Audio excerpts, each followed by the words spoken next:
The title of the video is Why Men Are Leaving the Left: Society's Attack on Masculinity. So it's definitely going to be interesting, regardless. But all right, we got 6 of you here. I got one more thing to check and then we're going to get started. All right, we have Not So Erudite on Tim Pool. Why are men leaving the left? Society's attack on masculinity. Interesting use of capitalization as always. All right.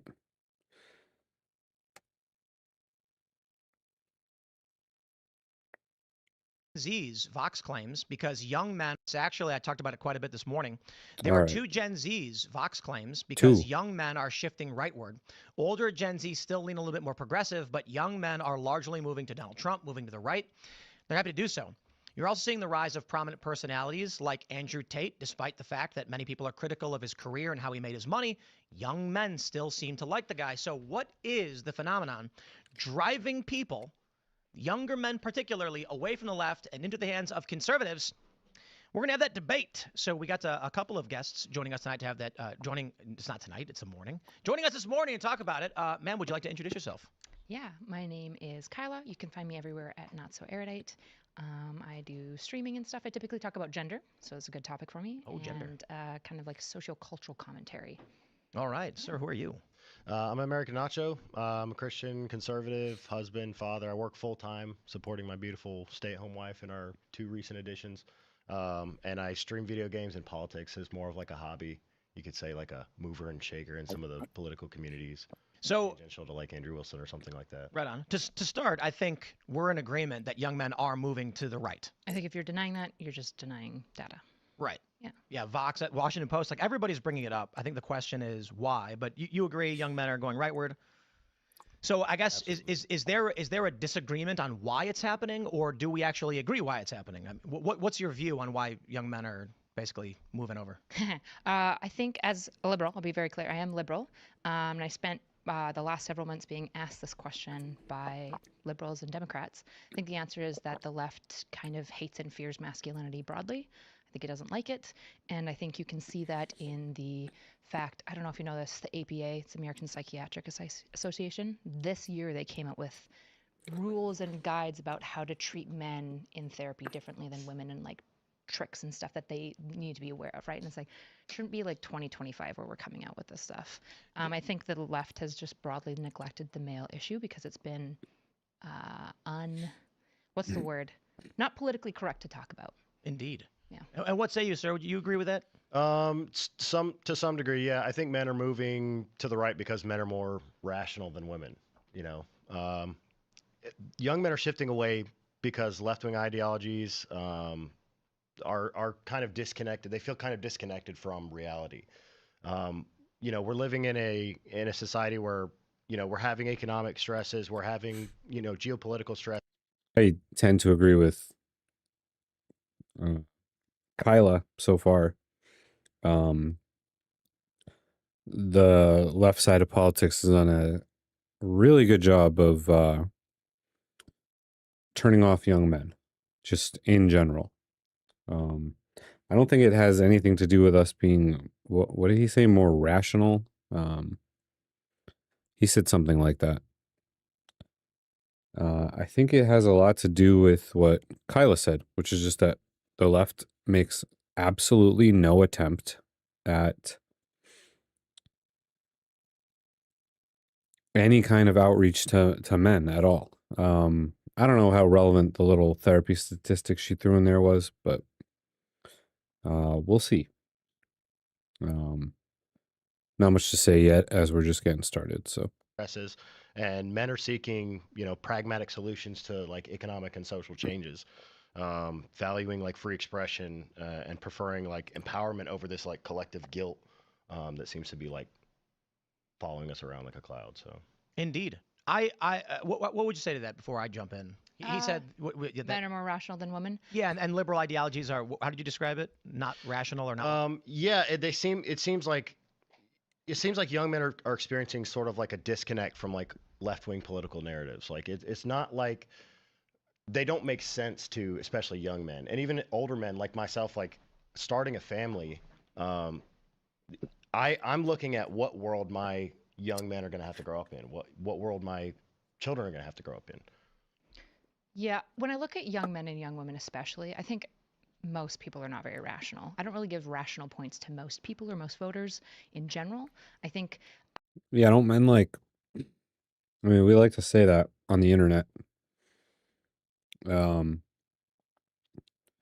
we like punch holes in walls and do crimes and all kinds of irrational stuff? Like, I don't really, I don't really think rationality is a male or female trait specifically. That just doesn't really make sense to me. women are like influenced a lot, whether they like it or not, by things like hormones, right? I think women's like hormonal fluctuation is daily, men's are like monthly. But at the same time, you'll point to like women like crying maybe over something that they shouldn't cry about, or being soft and maybe enabling in an area that they shouldn't be. But then you'll see men like punching holes in walls and like doing crime. And so this argument that like men are just more rational than women, it's like, well, no, like different emotional systems and different arguments appeal to each of these groups because each of these groups are fundamentally self-interested. And I think what's failed on the left is to make any appeal to anything for young men. The left hasn't offered young men anything. There's nothing that would be appealing to a young man when you look at left policy. But there's lots of things that are appealing to young women. And so I think if Democrats want to talk to young men, they have to talk to young men. But I don't think it falls as simply down to like rational versus irrational. I think that's like a flattening of the nuance. I think that Well, they have to have something to offer them. I mean, she just kind of said the problem without really giving like a, and then the answer was kind of like nonsense. So what she just said was men are leaving because the left has nothing to offer them, whereas it does have a lot to offer young women. And so if the left wants the men back, they need to talk to them. Why? About what? They don't want to talk. They want to know, like, that getting invested or involved in the left side of politics is going to be helpful for them and society. And they don't feel that way right now. So, what is your answer, Kyla? that modern liberal orthodoxy is antithetical to masculinity, and that the men who remain on the liberal side are largely what we call, and I quote, this is a biological term, sneaky fuckers. Are y'all familiar with that term? Yep. Are you familiar with sneaky fucker? Lay it out for me. So in biology, there are some species. There's an example of one fish where there's two different types of males, large and small.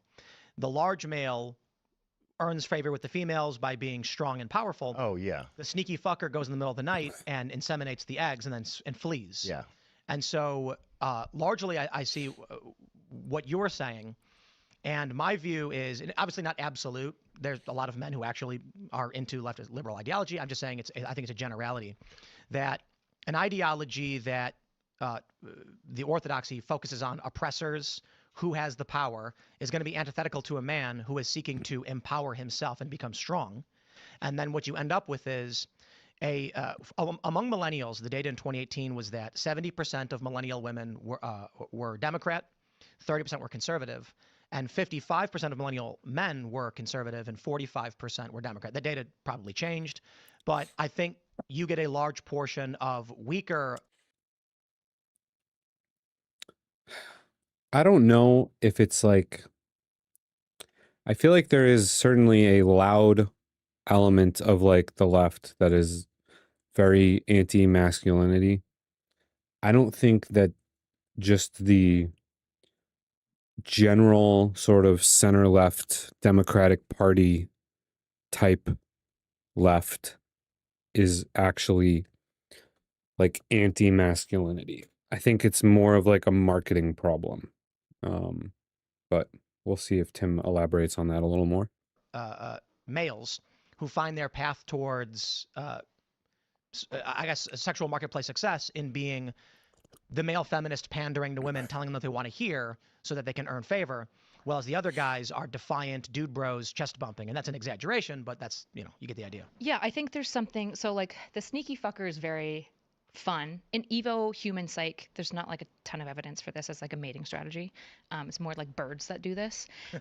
But this idea that I think is actually more true, that I think is more grounded on reality that we're talking about, is this idea that essentially for you to perform well as a man in the liberal space, there has to be a certain level of like castigation you have to do toward masculinity and like a promotion of femininity that's almost exclusively performative, right? Especially because as a woman, I wouldn't say liberals are like inherently better at like certain forms of sexism, right? Like there's a lot of times where I feel like just my existence, I just don't get respected as much like at a default, even in liberal spaces. And so what I think happens is there's a lot of performativity.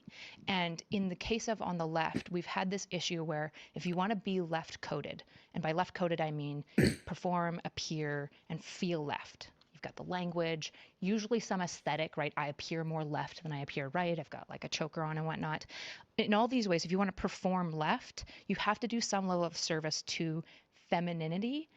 And if you're going to talk about masculinity, you have to caveat and couch it within these other things. That's how I kind of view it, which if you're a young man, you're just like, what the fuck? Like, Well, where am I? maybe that's Yeah, so that was another really good descriptor of the problem. That's a huge, like, reason that men seem to be so categorically kind of like just not interested in left-leaning politics. But I really want to hear a good prescriptor for what she thinks we should do to fix that. Because just they need to talk to men. I don't know. Like, about what? They don't want to talk. We need a real prescriptor for this situation, an actual solution. a good way to put it. It's just easier to be on the right. For men? You don't really have to do a whole lot. Yeah, and You could sit around eating chicken wings as long as you're talking about football and you don't say weird leftist things. The right's going to be okay with you.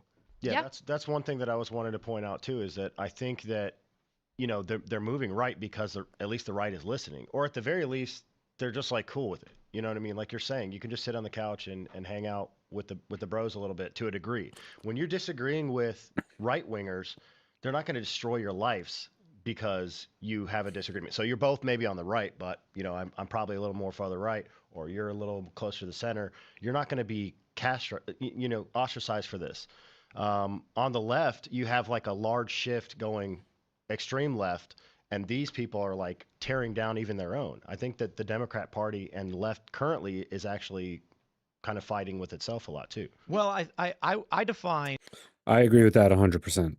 I am definitely like a little bit left of center as far as politics goes, but I would rather hang out with like moderates or conservatives than anyone further left than me. I mean, that's just crazy. Saying men are more rational is an oversimplification and does not reflect the complexities of human behavior. By the way, hello, Martin. How you doing today? I completely agree. I mean, you can say men are more rational, and that might be true in some aspects of socialization and, work ethic and stuff. But to say that men are more rational across the board is just absurd. I mean, we do most of the crime. We tend to react more violently when we have emotional dysregulation. Not all of us, not all the time, but on like a general broad sense. So to just be like men are more rational, that's why they're conservative. It's totally missing the point, I think. But we'll see. In wokeness as cult-like adherence to liberal social orthodoxy. And the reason for it is you get a lot of people on the right and they say that wokeness is critical race theory, critical gender theory, Marxist. Well, that's not correct. While that is a large component of liberal orthodoxy, support for Ukraine does not fall into that People try to shoehorn it in by saying, oh, but Ukraine is the weaker being oppressed by the Russians. And I'm like, that doesn't explain NATO expansionism. NATO expansionism is not Russia is small compared to NATO. NATO is encroaching on Russian space. There's a big debate over that. So the oppressor doesn't make sense there. Islam being the second biggest religion in the world and a strong theocratic, fundamentalist, militaristic religion also doesn't quite make sense. It is the adherence to the modern liberal orthodoxy, which is relatively amorphous. And so I pulled up just this real quick example. The 4 lights from Star Trek. Are you guys familiar with the 4 lights? I'm not. Star Trek: The Next Generation. Captain Picard. Oh, everybody's not a Trekkie. He is grown. Don't All care. right, let's see if I was right. Captain Picard is captured by an enemy faction. He's brought into a torture room where the enemy commander has 4 lights above him, and he says, "How many lights do you see?" And Picard says, 4, and then he gets electrocuted. And he says, "You are incorrect. There are 5 lights." And now, how many lights do you see? And Picard says, 4, and he gets electrocuted again. And the whole episode basically finally ends with him screaming in the face of the commander, "There are 4 lights," which becomes a cultural meme, especially from among millennials and those who watch The Next Generation grew up with it. The captain refused to bow to a false reality he was being forced to through pain of punishment. That's how I view a lot of younger guys and a lot of people on the right, a lot of post-liberals, former liberals, whatever. The left is demanding you adhere to things that are completely false. Otherwise, they will cause you pain. They will take your job. You will be kicked out of social circles. The right has no such precepts. Now, to be that is a bit as absolute. The right certainly has some, but it is. Now, I would also put a timeline on this. I think it's really important to look at a timeline. So I was actually watching your conversation with Bill Maher. Bill Maher. How do you pronounce his last name? Maher, I guess. Maher. Maher. Send it, yeah. And he pointed out to you something that I think is really important, where he talked about like, well, yeah, the left and the right, when we're talking about it from like 2016 to now, I think I agree broadly with your narrative. I might not use like all the same language. Like I don't call it cult, like I call it religious. I think it's like fundamentally religious in like performance, which not all religions are cults, right? Because like the left isn't making you like abandon your family necessarily. They're making you fight with. Oh, Tim's going to fight on that one. Definitely. I remember tons of very loud liberals and leftists being like, basically telling you to abandon your family if they voted for Trump. Don't talk to them, treat them like they deserve, all this stuff. So that's just not really true. Now, what Tim was saying, there's definitely some things in the progressive left camp that are really hard to like try to understand.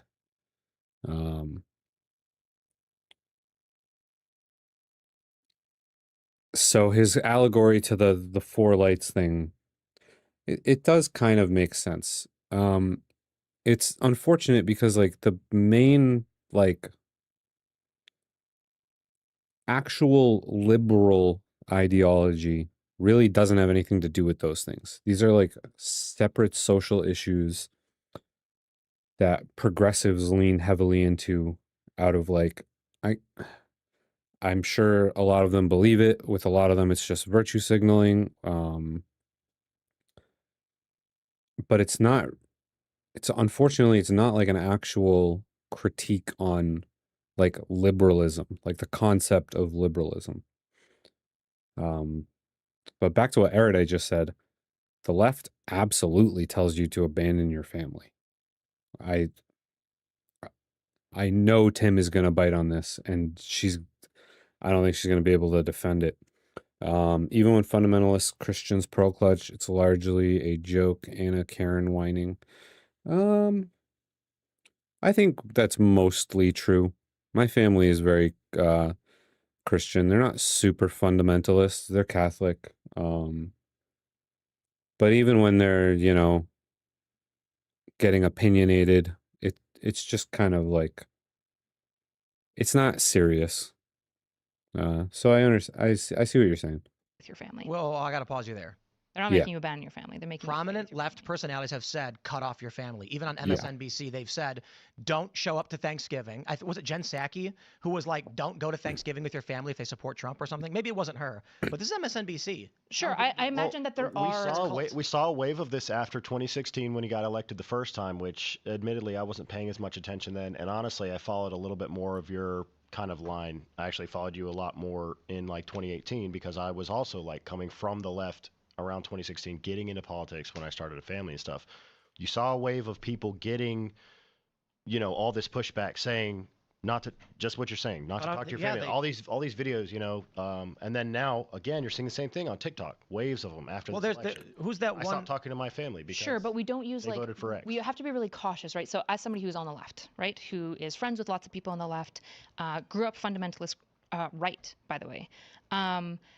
I don't cut off anyone in my life. I have lots of conservative family. I would never cut them off. I'm very close to my neighbor who is a dogged libertarian. Yeah, but the Trump exception doesn't supporter. make the rule. No, we're talking in general. This is my argument, right? There are loud, squeaky wheels that we need to do on the left a better job of policing. It is better if the left goes, hold on, that's crazy. Okay, we don't agree with this. The left's problem is that we Yes and no, because there were very prominent Democrats and regular liberal pundits that were saying this exact same stuff. It was not just one squeaky wheel on the cart that needed to be greased. It was a lot of wheels. It was like 3 out of the 4 wheels on the cart were all saying crazy stuff like this. Especially when Trump got elected the first time. That was a wild time. Come on, Erudite. we don't kick out our extreme left. Not that the extreme left represents the broad group. The problem with the left, especially my side, is that we're kind of cowardly and soft and status quo. And so we don't speak up to our extreme fringe left, which is why like the far left progressives have so much more ability to speak, despite the fact that their like actual like functional policies are only like pretty weakly represented within the Democratic Party. The Biden-Obama party is the strong party within the Democrat Party. So how do you define what left means? What does it mean to be on the left? I mean, it's like spectrumal, right? But like essentially you're probably going to be pro-welfare state. You're probably going to be pro like trans, gay, LGBTQ. So you're going to be like economically and socially left by and large. So but you use you use left in. Yeah, see, this is why I don't call myself like actually left. I'm a little bit left of center because economically I'm a little bit left. Not like anti-capitalist or anything, but I'm generally in favor of there being some social programs. Maybe not as far as definitely not as far as some of the progressives go. But generally speaking, I'm in agreement there. There's some foreign affairs stuff that I'm a little bit center of left on, especially these days. That keeps changing, though. The parties keep massively shifting when it comes to who supports what wars and who doesn't. It's that social stuff where I really am more of like in the center. And it's those social things. Some of them are like, they're just so alienating to a lot of right-leaning or moderate people who just like, they can't get on board. Like, and it doesn't even matter how big of an issue it is. So like, there's not that many trans women that play sports, like at all, compared to the population. But that concept is so like far out to them that they hear that and they're just turned off from the whole entire thing. And I don't even really 100%, I don't even blame them. I mean, it's why I consider myself moderate. It's because some of those things just seem so far out into left field. I wonder if that's where that phrase came from. That they're just a big turnoff from actually being like, I'm on the left. Like, not, am I on the left? Because like you're on the left and that seems crazy. So yeah, I think there is a point to be had there. The definition. So pro-trans. Sure. So is yeah, left. when I use left in the definition because I think we know, but like when I say socially left, it's usually like you're chill with gay people getting married. You don't really care if trans people exist. What does that mean? You don't care if trans people exist? Like, you're probably going to support them transitioning, things like that. Okay. Yeah. Economic left would be welfare state. You're going to be pro social safety net, and you're probably going to be pro regulation of the market. Right? These are typically what we view as left policies. What about? I mean, there are people on the right that are trans themselves, are pro adults being allowed to trans and do whatever they want. They're pro welfare state. They're moderate on abortion, but they're still called right. Well, there's kind of two problems. One is that politics has devolved. I mean, I get called right by a lot of like further left people. I'm obviously not right.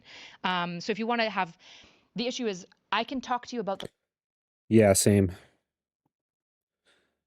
I'm like definitely not a conservative by any traditional definition, but anyone further left than me would definitely be like, you're right wing, even though I'm not.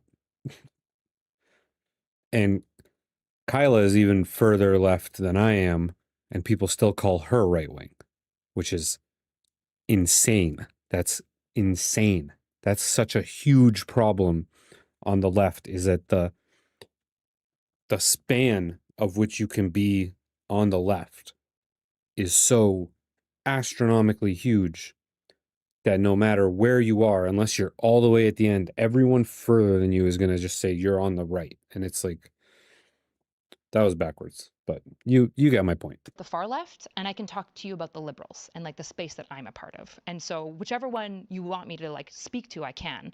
In my group, I would say, I'm not sure. You're probably somewhere politically on the spectrum, on like moderate, maybe shifting right. I don't know like all of your policies necessarily, but you'd probably be somewhere in the moderate, like center space.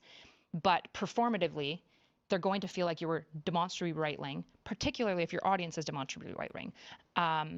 The way that the far left would view that is that you're far right, because they don't even think the Democrat Party is truly left, right? So here's let's Audience, sound off in the chat. Are you right, left, center? What's going on over there? I don't care. You're all welcome to stay. Absolutely. I have no qualms no matter what. But I'm just curious. let's start here. Like we're talking about young men wanting to adhere to reality. They're tired of being told there are 5 lights when there are 4. And the trans issue is a really great example.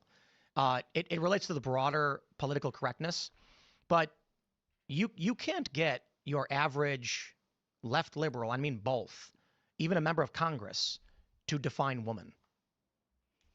Yeah. If you're a young guy entering the political space and you see an interaction where Yeah, that's not even progressives and leftists. That's like mainstream Democrats now. They're like literally terrified to just even attempt to answer that question because they think the further left people are going to cancel them.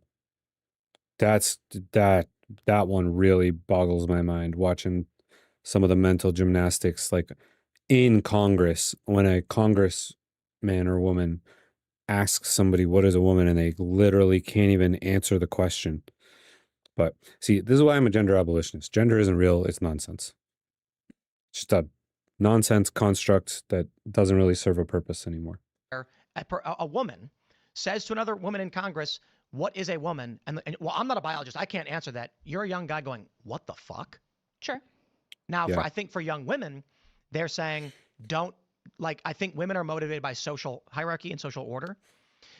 Women are subject-oriented on average. Men are object-oriented on average. So that's why I think we get this divide. Young men say, that is insane, whereas women say, you're speaking out against the group, against the collective. Well, and it's a bit of a joke too to say, men are more rational, but it is true that men are more pragmatic. They're more based in logic and reason, and women can operate a little more emotionally, and so I think they're in fear of hurting the feelings. Like even, I've had discussions with like close, female friends of mine, and we have, children, and we're discussing things like this, and they're also afraid of what their children are going to grow up in, what their children are going to be taught, because the leaders of society can't even define, what things are, based off of what you're saying. Pure inconsistencies like 10-year-olds can't get tattoos but can get puberty blockers. Right. And so when you ask, like, what's the logic of not telling children they can't permanently alter their bodies when they're minors, except in this one instance.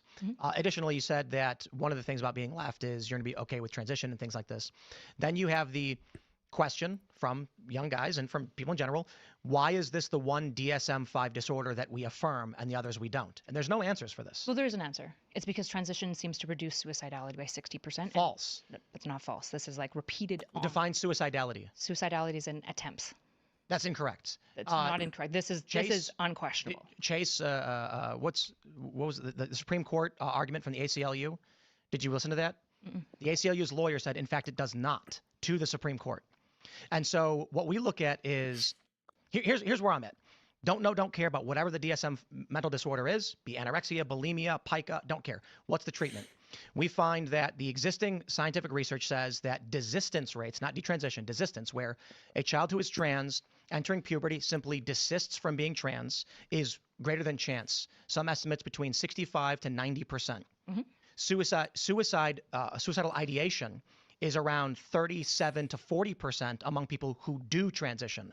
That would imply there is a greater possibility to reduce suicidal ideation by not intervening with medical treatment. That's and the other option is actually to affirm the birth-given gender. I tried to look up some studies for this, and I don't think there's ever been any studies done where they're specifically on people who have body dysmorphia or trans, ideology or whatever, and think they're another gender and are trying to transition, being given the testosterone if they're male and estrogen if they're female. But there are studies that have been done that are given to patients who have depression, and I'm pretty sure there's a handful of studies that were double-blind where they give them testosterone or estrogen and it decreases their depression rates. Sure. So this is where I want to go back to this timeline conversation, right? I'm not here interested in defending the crazy left. Most of my career was spent fighting them, right? I fought most of these people most of my career because I believe that if the left wants to. This is true, just for the record. Anyone who's not familiar with Kyla, she goes by Not So Erudite on YouTube and the Twitter, all the social stuff. She's a Christian liberal progressive. She's not super far left. She's probably more similar to like a Destiny-ish type of outlook on things. But she's not just like grifting here. She does actually fight with the left. And the far left in particular, quite a lot. That is true. Present anything, they need to have a strong back, they need to believe in something, and they need to kick out their extremists, right? And I think that the left failed to do that. The issue is that a lot of people are looking at the left and right, and they're looking 2016 to now, and they're not looking at, say, 2016 to 1970. Yeah, but you would consider yourself to be probably in support of that position, right? Which position? About, gender affirming care. It depends on what you mean when you say gender for children care. Specifically. By and large, I'm pretty skeptical about the process by which we you would properly evaluate children. Generally support it though, right? If it's managed better, right now I think it's too experimental. I think it's you're right wing. But you separate yourself from the left, the extreme left, and as a more of a lay person, sort of on the right. I mean, that's extreme left to me. What I mean, it's even considering. I don't even think you've gotten to what I'm saying though. Right? Like the issue is that we can talk about the far left, and I'm probably just going to agree with you that there's a lot of crazies. The timeline conversation that we need to have is we need to remember what it was like from 1990 to 2016 when the right had a lot of strong cultural war. I remember growing up. This is true. All right. So I grew up in the Rush Limbaugh era of Republicanism when Republicans were trying to there was a lot of way more staunchly anti-LGBT, well, LGB. They're still pretty staunchly anti-T, but what else was going on? I remember there was this huge thing with teaching evolution in schools. There were a lot more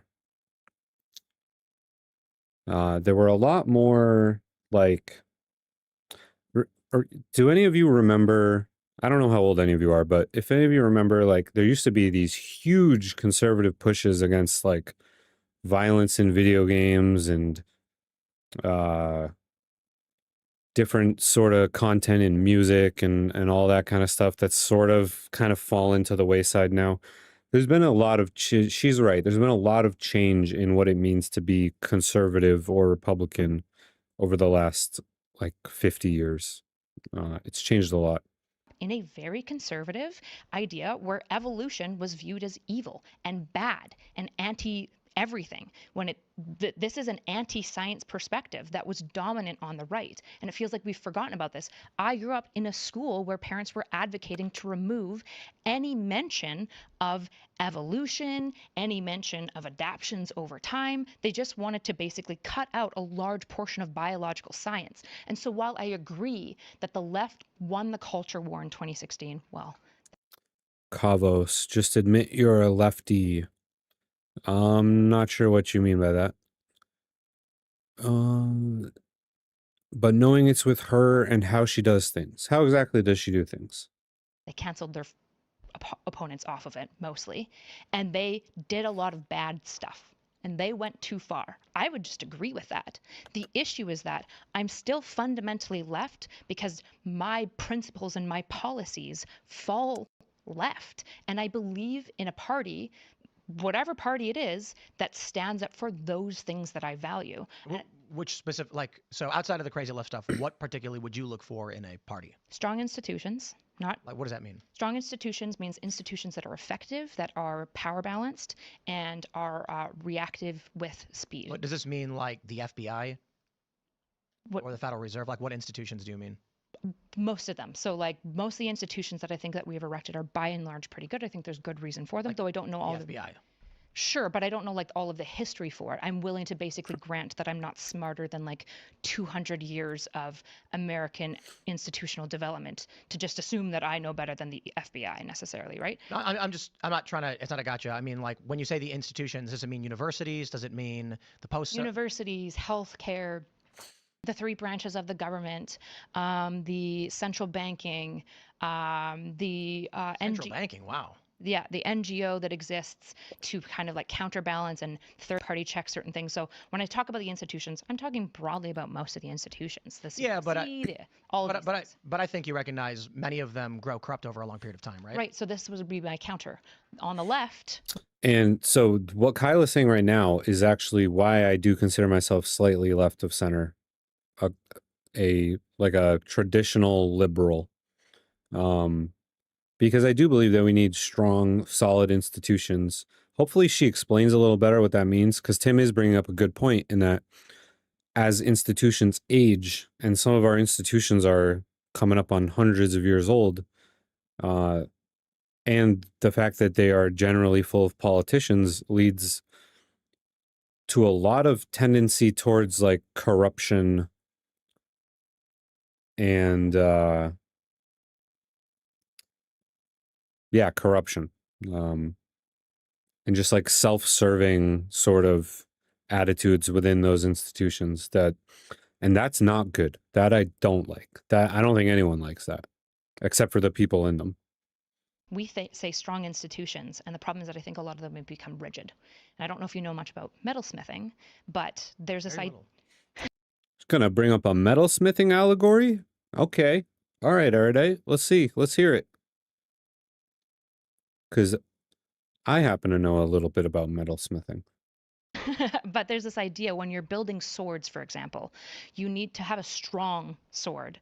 It needs to be both flexible and strong. So if it's too hard and not flexible, it'll break. Right? And if it's too flexible but not hard enough, it'll bend. And so when I True. say strong institutions, I mean basically the properly crafted sword. It needs to be flexible enough to react to stuff, which I think proceduralism has killed our flexibility, but it needs to be strong enough to withstand people who might want to attack the Constitution, people who might want to be corrupt, which most people that enter politics are probably somewhat corrupt to some degree, right? It needs to be able to withstand these things with the assumption of what incentive structures do to human nature. So who did you vote for in 2024? I'm not American, so. Oh, you're not American? No. Oh. I agree with what Kyla just said. That was a really good analogy. Institutions need to be strong, but not so strong that they are completely inflexible, much like when you're metalsmithing. When you have a blade, I'll do a little explanation just because I love this stuff. when you make a blade and the steel is too hard, the edge has a tendency to like chip. And then, or you can just break the blade entirely by hitting it on something that's too hard. You see this a lot with like camp knives when you're like bashing them into anything you would want to baton with, stuff like that, chopping type tools. But you also don't want it to be too soft because then it'll bend. It won't be strong enough to make the cuts. The blade, instead of the edge chipping, what you'll get is like rolling, and it'll dull a lot faster. Make board games a sport, and then maybe there won't be an advantage. So it actually turns out that even with some board games, like chess in particular, men still seem to have some weird advantage. I saw someone explain this one time, but I'm not super scientifically minded, so I didn't quite 100% understand it. But it's something to do with like, so like I'm bad at chess. I would not be part of this group of men that's amazing at chess. And those men that are like amazing at chess probably would be less likely to be extreme physical specimens, like kind of like what Adam was referring to.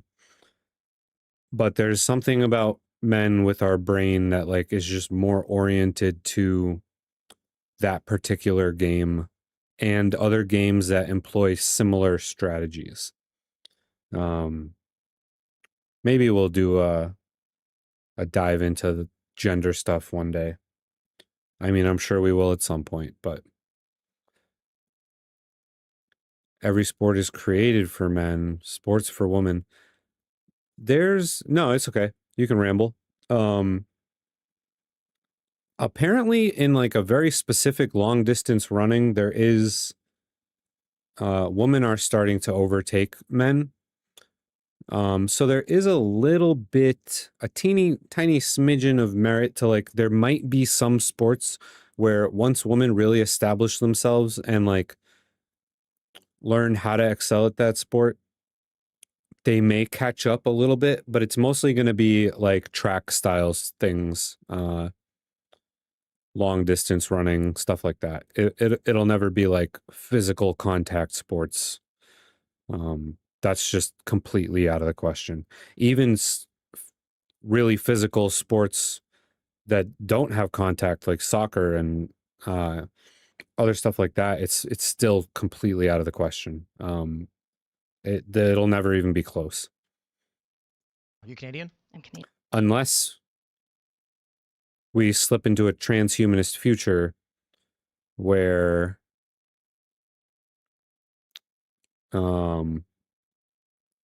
we transcend our physical beings and enhance them with bionic technology.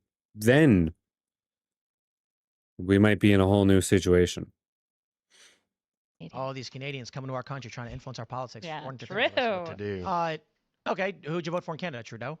I didn't vote in this last election because I haven't been in the country for like almost 2 years. Okay. Yeah. So Before that was Aaron O'Toole, who's a conservative. Before that was NDP. you voted for a conservative? Yep, I vote all in Canada. Yeah, Canada's a little different. So when she says conservative in Canada, it's more like what we would consider to be a traditional Democrat, not a progressive or a leftist, but just like a traditional, like Donald Trump way back in the day when he was just like a traditional New York Democrat. That kind of conservative. We don't have this like. Yeah, you vote for a party, don't you? Well, we have like 6, right? It's less culturally baked in that like if you're a conservative, you're always conservative, forever conservative. Like most people in Canada will vote like maybe NDP locally. At a provincial level, they might vote like Liberal, and then at a federal level, they might vote like something else, right? Like that's pretty standard in Canada. So U.S.-wise, you would probably still find yourself aligned with the Democratic Party. Yeah, theoretically, if I had been able to vote and I was American, I probably would have voted for This is what I can't understand. I mean, by all means, criticize the Trump administration, whatever, I don't care. The Obama administration, I'm not going to speak to anyone before when I like Bill Clinton. I can say very little about. I was a child, but I can say that Bush sucked and violated the Constitution. Obama sucked, violated the Constitution, and we can go into great detail how. And Joe Biden and his administration was probably the most egregious violation of constitutional norms and our institutions that I've ever seen in my life. The most. Hey, Wicked, how you doing? No worries about being late. We're only about 20 minutes into a 3-hour video. Was Biden the most disrespectful of the Constitution? I'm not sure about that. All of our presidents and politicians have blatantly and flagrantly, violated the Constitution at some point or another. So I'm curious to hear Tim's justification for Biden being the most violating of the Constitution. Sure, and then now we have like 2024 Trump, who I would argue is like also violating the Constitution, like pretty openly. And so I guess my question to you would be, I don't really want to participate in any of this. First of all, if I was an American, I'd be voting in my midterms and my primaries and my locals, right? Not just my federal, which most people don't even do. Most people that complain about their politics don't even vote at their primaries, which is how you get the nuance in your own party. If you're mad, like that's what I say to leftists, if you're mad that the That's true. Most people, only like half of people vote in the federal election, let alone the primaries, let alone their local ordinances, let alone their town, their state. A lot of complaining and not a lot of action. And that's across the board. That doesn't matter what political leaning you have. None of that matters. Most people don't engage with the political process other than to complain. Which is not good to have in a democracy. Democrats don't represent you, vote in your primaries. If you're not voting in your primaries, you'll never get represented at a federal level. Like, what are you even talking about? There's a word for this when someone believes. Now that I disagree on. Leftists should definitely not vote in Democratic primaries. They should continue to just cry in the corner. I'm fine with that. Stay away. Believes in voting to change things that the left uses. I forgot what it was. Probably a stupid liberal. It's like it's like votarian or like it's some word like that, voterist or something. A person who believes that voting will change a system. I believe in democracy, right? And I think democracy is the best system we've arrived at thus far. Not because I think democracy is a fundamental good or capitalism. I think that they are two systems that we have created that take incentive structures that almost make people always do bad shit, power, money, greed, and it has, with those incentive structures, made the best country with the most human rights and the most flourishing in all of human history. But we aren't a democracy. We are a democracy. The United States is a constitutional republic with democratically elected representatives. Do you know what? Oh, are they going to do this argument? Oh, I hope they don't do this for a long time. We're kind of a democracy. We're kind of not. We're not a direct democracy, but we have democratic elements in our organization. They're just gonna they're about to use two different words to describe the same thing back and forth at each other for I really hope it doesn't take that long. Why the founders said a constitutional republic? Because a liberal democracy wasn't a term that was invented yet. Liberal democracy is like a semantic term historically to represent countries that function with some kind of electoral. So is a constitutional republic, because if you look back at the constitutional republic and what. Yes, a liberal democracy and a constitutional republic are the same thing. They're the same thing. You just both like a different word. They describe, it later became what we know now as a liberal democracy. The reason that the founding fathers, like Hamilton and Madison, who are the people writing on this in the like original letters, the reason that they explicitly talk about not using the word democracy is because when they think of democracy, they thought of the Greeks, and they're like, well, we don't want some like crazy like just vote by population democracy. We don't like that thing. We want something that is more like essentially what we have now, which is a liberal democracy. Republicanism. Yeah, various jurisdictions who send an elected representative to go and represent the interests of the area. Sure. The issue is that like we just do have a democracy. Like we're fundamentally, if in every way we're functioning as a democracy, we're acting as a democracy, we're voting, then like at some point we have to call the duck a duck. Like it feels Except Congress does not enact policy based on the will of the people. That's a fact. It's usually the will of the wealthy and the elite. But is that because it's specifically designed that way, or is that because none of us vote? None of us actually engage in the democracy, which kind of takes away from the democratic aspects of our constitutional republic and or liberal democracy. It's just, oh God, this part is so boring. Part is so boring. They don't with both of them. I like on some points, but I kind of like her even after the whole. Kyla's pretty based for a liberal. Well, for being she's more progressive than a regular liberal. I would say I'm like a center-leaning liberal. She's more of a progressive-leaning liberal. But yeah, she's usually tries to be as logical as she can. She definitely has some blind spots, but who doesn't? And it's not simping to respect someone who has like logical thoughts and reasonable takes on stuff, even if we don't agree with them. Which is what the founding fathers intended, which is why the 17th Amendment got ratified in the early 1900s, because the original idea of how senators were sent to Congress at the federal level was that your state reps would choose to represent the state. So you would vote for a state rep who would then, in their own council, say, we want our state senator to be that guy over there, and no one had a say in it. So in the early 1900s, they were like, hey, the problem is they're sending cronies, so we're going to change this. And I don't actually agree. I think they did it because it allowed the subversion of state choice, state authority. But the general idea among the founding fathers was that we needed, quote, better men to decide for the public, not a democracy. Right. This is why you have the Electoral College in the first place. This is why I tell people vote in your primaries. But this is a democracy, right? Just because you vote for an elected and then that elected gets to make decisions on your behalf, this is still fundamentally, in every way, democracy, right? The function.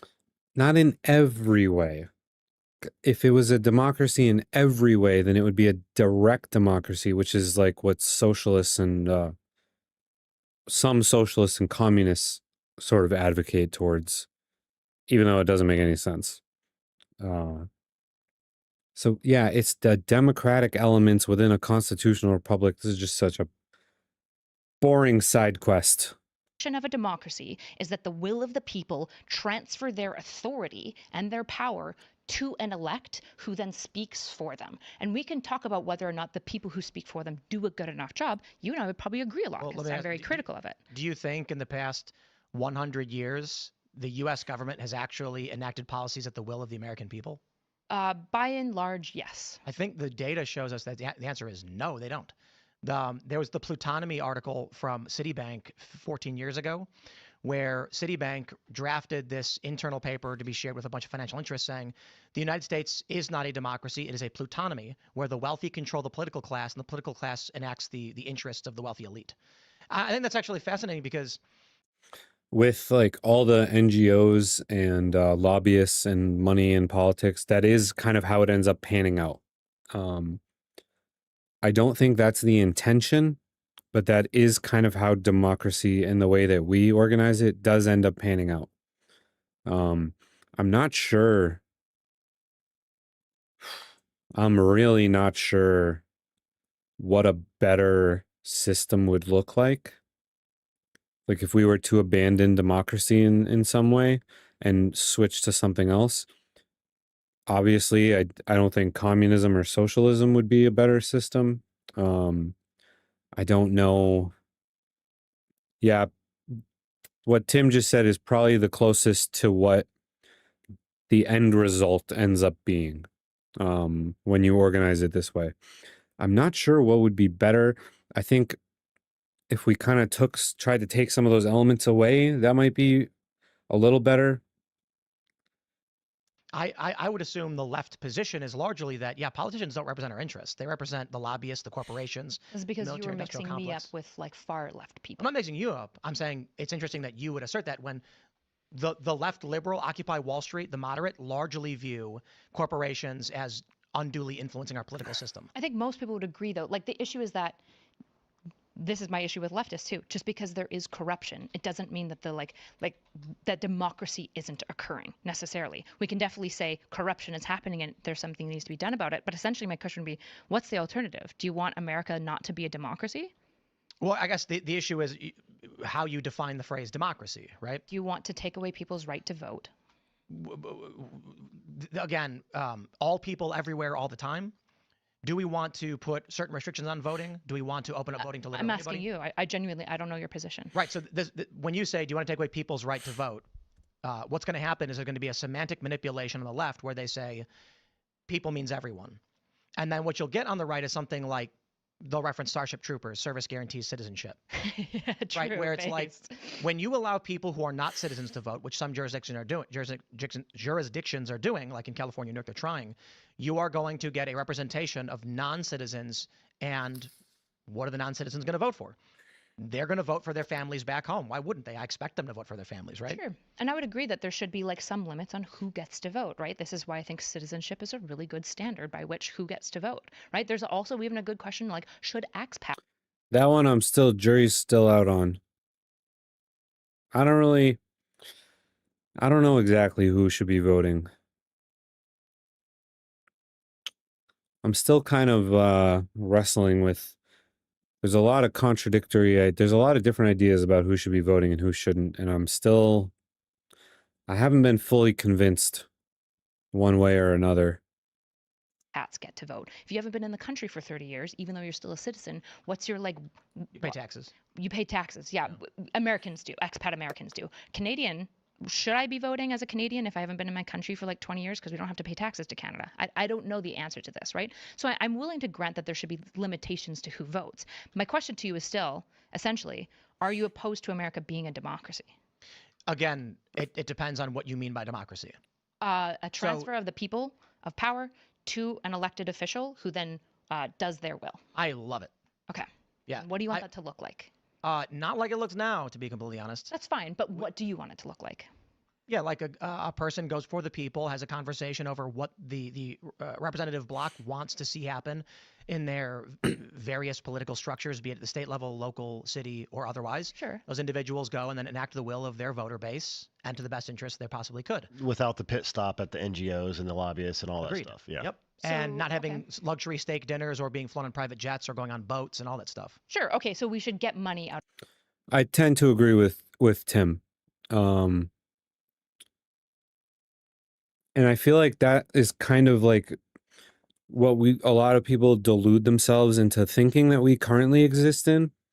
But with the NGOs and the lobbyists and all these other factors, and just the general tendency that power tends to corrupt, it just doesn't end up looking like that. Yeah.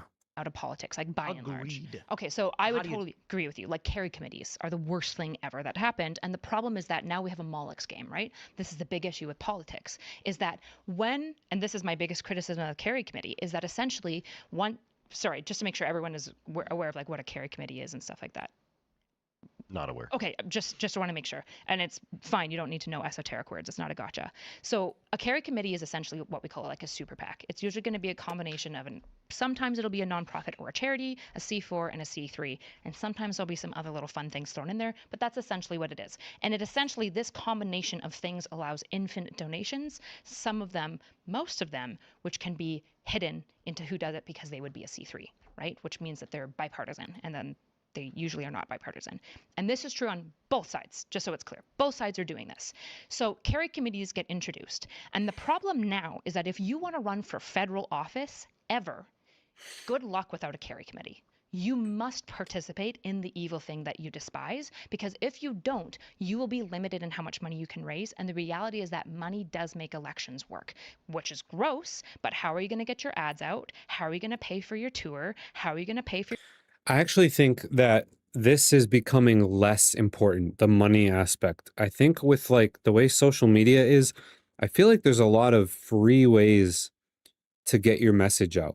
Like there are a lot of content creators that don't spend money on advertising, but they have a huge amount of influence over the way people think and their belief systems. And I think taking the money out, starting to take the money out of politics now wouldn't totally derail the process like Erudite's alluding to.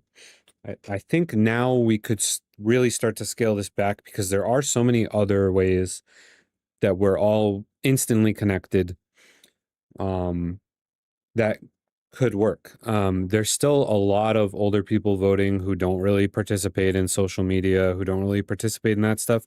And they do still kind of rely on like the TV ads and the campaigning and the rallies and all that stuff. But I think trends wise, we're obviously, as the younger generation starts to get older and there's more and more of us in politics, the internet generation, this is becoming less relevant, which I think is a good thing. I think this will eventually allow lesser known people with better ideas to actually get their foot in the door in some of these big political movements and actually make some changes without having to spend millions and billions of dollars on advertising and campaigning and all these things that are slowly sort of becoming not part of the culture anymore. For your staffers, how are you going to pay for your flyers, right? So money has to be infused to some degree in a democracy. There's no way not to do it. Exactly. And so then this issue goes, okay, well, if everyone, even if they want to play the game, even if we've got Jesus, okay, Jesus comes down and he's going to become a politician, which I would argue he would never do, but say he does. I'd vote for him. Jesus, me too. I would vote. Yeah, me too. I would vote the fuck for Jesus. Okay. The question I'm not a Christian, but I would totally vote for Jesus. He was a based dude. He was a high quality individual. is, Jesus also will have to have a carry committee. This is the Moloch's game, where essentially once the bad thing is in play, if you Yeah, see, this is what I'm saying though. I think Jesus would go viral on social media and we'd all vote for him. I don't think he'd need a giant super PAC. Like he would make one TikTok be like, yo, it's the savior. I'm in the house. Let's do this. That shit would go viral and then Jesus would be president. Be no problem. don't participate, you don't get to play at all. And so now we have this issue where we already have a bad thing, in this case, just the carry committee, and both sides have to participate. And the issue is now there's no incentive to get rid of it because nobody's going to canvass and like promote themselves on saying I'm anti-carry committee, because if they do, they will get no funding. So, isn't this kind of part of the problem though? Like if we're trying to figure out why men are leaving the left, you know, we're not able to have a conversation like this with most people on the left, to be honest. You know, the people that, and currently there's no evidence that shows that the Democratic Party is interested in having people like that represent them. The people that they're supporting, the Parkers, the Harry Sissons, the Deans, all that stuff. Ugh, I can't stand Dean and Parker. I can't stand those guys. I don't really know a lot about Harry Sisson. I've heard he's annoying too. But Dean and Parker, their little TikTok debates and their mute button, they need to be stopped. They're the worst. Then this just recently, they put up that lady Olivia Giuliani or whatever that was going around on X. There's no evidence that they're even willing to concede on any of their positions. Let me tell you. So we did a live event for the show, and we're planning a series of live show. That was our pilot. We're trying to figure out how it works. I can tweet who wants to come and debate on the culture war, and on the right, you'll get 500,000 responses. I'll get a text from Charlie Kirk saying, I'd love to find some dates that work. On the left, they say, contact my agent, and we'll give you our rates.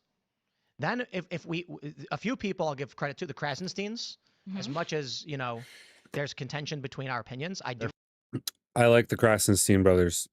They're a little bit progressive for my taste, but they're very not grifty, and they're very open to conversing with the conservatives, and I like those guys. And like Tim was saying, I don't agree with them on everything, but they're very good. They're fun to make fun of. Absolutely. But I respect that they've come on the show. They've said, let us know when you have dates. We'd love to be a part of the conversation. And I very few people want to do these things. And so that makes it impossible. I think the reason why is the fear that if you defy the orthodoxy, you'll be excommunicated. Yep. Their right dean is fully audience captured. I mean, his friend Harry Sisson. Canceled on us. It's crazy. I'm sure he did, right? Yeah, he got scared. They all Yeah. do though. That's what I was gonna bring up too in regard to all of them. It's like I think a big problem too is that this new TikTok culture, like you're saying, has them audience captured. And what is the audience on TikTok? TikTok is largely designed for women. It's got to be left leaning. It's a lot of female users, more than like any other app, I'm pretty sure. Yeah, anytime I defend feminism, I do well. Anytime I defend men, not so good.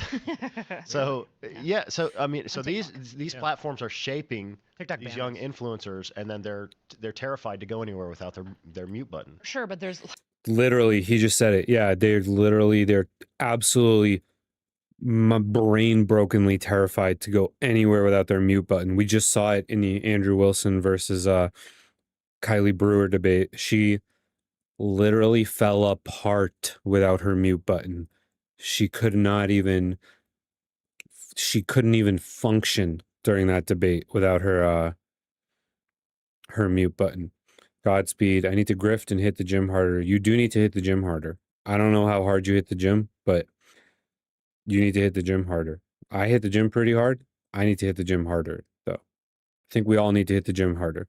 Except for Wi-Fi, because he's actually at the gym right now. I'm pretty sure. Right. TikTok is a hell of a problem to get into, right? Because you got to talk about like China and all these other like blah blah blah blah blah. Go ahead. This goes back to my timeline, right? Which is essentially for me to say, do I think the left fucked up by letting the progressives win the culture war? Yes, I think they did, because I don't think they actually did. Okay, so I hear this all the time. I was there when this allegedly happened. I think conservatives just got really quiet for a minute, and they just kind of let progressives think that they won the culture war. Because if you look at the situation now, it is clear that progressives have not won the culture war. If anything, it just went on pause, and they just declared victory, and now we're here, and they are not victorious. So this whole like the left won the culture war, the progressives won the culture war, I don't think that's true. If they won the culture war, we wouldn't be in the situation that we're in right now. I understand why she's saying what she's saying, because for a period, the right got quiet, like for a good like 6-ish years. We just kind of let the progressives just kind of run rampant, and they really were under the impression that they won the culture war. So I understand where that sentiment comes from, because there was a time where you could say the left won the culture war, and you looked outside and it really did seem like the left won the culture war. I think in hindsight, we can pretty categorically say that they did not actually win the culture war. I don't think the progressives actually represent most people. And now, unfortunately, they've convinced a bunch of young, stupid kids that they do. And so a bunch of kids put like a black box in their Instagram to pretend that they care about black people, but they still find like the unk biking down the highway with like loud music annoying and stuff like that, right? Like in all ways, there's this performance that I think has ransacked the left in a way that I think is repugnant. The issue is that the real question is, why be left? And the reason that I'm left is because when I go all the way back and I look at the systems that I believe in, I fundamentally keep falling left. I just fundamentally do. And so then the only question is, I guess I have to fight for what I believe in within the group, right? My opinion is that the most logical, rational place for you to be would be voting for Donald Trump, and you're choosing not to, and you're just coming up with the reasons why it can sound like you're still part of that tribe. Nope, because I don't believe in what I think Trump advocates for. Like, I fundamentally think that Trump doesn't reflect my values. So you have in the Trump coalition RFK Jr., which is a predominantly left health worldview that was dominant for decades. That is, people criticize him on vaccine stuff, but he's been pro-vaccine the whole time, even recommending the MMR vaccine. And she doesn't know about the Overton window. She did bring it up earlier. You may not have been here yet, actually, Wicked. But earlier we were talking about how from like the 1950s until now, the Conservative Party has shifted dramatically from like the satanic panic and the keeping evolution out of schools and like all the stuff that conservatives used to be known for back when I was a kid, to now where it's like a whole different landscape. So I do think that she does acknowledge the Overton window. But when it comes to like those baseline policies, not the TikTok stuff, not the Twitter wars, not the culture war stuff, the baseline policies, she still leans into that liberal sphere, which I do too. So I understand where she's coming from on that, even though I do acknowledge that the Overton window is obviously a thing, and it seems to be going through its most dramatic shift, like as we speak. So it's actually kind of like in 5 years, if y'all ask me again, I may have a very different idea of like where I sit along the political spectrum, because I try to stay in my beliefs where I am, and the spectrum seems to be shifting around me. So like when I was younger, I was really libertarian. Well, she does get marked as far right by leftists. Same thing with the Krasenstein brothers, same thing with like Destiny. I'm sure any leftist that pops into our chat will immediately call me right wing. Like immediately. Because I'm not, like I'm not 100% on board with all the trans stuff. I'm not 100% on board with a lot of the far socialist economic policies. I'm not on board with a lot of that stuff. And that's what it takes to be considered left to a leftist now. You have to be all the way left or you're to the right. So, and I've seen her be called right wing by people on the left. And so it's like, you want to try to be true to yourself. And when the window shifts so far that it's past you now, you have to be able to acknowledge that. Like I no longer sit in the place that I thought I was sitting because someone moved my chair, essentially. So like I used to be really, really libertarian. And then one day I woke up and there was a lot of libertarians that were like way further to the right than I remembered. And suddenly I didn't feel as libertarian. Now, some of my views have changed as I have grown older.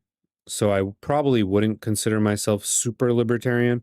I still kind of have that like libertarian spirit, but the way libertarianism is kind of packaged now, I wouldn't consider myself one anymore, even if I still had those same beliefs that I had back when I was a libertarian. I mean, I was like an ANCAP at one point too.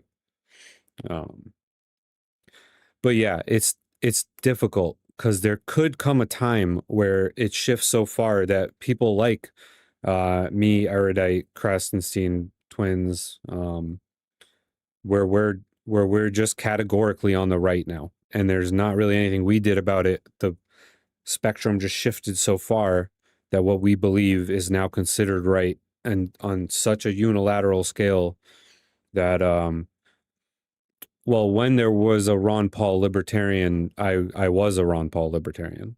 The first election I could vote for, I voted for Ron Paul, actually. It's the social programming. I do believe in, and this is kind of where I've shifted a little. I do believe in having a strong society that does take care of like the lower class to some degree. And you guys we can all disagree on the nuances of this and exactly how much.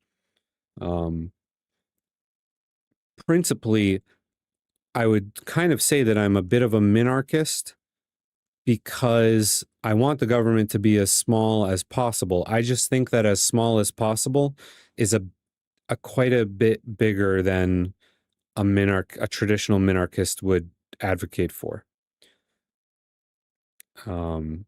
So like I said, libertarian in spirit. I just see it a little bit differently now than I did when I was like 20, you know? No artificial food dyes. The health craze was a left culture war my whole life until these past several years.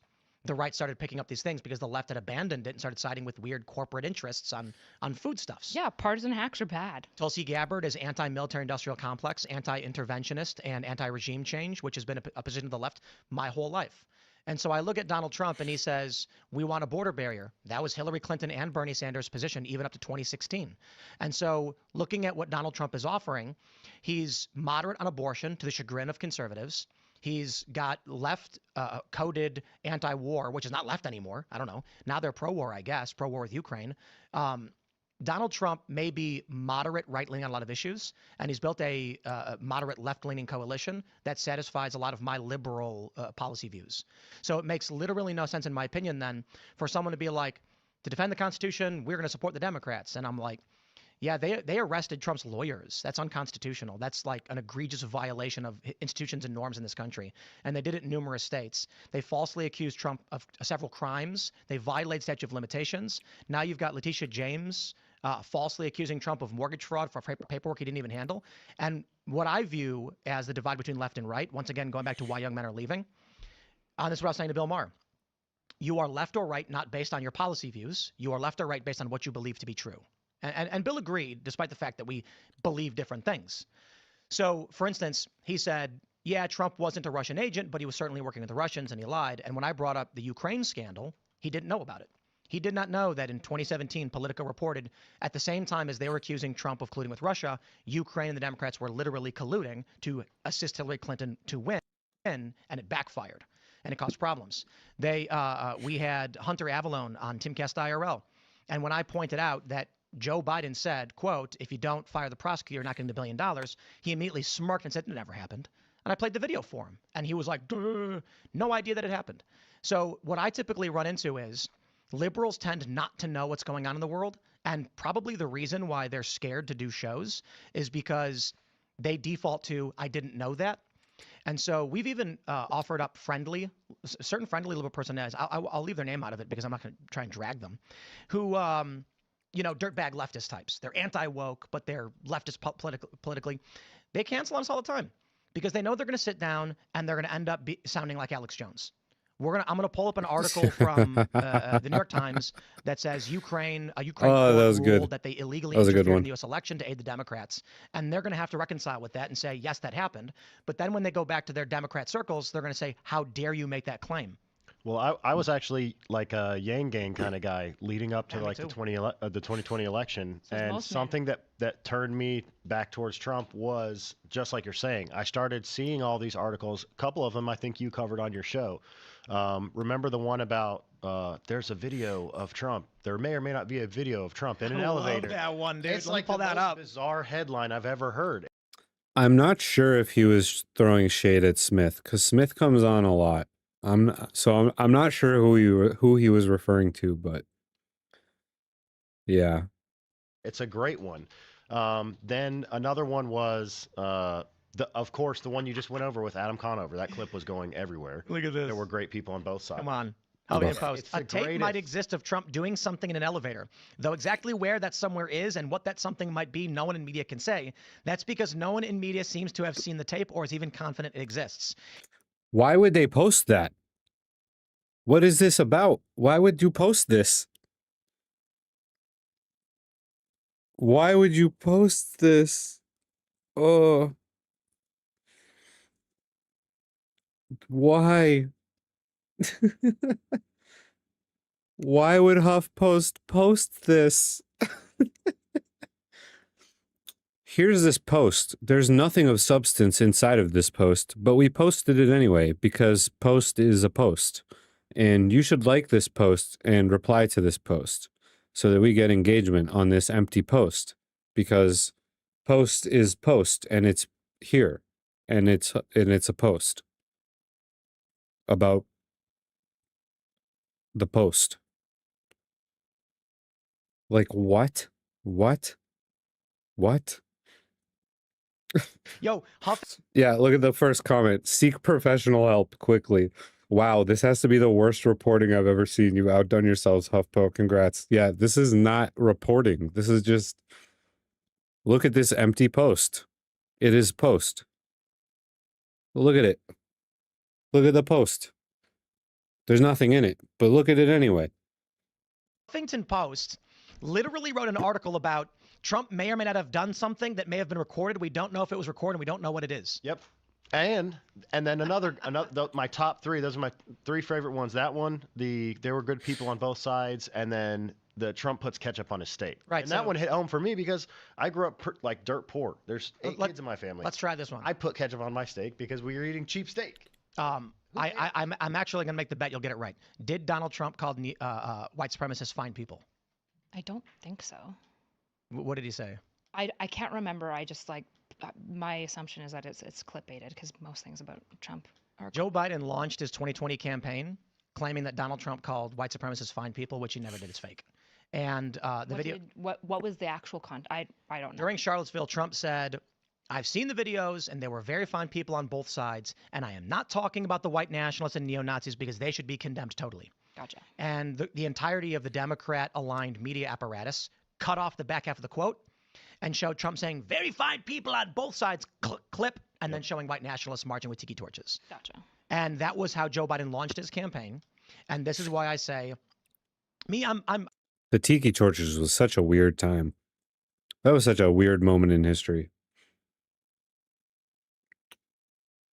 What a world. I consider myself to be like moderately pro-choice. So where Democrats were with safe, legal, and rare, I think abortion is wrong. I think it is a bad thing, but I also don't know how you get to a governmental system where a woman has to get a court writ to be able to have any kind of medical procedure. The end result, of course, is this. I don't want to. You always got to rehash the abortion debate because people don't understand the nuance. But you end up with a system where it's like a woman goes to the doctor and they're like, "Heavens me, you're having an emergency. Insert something. We have to terminate the baby to save your life," like unrelated to the pregnancy. And it's like, okay, let's try and get a speedy writ from a judge to confirm this. Sure. So, but the medical abortions has never really been a problem, though. So my point I is, understand. the end result is that you get people abusing the system. So this is the challenge in trying to find a compromise. But without rehashing the abortion debate, my point is, the left's position is abortion up to 9 months for any reason, no matter what. Well, if I could put a... This is actually what I want to kind of discuss. So I would say if we had more programs to help after, I'd be fine with that too. But look at Colorado. Not to rehash. Colorado removed all restriction on abortion up to 9 months. Right, which is what Canada has as well, right? Which is insane. Well, the issue is that in Canada, that basically never happens as a result of it. Right? Doesn't matter. So, like, why legalize murder and then be like, yeah, but people don't get murdered, so we're gonna legalize it? What? Probably because this fundamentally should be more of a congressional issue, right? Like the fact that Roe went through the judicial system in the first place is probably fundamentally part of the problem, right? And so I disagree. Here's what I would maybe zoom out to. We're talking about partisan hacks, right? It's really annoying to talk to partisan hacks. As somebody who's left-leaning, but I'm not really a partisan hack because I don't have a buy-in on your guys' election. Fundamentally, I'm not voting, right? So I don't care about Biden or Kamala because they represent X party. And you know, I'm sure you're familiar. The left wouldn't even acknowledge that like Biden was kind of weird because he would like had a bunch of clips like kind of like sniffing kids. Sniffing little girls. Yeah, it's weird. That was weird. She's right. Oh, that was so weird. I don't even know if it was legit or like if he was really being weird, but it was such a weird look. Such a bad look. So weird. And they just like ignored it. It was so cringe. So weird. It's fucking weird. It's super, super weird. Fucking weird. The issue is that on the right, exactly. I'm now hearing people unironically saying, I don't care about the Constitution. And if Donald Trump wants to get rid of the Constitution, that's fine with me. And it's like, all of this is crazy town. Yeah, but that's not Charlie Kirk or Ben Shapiro or who else do we have? Steven Crowder or, Sure, we have different things like, for example, getting really mad at like certain violent jokes from the other side, but then celebrating the same types of violent jokes on your side. I think both sides. But what he's saying is like the mainstream pundits are the ones pushing for the crazy ideology I'm talking about the on the left mainstream and pundits Democrats doing these and types of party jokes. members too. Right. And that's why I asked you what I asked you earlier when I was like, well, how are you saying that you're like identifying moderate left, but some of the positions that you're holding, you know, the right-wing. majority of right wing would consider some of them extreme left, and then the rest of them are probably right-wing. Because when you put well, first of all, part of what I'm trying to say is we're not still talking to each other, right? Like I'm here and I'm defending far left positions. I don't hold any of these positions. There's lots of people around me that don't. Why don't defend them? I don't know. Well, those are the only My things. point is that you're a conservative. Yeah, I'm not a conservative. You are. I'm just not. I'm see, fundamentally not, right? I like Ezra Klein's abundance policies, right? I just what like is that? this. What is that? Ezra Klein? His abundance. I know Ezra Klein, but his abundance policies, for example, is very big on like basically removing a lot of proceduralism, figuring out like where the inefficiencies are, and making it the case that like blue states can build the things that they believe in, like green energy, high-speed rails, et cetera, et cetera, et cetera. who disagrees? Lots of people on the far left. Steve Bannon wants to tax the rich. He thinks the billionaires should be taxed at 100%. Sure, but then Is he left wing? I don't know much about Steve Bannon. Well, he's considered like the architect of J6, a far right white nationalist, which he's not, by the way. My point is left and right is not defined by your policies. It's defined by what you believe to be true. I would say it's how you perform mostly. It's how you appear. I think it has to do, guess, yeah, I mean, I would agree with Tim. I think it has to do with like the underlying culture of each No, side too. That is how you well. perform, right? I mean, the underlying culture. You code switch really well with men, and you say things that are like Code switch. Yeah, code switch, right? Like I'm sure that when It's you a left-coded language. code switching, that is The right doesn't say it. code switching is, I'm pretty sure, from black culture. It's definitely not a left-coded thing. Continue, but I'm gonna pull it up. Code switching? Yeah, code switching is like a lot of black kids will say this when they're like around white people. They'll like talk and act what they consider to be more white. That's what code switching is. I love this article. I'm a boomer. I don't even know what you're talking about. It's a black cultural thing. Nope. I mean, maybe. Conservatives don't do this. White liberals present themselves as less competent in interactions with African Americans. The idea of like when Tim Walz was like, I can code talk to white guys, conservatives were like, huh? Because conservatives tend not to change their way they communicate for other groups of people. Just like, just look into the origin. If we like need to have this fight, which we don't even need to. Code switching comes from the black culture. Yeah, that's the origins of it. But the example Tim just gave would be an example of code switching in the modern era, for sure. Culture, which is talking about black people who are existing in like academic spaces who have to code switch from like the way that black people talk and interact and culturally exist amongst each other to being super white. This is what code switching comes from. It's not even relevant. That's just what code switching is. What I'm talking about here is that when you're thinking about left and right, it is reducing on like what policies are, and that's part of my problem. Is that left and right should be policies. And the fact that it's performance-based, which you might argue, that started with the left. Maybe it did. I'm not fully sure, but say it did. Say it did start with the left. It goes back and forth, actually. I would agree with that. Yeah. I think it's bad all around. I think it's harmful in every single way for people to look at me and go, she's got a choker and earpiece, so this is probably her worldview. It probably isn't. In fact, I think about my worldview. It's much more complex and nuanced. I think that we need to do that to each other. I need to go to Tim Pool and say, what do you believe? Because I know that you're not a stereotypical MAGA. I don't know what it is exactly. That's right wing. What? What you just described. That ethos of let's talk. Let me put it this way. Carl Benjamin had a really great breakdown of my conversation with Adam Conover, and the clip that went. I would assume that Tim Pool likes for his head to be warm. He really likes that. That's what the vibe he's given off. And has been giving off forever.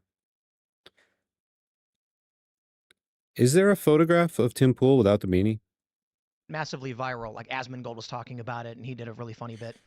Was I got exasperated after an hour and a half into the conversation where the dude was clearly not interested in truth.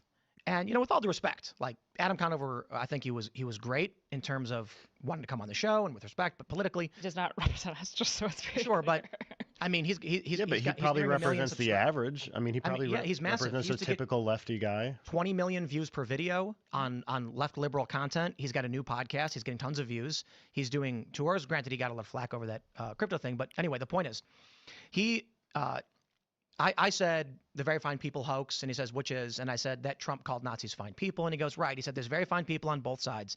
And then I immediately said, and not the neo-Nazis and white nationalists, because they should be condemned totally. To his response, he said that?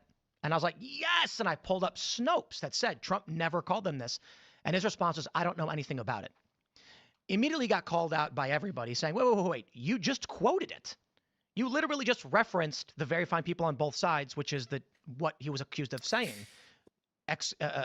without citing the remainder of the quote. So you do know what this thing is. Now you're claiming you don't. Carl Benjamin pointed out, he said the ethos of the liberal is adhering to the tribe, to the social order.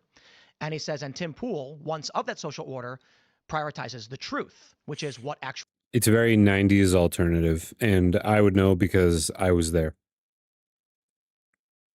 really happened. So Tim is desperately trying to say, and I'm quoting Carl, not speaking in third person, this is what actually happened. Whereas Adam is trying to maintain his adherence to social orthodoxy, which I refer to as wokeness. He does not value truth. He values what needs to be said to create social cohesion, whereas I value truth over social cohesion. It's actually, I think, a masculine feminine coded thing, actually. Women are I more think that's true. And there's a subject-oriented. question I'd like to pose about. I mean, who do you think it's easier to change men's mind or women's mind? Women's mind. There's like You no. think so? Yes. The meme that women just become the political system of their boyfriend and husband is like a classic on every single side. Like, yes, it is. Women just shift towards typically the opinion of the like people around them by and large. This is just unquestionable. I would actually There is a lot of evidence that suggests that propaganda does affect women to a greater scale. I'd have to look into it a little bit more, but I've heard on several occasions that this is it's not like a heavy phenomenon, but it does exist. argue it's neutral, different. Men respond to different kinds of arguments, and women respond to different kinds of arguments. So, understanding the expectations that women have on average that are different, you can exploit either into believing whatever you want. Yeah, I mean, that's true. I just feel like intuitively, I haven't dug deep into it, but it was something I was thinking about, and it was a good, it's a good segue into it. I just think intuitively, men are probably looking for, more logic and more reason-based solutions, or more, if you can prove it to me. Obviously, there's outliers and there's crazy people who are going to stick with it to the end. But that doesn't necessarily confer a logical system. In fact, a lot of guys will be convinced to follow a guy because he's driving a flashy car. This is where you get fake it till you make it. A guy will. There was a guy that I knew who ran a business in California, and he made something like $60,000-$70,000 a year. He spent all of his money on, I can't remember what kind of car it was. He got like a Lotus or something, which is like 50 grand. It's not the craziest, but it looks crazy. And was broke, living in a bachelor apartment. But when he pulled up to business meetings in a Lotus, wearing a nice suit, they said, I want to be like him, not realizing he lived in squalor.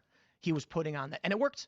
And he was able to sell his company, and he made a lot of money. Fake it till you make it. That's Hollywood, baby. It's performance, right? This is what I'm talking about, is that most people are moved on like vibes, right? That is the social media. It's true. That's true. It's all vibes. All of politics is vibes. Everything is just vibes. It's all vibes. It's the social media domain, which is unfortunate. The issue is that I'm very tired of hearing like right-leaning people being like, the vibe side is just the left. It's like, it's all of you. It's all of you all the way through. And it always has been. The biggest problem with the Enlightenment, and like to some way what you're saying of being like, men are the logical, rational ones. I'm like, not really. They tend to be more object oriented, right? But subjectivity and emotionality is a fundamental part of understanding the world around you, because abstraction is essential to engaging in the complexities of what the world is around us. This is fundamentally Sorite's paradox. Yeah, I mean, I think the better way to say it is like, yeah, I probably more agree with like what Tim was saying, is that maybe they're more abstract thought oriented, and then men are more like pragmatic. Well, that would be bad. That would not be good. I think men are able to do abstract thought just as well as women. Let me put it this way. Typically, not everybody always gets mad when you reference their group. They're like, I don't do that. Yeah, I get it. If you want to convince a woman True. to follow and do something, you need to have 10 women standing in front of her, all telling her that's what you're supposed to do. That's what I was trying to get at. If you want a man to follow, you need a bunch of men looking up to one big, strong guy lavished in gold and jewels, telling them what to do. But you can also, I feel so I work in the automotive industry. Like if there's a guy doing something, the wrong way, like, you know, doing the job the wrong way 10 times and he's like losing time on it or whatever. If a guy, like, you know, picks on him enough, he's like, oh yeah, you're going to do it that way again. You're going to drop, you're going to go this way. And you can kind of give them shit and you can kind of break down there and show it to them like, hey, it's better if you try to do it this way. I got to be honest. I actually think in most interactions, if a guy was like working on a car and was doing it wrong, and another guy walked up and said, "Oh, actually, if you use the ratchet, it'll go faster," he'll go, "Oh, for real? No, thanks." That's sometimes they're stuck in their ways, though. Or sure, no, I get it. They're like, and then some guys, and then you go back out there and they're.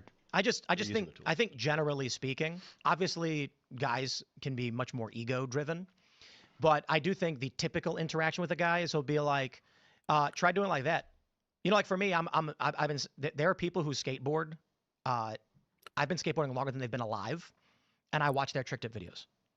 Because I have no illusions of, like, I'm not going to lie to myself. I can't do that thing. Here's a guy who's 15 years old who's better at me. He's going to tell me how to do it. Dang, I've been skating longer than he's been alive. I'll take the advice that I can get. But more to the point, I think there are obstinate guys who are going to be like, I know what I'm doing. Get out of my face. But anyway, the major point is the Democratic Party is female coded. The Republican Party is male coded. You were mentioning that it's like performative in vibes, but I would argue that's a generality of the left and a tendency of the right. So on the right, I was on trigonometry. It was like 2 months ago. They put out a month ago. And what the guys in trigonometry said to me was that you're just blanketing the left. I could say something about the right. And I said, you're wrong. Yeah, you're wrong. On the right, you have Tulsi Gabbard, former liberal, RFK Jr., former liberal. You have Elon Musk, former liberal. Technically all still liberals, I guess, but working with the Republicans. And then you have Christian conservative Charlie Kirk, probably the most prominent, who says, Tim Pool, you're a moderately liberal-leaning guy. Come sit on my stage for the biggest event of the year in politics and talk about what you think. And it's that's not vibe coded. I can go on that stage and say Donald Trump should be criminally investigated for the commando raid in Yemen that killed a 7-year-old American girl. And the conservatives are like, okay. But heaven forbid a liberal go into space and say something like, remember Seth Moulton was like, we shouldn't be having males compete in women's sports? They went after that guy, went for his throat. Well, they couldn't admit that there was some like signs of early dementia or some signs of like mental degradation and then as soon as he gets out of office, or maybe they're thinking about running Kamala against him, he's falling apart. The group that is accepting is always the group that's been on the tail end for the last little bit, right? So the left was the really accepting chill group that just basically allowed everyone in as long as you stood for a lot of similar ideas, and they would kind of talk to everyone during the entire rationalist era, right? It was a very, very open space. The issue is that then the left won the culture war by canceling a lot of right speakers off of their platforms, and then they got deranged and echo chambered and wouldn't talk to anyone anymore. So now the right is the accepting side, but to assume that it will remain the accepting side is just false. Well, that's exactly what I'm saying. Like, there's no evidence to even support that it's doing that. If you don't mind, sorry. Whereas you look back to like the early era when the right was culturally leading again, if you look back into like maybe like the 90s or whatever, you see a very strict system on the right where if they find out that you've ever cheated, you're out. If they find out that you've got a baby out of wedlock, you're out. If they find out you've sworn too many times, it was very, very purity testing, because typically the group that is in the higher level of cultural power will create purity testing because they're better. And so they can kick people out, and then the other group absorbs them until that other group gets more power, and then it'll be back and forth and back and forth. The reason I am left is because of what I believe. Right. That's but it. So I'm left too. Sure. Except no one in the modern political space will say Tim. She's right about that. And that's kind of, it alludes to the Overton window idea. It alludes to kind of what we were talking about earlier.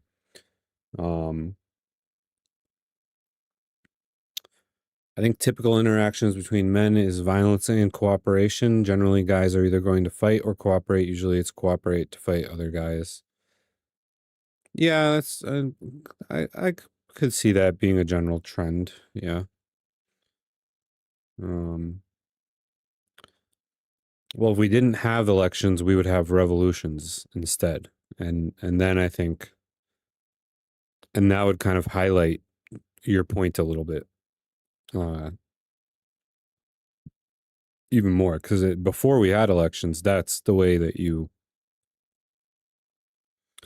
that's the way that you would, change your government. You would revolt because there was no other way. Tim Pool's left wing. Potential. I don't know all of your political leanings, so you might be left. So, like Steve Bannon is a better example. So I don't talk about myself. I've argued with him. He's left of me. He said we should be taxing the billionaires and everything. Take their money. They're crooks. They're ripping us off. They're flooding the electoral system. They're buying our politicians. Take everything they got. And I was like, why? And he goes, so they don't have it. It has nothing to do with, you love saying we're going to fund. I said, no. The billionaires are bad. And then I laughed and I was like, Steve, you would have fit right in at Occupy Wall Street. And he's like, you think? And I was like, that's literally the Occupy Wall Street position. The billionaires are ripping us off. They flooded the zone in politics with money. They don't represent our interests. They're selling out the working class. They've been doing it for a long time. This is why Bernie Sanders was popular. Mm-hmm. It was he literally said in 2015, open borders is a Koch brothers proposal. No open borders. And the World Socialist website called him a nationalist capitalist for wanting secure borders. Left and right has nothing to do with your policy views. Literally nothing. It must. What I'm saying is I don't care what these bullshit assholes say. I don't care. They don't get to rob us of our words, and they don't get to rob us of our principles, right? I'm a Christian that lots of Christians don't like. And that doesn't mean that I'm not a Christian. That doesn't mean that I don't love Christianity, and I fight for it like vehemently because I believe in it, despite the fact that most of the group would kick me out. I'm a feminist that most feminists call a pick-me. They don't like me very much, but I'm a feminist because I believe in what the actual So is movement Nancy Mace. of feminism says. I actually, and guns. I think gun laws are very feminist, right? Right-wing. I'm just not right-wing because left-leaning policy is strong institutions, regulated economy, right? It is taking care of the vulnerable, welfare state, and it is allowing individuals freedoms and liberties to do what they would like to do. Yeah, but I think I get what you're saying, but I'm going to say it again. Colloquially today, people don't use that word in that way. And you can make the argument. You don't get to take it from me. So my point is, let's just say this. We'll call it tribal left, tribal right. We'll call it team red and team blue. You're team red. I'm team gray. You're actually team red. Scott Alexander writes about this. It's fascinating that I'm not. I don't want to get into Trump bashing here, especially because I really do want to avoid doing too much domestic policy conversation as a Canadian stuff. But I'm not team red because I think what the conservative purpose is to preserve and to consecrate and conserve tradition and values and constitution, which made us in the past so great. And the point of the left is to progress us and push us forward. And I want to do that. I want to push us forward. That's the right. It's not. That's the colloquial right. It's not. 9 million Obama voters in 2016 voted for Donald Trump. And one of the big reasons was that Donald Trump went on stage at the RNC and unfurled a pride flag to thunderous applause. Donald Trump came into the Republican Party and pushed this political faction in a progressive direction. He's a moderate. Even Vox called him a moderate. You've got many drag and transgender Trump supporters. Donald Trump said on the issue of gay marriage, not a fan of any of that. Donald someone who's further right. Yeah, people have to have M and F on their passport. So now most trans people cannot go internationally anywhere where they don't appear as an M on their passport. And that's just not. That's dangerous for trans people. If you want to do, I'm running into this with a friend right now who tries to do war correspondence in countries that don't like trans people. She, in every way, is a woman. Nobody would look at her and think that that person should walk into a male bathroom. But because she's trans, she has an M on her passport, and she now cannot go into multiple very conservative countries because of threats to her life. Well, to be fair, I mean, he'd be under threat if they went anyways. No, she wouldn't, because most people, first of all, she was not super out about her transness. Most people never knew. at all. And she has gone into these countries numerous of times in the past. She can't anymore at all because of this passport change. That isn't helping trans people. That is And fundamentally. that just seems like a self-inflicted. But sort of problem. How is this regardless, self-inflicted at all? I mean, you're choosing to go to those zones. You're She's a choosing to war go to those correspondent areas as her career. anyways. Yes, she goes to Iraq, but she's Nah, always this gone to is- Iraq. you know, I'll concede this is a lefty position, and it is, I would refer to as, I don't know what's the right way to describe this, farcical, fantastical. I did conflict reporting. I didn't go to any active war zones. I went to civil war and like conflict and crisis and disaster zones. And it was always fascinating to me because of this political correctness reality, especially pertaining to HR and stuff. The story that I usually tell is I was doing what's called heat training. It's redundant. Heat includes the word training. Hostile environment action training. And they couldn't actually tell the women not to go to these zones and prepare them for what happens to women in war zones because they'd get sued if they did. And so someone asked this former MI6 guy, should women who go into conflict zones be concerned about rape? And he went, men get raped. Men get raped. You know, anyway, so moving on. Because he literally couldn't say, if you're a woman, you go to a war zone, you're captured, you'll be merciless. They would want to go there if it was their job, which is kind of what Kyla's saying. The reason I've gotten a little bit quiet for this part of the conversation is because I don't actually have, I've never heard this before about the passport thing. It's definitely an interesting concept. I'm gonna have to do a little research and think on this a little bit before I give an opinion. I hadn't heard about this before. There is certainly some merit to that, to what Kyle is saying. Like, if it was your job and it was all fine before, I don't know. This is very this is a new idea. This is a new concept for me. I haven't heard this before.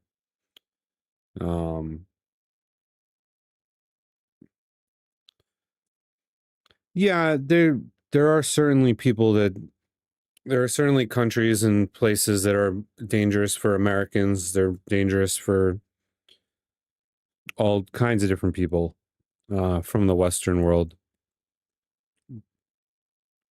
But if you're passionate about, like the example she gave was, she's a war correspondent journalist. If you're passionate about that, and that's the thing that you like to do, and that's your job, and then it does beg the question, like, that is a very, yeah, so like she can go to Europe, but she probably can't go to, like, she probably can't go to like Israel or Palestine. She probably can't go to some places in the Philippines where there's a lot of war going on. She probably can't go to, there's all kinds of places she probably can't go to. It's an interesting concept. I'm gonna have to think about it a lot more before I kind of give like a solid opinion. Definitely thought-provoking though. I will say that. The bathroom thing, we're like the only country that has this problem, that has trans people, and it's because we segregate bathrooms. There's really no reason to. Stalls should be blocking everything. It should be unisex like it is in all of Europe. The assault in bathrooms thing is like the tiniest percentage of assault of all the assaults. It's not a thing really. When it comes to locker rooms and sports, that's where things get a little hairier. The passport thing, I'm gonna stay out of it until I got to do a little more thinking and research on that one.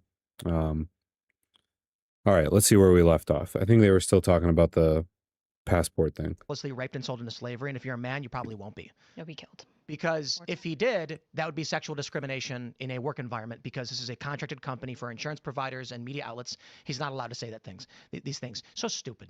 The idea that a trans person thinks they have a right to go to a conflict zone and, oh heavens me, my passport, dude, that you die. You go to conflict zones, you assume the risks of who you are and what you are. And this idea that you are entitled to some special privilege to go to a foreign country where you may be killed in any circumstance is laughably insane. What's the benefit of changing any of these passport things except in for 1993, there was a law passed in the United States because forever, when medical testing was done for drugs, they did not do it on women. And so when women would go to the hospital with pain, they'd say, take this painkiller. And the woman would say, it hurts. And they go, women are such fucking babies. And then they were like, hey, maybe drugs work differently on men and women due to physiology.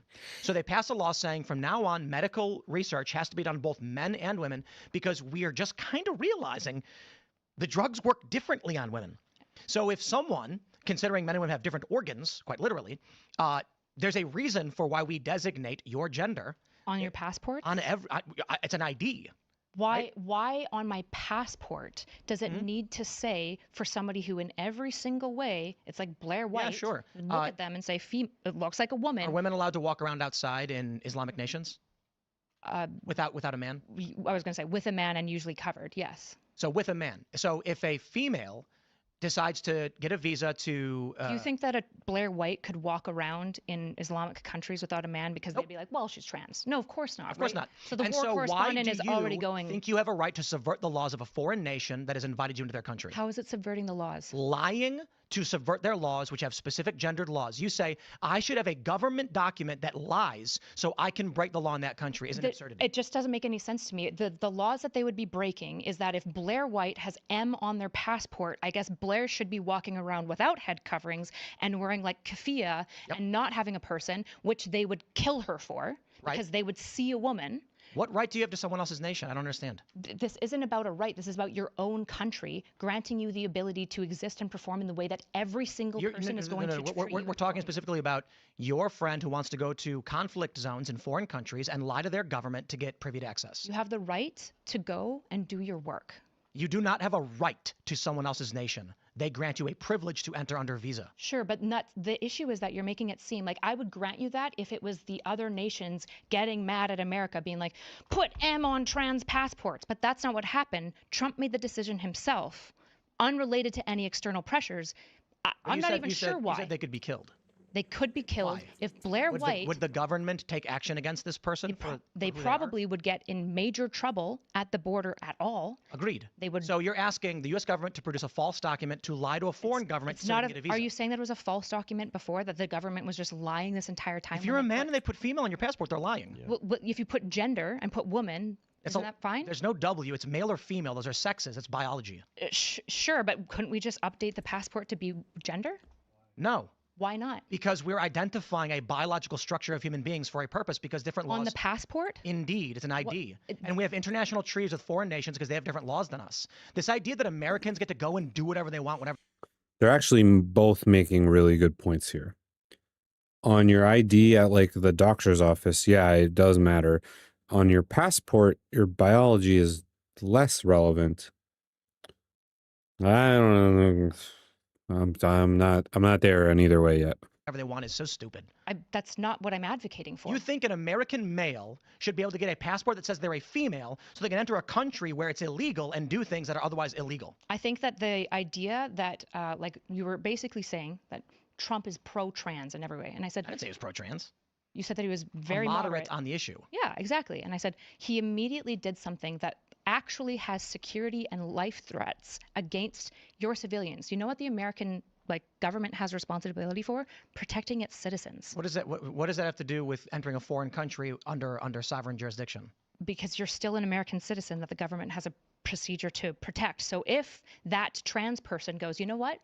I'll embrace that. Why? Blair White goes, it should say M on my passport, and then goes in. Does the American government have to go rescue her when she inevitably gets attacked and assaulted? Or does she just have to give up on her career as a war correspondent? Yes, you do. You're not entitled to these things. This is weird. It's such a wild thing for you to say. It's totally chill that the American government can just be like, nah, you're not allowed to do your I think you're lying. anymore. I'm not lying. You think Americans should have a right to commit crimes in other countries? Yes or no?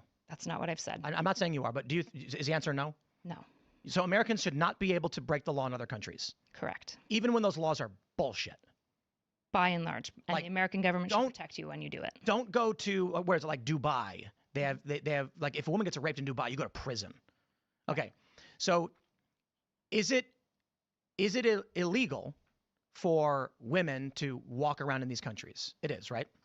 Yeah, without the male Without a man. and et cetera, yes. So if a female dresses up like a man and takes hormones to mask it to the government, like let's say a woman in Saudi Arabia starts illicitly taking testosterone to appear like a man to go around and break, they would get in trouble for that, wouldn't they? Probably not if they passed well enough, because nobody would know. No. I'm saying when they got caught, it's a crime. It Yeah, is they would- illegal to do. Because they're trans, yeah. So I don't understand It's how you're illegal to be arguing. trans. You're basically that the- saying that the- trans people just shouldn't go where they're not, where it's illegal for them to exist. That's what you're saying. Why would you? Well, hold on. Any reason that you might want to do war correspondence? What do Sure. you mean? Do you recognize that war correspondents can die? Yeah.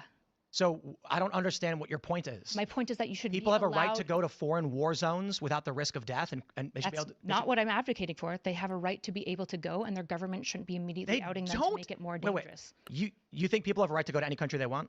Assuming that the government approves their visa, et cetera, yet not right. Okay. I Well, should say I agree. I agree if they a approve their liberty. visa, right? They had the liberty to go, I should say. A right is probably the Assuming wrong that word. foreign government says we will grant you the visa. Yeah, the liberty to. Do people have a right to lie on their visa applications? No, but the issue is that before the government didn't view that it was a lie, and now well, they it do. is. Because we're not talking about gender on passports. You agree with that? We're talking about biological sex. I'm advocating that essentially you probably should allow somebody like Different Blair argument. White Different argument. You are upset that Donald Trump said you have to have your biological sex on the undid passport something because it was already done. because they were putting fake sexes on passports. Essentially, yeah, which would have been better if they did gender instead. I agree. Okay, so then the issue is, which is this is where the contention is. You have a friend who wants a false biological sex listed on their passport, Wants their so they passport can not to defraud a change. foreign country into entering.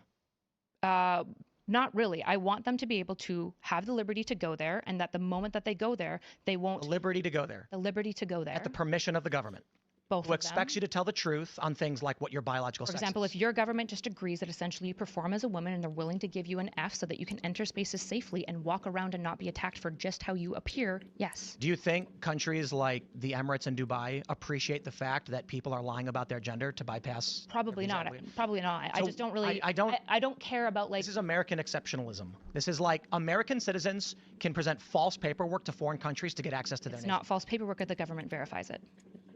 It is. It's not. So when the government says it, it's true. On the passport, If the fundamentally. government asserts something, it's a fact. Is that? That's not what I've said. Then it's not true. We have to- A government can lie. Well, Tim, do you want to engage with what I'm saying, or do you want to create a No, I think version you're of what I'm lying. I'm not lying. An individual has no right to a foreign country. Period. I've never said that they have a right. They have a liberty to it. A liberty to what? What? To apply to go there. And is lying to that government okay? It's not lying if your government is willing to agree that essentially you can be. Are males F. females? No, they are not. Okay, so if a male says I'm female, is that a lie? Yes. And so if a person applies for a passport to the government who is male and says I'm female, is he lying? It depends on if the government is willing to allow female to include woman looking, and if I'm talking about sexes, not genders. yeah, and if the government, lie which is what for I a man? I'm answering you. You're- I know- you're- I'm you're- answering no, you. this- Tim, this is Tim, why you men are have to let me leaving the finish. left. You have to let me.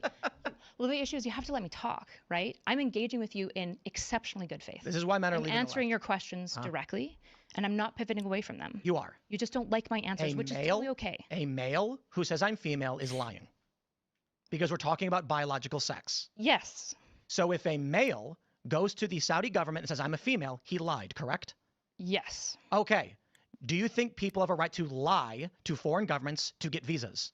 To get visas, not usually. I'm sure there's some exceptions that I might be okay with it. That you can lie to a foreign government to get a visa? Yeah, so for example, if you I think a lot of people lie to North Korea on their visas as to like what they're doing, who are helping like smuggle in information and like helping freeing North Koreans, for an example. So Sure, to be fair, we're talking yeah, about Jordan like Hart. subterfuge. Actually, I shouldn't say anyone who does this, right? But there are people who do this to like really extremist regimes like North Korea. In that case, they're lying on their visa. But I'm kind of okay with it, right? Because they're trying to help the North Koreans, right? So in this case, if you've got a country, So it's an that- adversarial. That was a reasonable counter. I'm very torn on this. I'm very, very, very torn on this. Oof. I'm gonna sip some tea really quick, and maybe that'll help. Yeah, it's still too hot. Um. Hmm. Yeah, I'm not there yet. I'm not there yet. Real nation. Yep. And we So have if you got a country that looks at trans people and says that they don't exist and there is no way for Blair to enter safely without us killing her, I'm okay lying a little bit to that country so that Blair can enter safely and do her job. and the Yes. government should aid that lie.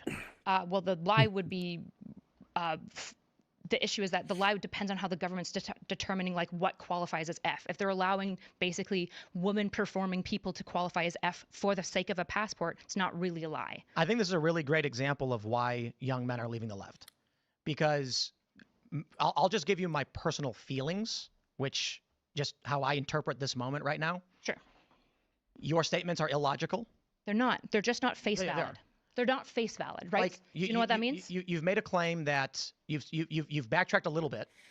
When you fluttered between gender and sex, you then said that we should change passports to be gender, not sex. You acknowledge that sex is Sure, different. yeah. I should have baked in extra arguments. You've asserted an entitlement to lie to foreign governments for access to their countries. To some degree, yeah. You is- agreed to that, though, right? So no, I didn't. Yeah, you said, yeah, there's certain I situations was that you're going acknowledging to what lie. you had said about people lying to get So into you North don't Korea. think that people should lie to get into North Korea to like help aid those people in like freeing themselves from like the extreme oppression that North Koreans experience? Like you think it's bad when like Yeah, maybe, yeah. humanitarians. It wouldn't be morally bad, but it would be wrong. Yeah, I mean, like, Well, you no, probably Why? shouldn't try to do. I mean, you're. I mean, it's a question of the sovereignty of nations. I don't like North Korea. Should America be like, hey, North Korea, just a heads up, these people, I careful, don't. they're not entering just to do tourism. They actually I think if we wanna have help your people. treaties with nations we are not actively at war with, we should do our best to adhere to them. And so the question of international treaties pertaining to visas, the idea that the U.S. government would permit people to lie on their passports, it's a weird thing to advocate for. Sure. The issue is that, again, this is why Like, I why said, lie on your passport? I don't understand. why insist on having biology on your passport? Why not have gender? Because there are laws in certain nations. Why not have pertaining- both? Because it's a redundancy. It's meaningless. It's not redundant. So you'd right? put, I'm a male woman. Well, Blair White. What is a woman? What is a woman? That's easy, Tim. It's a male woman would be a woman who delivers mail. No? No groans? I'm sorry. I'll shut up. And it is a performance. What does that mean? It means that you appear woman. It's like porn. What's porn? Well, you see it when you know it, right? If you look at it, that's porn. That naked image, it's not porn. Why can't liberals answer this question? Because because do you want me to go why? Because they're scared too. No, because of we went into Woman it is an before. adult human female. No, not at all. The issue is that it's Sorite's paradox. Do you know what Sorite's what is that? paradox is? Okay, I've got 1,000 grains of sand, and I say that's a heap of sand. Would you agree with me? Oh, I know this. Yes, I use it all the time. Okay, How many grains of sand makes a heap? exactly, right? And the line there is hard to know, right? It's really not. So Blair White is a Is man. And Blair White will tell you Blair White is a man. Okay, that's fine for Blair White. Blair True. White literally makes videos where You want Blair White I to will- walk into male bathrooms? no. Oh. No. Why not? Well, my position on this is like Blair White walking into a men's room will create a weird social chaos, and I'm not really concerned about What Blair. kind of social chaos would it make? So for men, it's a bit different for women, right? And so the issue is not specifically about Blair White. It's about Buck Angel, a better example. Sure. Buck Angel walking into a women's room is going to start a fight. And so Why? Because Buck Angel is a masculine, bicycle mustached, male-looking individual. So Hulk Hogan with a vagina is essentially like more of a Should woman. be using the men's room. But literally, Hulk Hogan with a vagina is a literal woman. Hulk Hogan with vagina should be using the men's room? Yes. Gotcha. Why? Social order. Because what's the social piece? The social piece is that people make judgments based on appearance. And there have been instances, there was one story out of McDonald's where a lesbian female was pulled from the women's bathroom and the police kept calling her sir, despite the fact it was a literal biological female, because of this controversy and conundrum. Yeah. So I don't have this staunch right conservative, make everybody use their biological gender space, because that will just be chaotic. That being said, there's no simple answer. Why?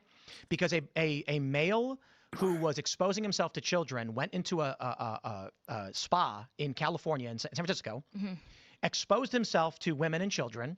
And when a woman complained, they said, the assumption is this person is trans and we can't intervene. When in fact, it wasn't a trans person. It was a male who was exposing himself to children. Right. So therein lies a much greater problem. On the surface, I think the simple answer is I don't see how any guy's going to appreciate Buck Angel walk into a ladies' room with their wife. Exactly, Never gonna because happen. people make judgments on appearance. Indeed. And those judgments on appearance that we make is that performance. And that has nothing to do with your entitlement to government documents nor entering foreign I'm not getting there countries. yet, right? If we make judgments based on appearance, you look at me and how do you know I'm a woman? Did you check my passport? No. Did you check my vagina? Nope. I could have a penis for all we know. Probably not. I could. Why are you assuming I'm a woman? Well, you have a woman's body. Right. Yes, I So, perform very woman. Let's roll. Your skin.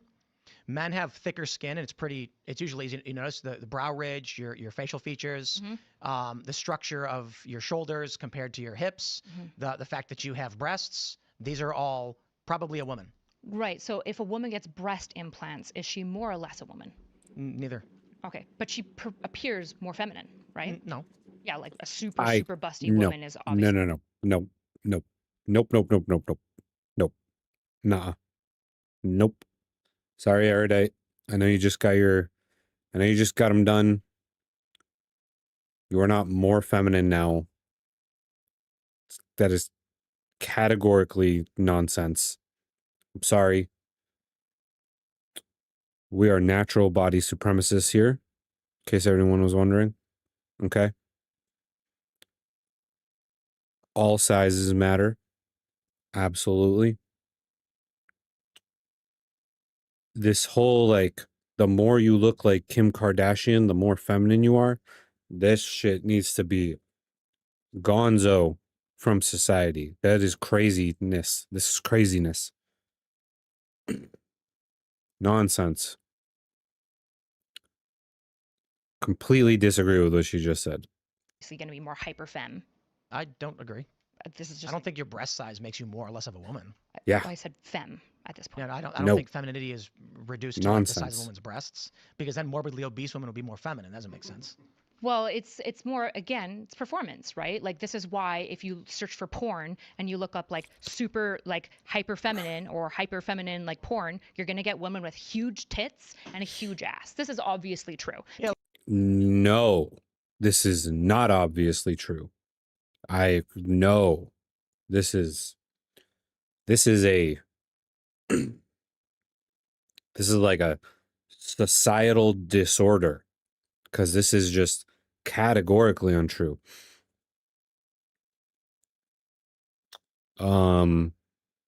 If your dog had one leg amputated, he's a super dog now. That's how that works. You should be teaching him how to fly, because he can. He just doesn't know it yet. These are feminine traits, right? so- Men don't typically have big tits. Men don't typically have any tits. However, bigger breasts is not more feminine. Like, that's just categorically nonsense. Come on, girl. Tits and big Yeah. asses. So creating subcategories to define something doesn't change that woman and man are typically used to define adult human, male or female. Yeah, I would say like 90% of the time. And the problem is that we have to legislate for like also the 10%. And so when it works 90%, 10%. sure, it's probably less than that. Substantially less. Sure, but we still have to legislate for it. Yeah, These are our citizens, right? We can't just be like, fuck you guys. You're not our problem. Yeah, we actually, could. the argument from trans I'm people just is it was kidding. better off before any of this was happening, when trans people just used bathrooms without anyone noticing. But I agree that the trans Legislating movement, for it actually caused more problems. well, legislating for it in the way that the trans movement has legislated for it has caused problems, and you right? know, they were trying to get it removed from the DSM-5 as well, which I would believe so, yes.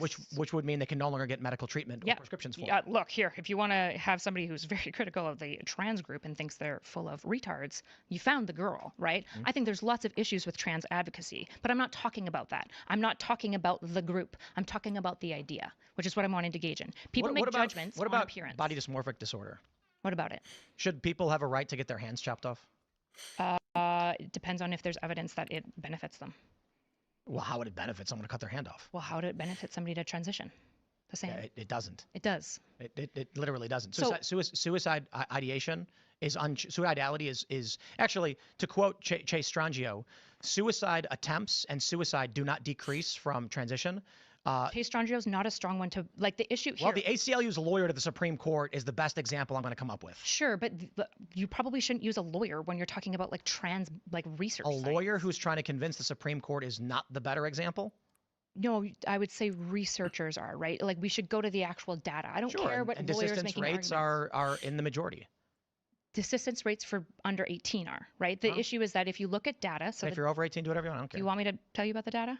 Sure. Okay, so there's tons of research on specifically adults, and this was before it was super politicized, because right now, most of the data that you look at for trans science between like 2018 to about 2024 is politicized on both sides. There's groups that are very anti-trans doing science and it's garbage, and there's sides that are very pro-trans and they do science and it's also garbage. And so the issue is that we have like almost 2 decades now of science that we can't rely on. So we have to look back at like the earlier stuff and be really scrupulous about the methodology specifically. And so one of in the most methodologically sound studies, it's an RCT, it's longitudinal, it is a brilliant study. I believe it came out in 2003. I could be incorrect, but it looks at adults over time who transitioned or did not transition, right? And all the effects and sequelae. And when you look at the adults who transitioned over the like 10-year period that they were studying them for, there was a 60% reduction in attempt rate.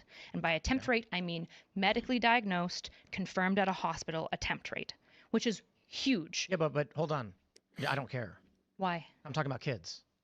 I'm talking about adults. I know, but I don't care what adults do. But when we're talking about passports and like traveling and all this sort of that's stuff. government treaties and trying to get access to a foreign nation, which you have no right to attain.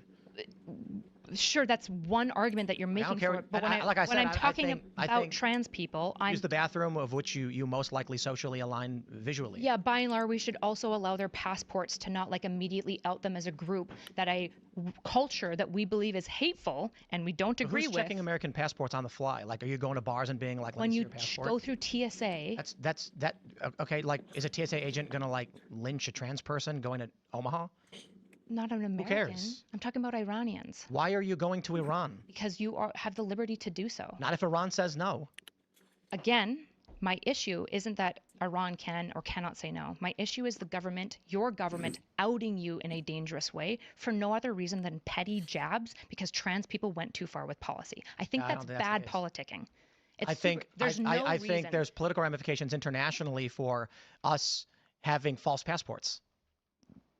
Again, if the government will create a way that you can basically allow trans people to have a passport that looks in the way that they are presenting so that they don't get in trouble in countries that will throw trans people off of buildings, I think it's good for your Why government would you to try. go to a country that they're going to throw you off a building? So what do you mean? What is this question? Why would women go to any country ever that they care about and do like work to like help the poor? I don't know, because they want to. They have the liberty to do so. Right. And so this is why I asked, why would you do it? You gave an answer. Liberty. And my So- point is, sometimes you die, The right? government shouldn't be outing you to kill you. I don't care if a Yeah. trans person goes to Iran and then in the process of being in Iran, they die as a war correspondent. I care about your own government outing you and setting you up to be killed for no other reasons than petty Sure. jabs. And I'm gonna say once again, the reason why I think young men are leaving the left is that this sounds like sophistry. So again, let's talk about face validity. Do you know what face validity is? Explain. Okay, face validity is this process in science. So when we do science, we look for things. So like when we test whether or not I'm testing depression, there's validity measures that we apply to ensure that I'm capturing depression and not something else like anxiety, right? One of the ways that we can test for whether or not we're capturing a construct is called face validity. And all that means is it appears good. And the issue is that the world is so much more complex. Every scientist knows that face validity as a form of validity is garbage, because I might write an emo measure to test how emo you are, but that doesn't mean that I'm tapping into the emo construct at all. Even though all the questions might sound good and I ask you a bunch about Green Day and all these sorts of things, and I ask you how many black types of like makeups you have, They're not emo. right? Might be goth, right? They might be They're pop punk. there you go, right? They might be something else. I call them cult punk now. So this is why face validity, really weak thinking system. And my problem with the right and what you said before with men is that you said it's easier to be on the right. And I would say that's a weak answer, Because It's true. It's true. as a human being, it's not better to take the easy path. You should take the right pathway. No one said that's not you called my answer weak, which is nonsensical. It is. You agreed with me that it was easier to be on the right for a man. It's not nonsensical for me to say taking the easier path isn't good. Calling my answer weak is not saying. I didn't say your answer's weak. I said that men who That's a take weak the answer. easier pathway. When you say it's easier, that the weak answer is in, like, essentially when men say You it's mean just it's the easier weak to be path. right. That's weak. It's the weak path. Sure. Yeah, I think if we dive into this, men don't want to live in a world of sophistry. They don't want to be told to say there are 5 lights through pain of penalty. So when it's easier to be on the right, it's more like if you're on the right and you go to someone and say, you know, that you're gay, most people on the right, not all, are going to be like, I don't need to know that. I don't care. How do you know what's true? Well, that's a good point. You don't. What I was saying was Green Day is not emo. And then Tim agreed with me. And then she tried to say they're goth. Green Day is not goth. Tim agreed with me. And then I was saying that I would know because I listen to emo and it's not Green Day. And yeah, I think that catches us up pretty much. Also, when she was just saying that's a weak answer, I also thought she was talking about Tim's answer. She could have worded that a lot better. But now that she's explained it, it makes more sense. Thanks, Martin, though. I'm still getting used to my mic literally just turns red. Just one little light here turns red when it's muted. So I'm still not used to it. But I'm back. I know is that I know nothing. Sure. But you know some things, right? And it's good to know that you know. We believe some things. Well, I'm an objectivist when it comes to, like, I'm a science realist, right? I believe that there are things we can discover that are true and will stay true regardless of how people feel about them, right? I think my pencil will fall and that's due to gravity because it's true, and it doesn't matter if I'm like, oh God, please don't do it. Oh shit, I lost again. We agree on that, but that's a less than 1/1,000,000th of reality. So arguing that we can understand something basic, like a question I like to ask people is if gravity's not basic, right? Gravity's sequelae of falling is basic, but we don't even know what causes gravity. Right. So if I were to take this phone and whip it as hard as I could at that window, what would happen? I don't know how thick your windows are, but it would at least smash your. I thought gravity was because of the spinning.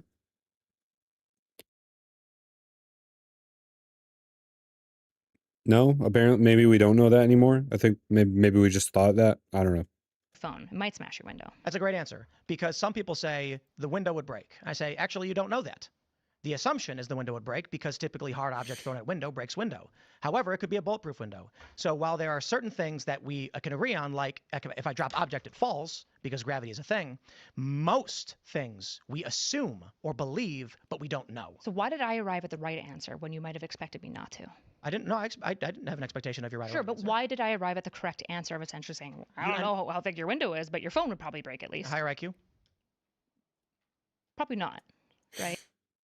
I think it's probably, for example, Adam Conover is probably not stupid, but I think he says lots of stupid shit. But because he's trying to adhere to a liberal orthodoxy. Because a question of yes, because partisanry defaults your brain to bad thinking strategies. And what I care about, all I care about in my platform is good think. And face validity is not a valid way to determine whether a construct is true or not, because it falls apart the moment you look at the complexities of the world. Which is why I say when you go so hard on this passports out you, people don't buy it. I don't care. If I explain to them how blitzscaling works as a venture capitalist system, you might be like, that shouldn't work. I don't really care. It's really complicated. It's infinitely complicated. But you sound like Adam Conover is my point. What? You sound like Adam Conover. No, because I don't deny. That's pushing it. That's a little far. That was mean.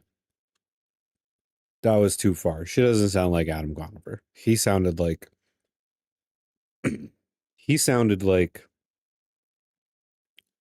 like someone who just woke up in a different state from the party they started drinking at the night before. That's what he sounded like. IQ, and I don't deny science, there's right? no, I don't sound like Adam Conover in any way, other than we might align on like trans stuff. No, but the issue is like I'm not engaging in science denial. Right, let's try this. The issue of being able to travel to a foreign country is predicated upon the acceptance of that foreign country letting you in. It's their sovereignty. So internally, there really isn't an issue pertaining to your passport saying MF or whatever. I mean, unless you're trying to get a ladies' night discount, which is unconstitutional anyway, and they get sued a million times over for it.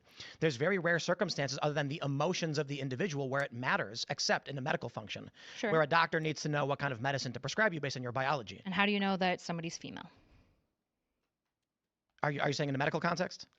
Female, with the way that you would define female. I mean, we make assumptions on the surface for the most part, but I fully recognize for someone like Blair, I have no problem saying she and her, because Blair, why? Because Blair gives me respect. Yeah, you're a respectful person, and Blair returns the respect. It would also be really fucking weird to say he, him, right? No, not really. I mean, Blair has said that she is actually a he and a man, and I think Blair even called her boyfriend gay. And so I'm kind of like, I don't know, Blair's nice, respectful, entertains things logically, and asks me as a preferred pronoun. I say, okay. We had a drag queen on the show, said I use she. I said, okay, I don't care, whatever. Sure. People who are disrespectful, I'll call all sorts of weird names. Sure, I'm not asking about people who are like, yeah, I don't expect you to play the same social tit for tat. But this is my point. Conservatives, like actually, one question, sorry, if I can pause you. I don't know who Blair is, okay? I'm a random person plucked from the internet, from the world who has never seen the internet. Which pronouns would they guess Blair is? She, her. Why? Because Blair White looks female. Right. And so that looks female piece is something that I think is worth applying a word to, which we call gender. Trans. Gender. Right? Because that's the word that you can pick a different word, I suppose, but gender is what we're talking about when we say that somebody performs in such a way, right? The reason that you know that I'm a woman is because I perform like a woman in every single way, even though it is possible, technically, that I'm a sneaky XY chromosome haver. So I even have a vagina, but I'm technically XY. Well, there's androgen. I forgot what the actual thing is called. Androgen immunity. Yeah. Deficiency or immunity. It's one of those. But yeah, you can have XY chromosomes and completely come out like basically female. It's very interesting stuff. You know that? Yeah. Some people are born XY, but the testosterone they're immune to testosterone. Yeah. So they develop like females. I think the issue largely is just down to why does that matter if someone's ID says their biological sex on it? Because say for somebody like intersex. Well, intersex, how do you even? Well, intersex actually has the capability to change. What? If you're birth like. Yeah, I think they have to pick whenever they're like younger or something like that. They just pick it. They just pick a sex. Yeah, like I think they have to. I think they have both, and the parents basically have to choose. I'll tell you this. Wait, no, that's hermaphrodites, I thought. I think the other guy is confused. I will grant all luxuries afforded to anyone who is legitimately intersex. I have no issue with that. It's a minority of the population. I don't think we should legislate for the majority for a minority in that way. So by all means, let's say, sure, intersex makes up like 0.017% of the population, and let's try to accommodate them. It's unfortunate they ended up in that circumstance. Sure. So like, for example, the Algerian boxer Amane, right? Mm-hmm. Everyone insisted that she was trans. Seems like there's no evidence that's come out. It seems likely that she might have some intersex stuff, her testosterone. XY, I think. Yeah, like she might be androgen resistant or something like that. But in all ways, she's like, she's Algerian, right? They've thought she was a female from birth, and Algeria is not exactly gender open, right? When we looked at that situation, the right got really agitated because essentially gender was thrust in their face, and it's hard to solve, especially if you won't even. Well, they said it was a guy, but it isn't a guy, right? In any way, shape, or form. And in fact, insisting she with breasts is a guy. She didn't have breasts. That was the issue. I think that she has like some level. I think most XYs will have some level of mammary development because without testosterone, you often. This is why pedophiles who are on SSRIs often have mammary development. Mammary development is kind of default unless you have androgen to prevent it. I could be wrong, but that's my understanding. I think you're right. That's why I like dudes with steroids when they stop producing testosterone Yeah. after the fact, they end up They'll growing get boobs. some boobies, right? something And like so she did have breasts. They were probably small. I wouldn't be Like surprised because she was, Bitch that Bob was his name. sure, but like Asian women have small tits, and that doesn't mean that we're like, that's a man now, it's a man. Otherwise, my argument that more tits equals more woman would be true. The issue largely just stems to And it's not true. More tits does not equal more woman. Knock that shit off, Erudite. we don't legislate for the absolute minority, and an intersex person upon discovery, it's like, well, we can't. If you don't fit into the category we've provided for the overwhelming majority, then maybe a secondary category or something would make a lot of sense, because if if someone was born without feet, they're not going to be runners. We don't say like we're going to give you robot legs so you can run. That was actually the Oscar Pistorius debate, because he didn't have legs, and so they were letting him use these prosthetics that people argued gave an advantage. He argued didn't, and it was contentious. And then he killed his girlfriend, I think, and got arrested for it. The fair play guy, right? The like big question of fair play. Yeah, I mean, like I think when it comes to trans something I was women trying in to ask you sports- earlier was sort of that too. What he's kind of touching on is that, well, how can you say that, like in this one, like right now you're saying we should basically legislate for the minority, but then earlier we you're always saying, legislate I for know, the but minority, you're just to saying- be clear. But you're saying, Always. well, we shouldn't be By listening and large, to that's these. what like most judicial criminality. Yeah, but you're saying earlier, well, we shouldn't be listening to these crazy people that are like on the extreme left, and we should be ignoring them, and we should be like Sure. coming together. Yeah, you should, like for example, We should. I guess I We should ignore them.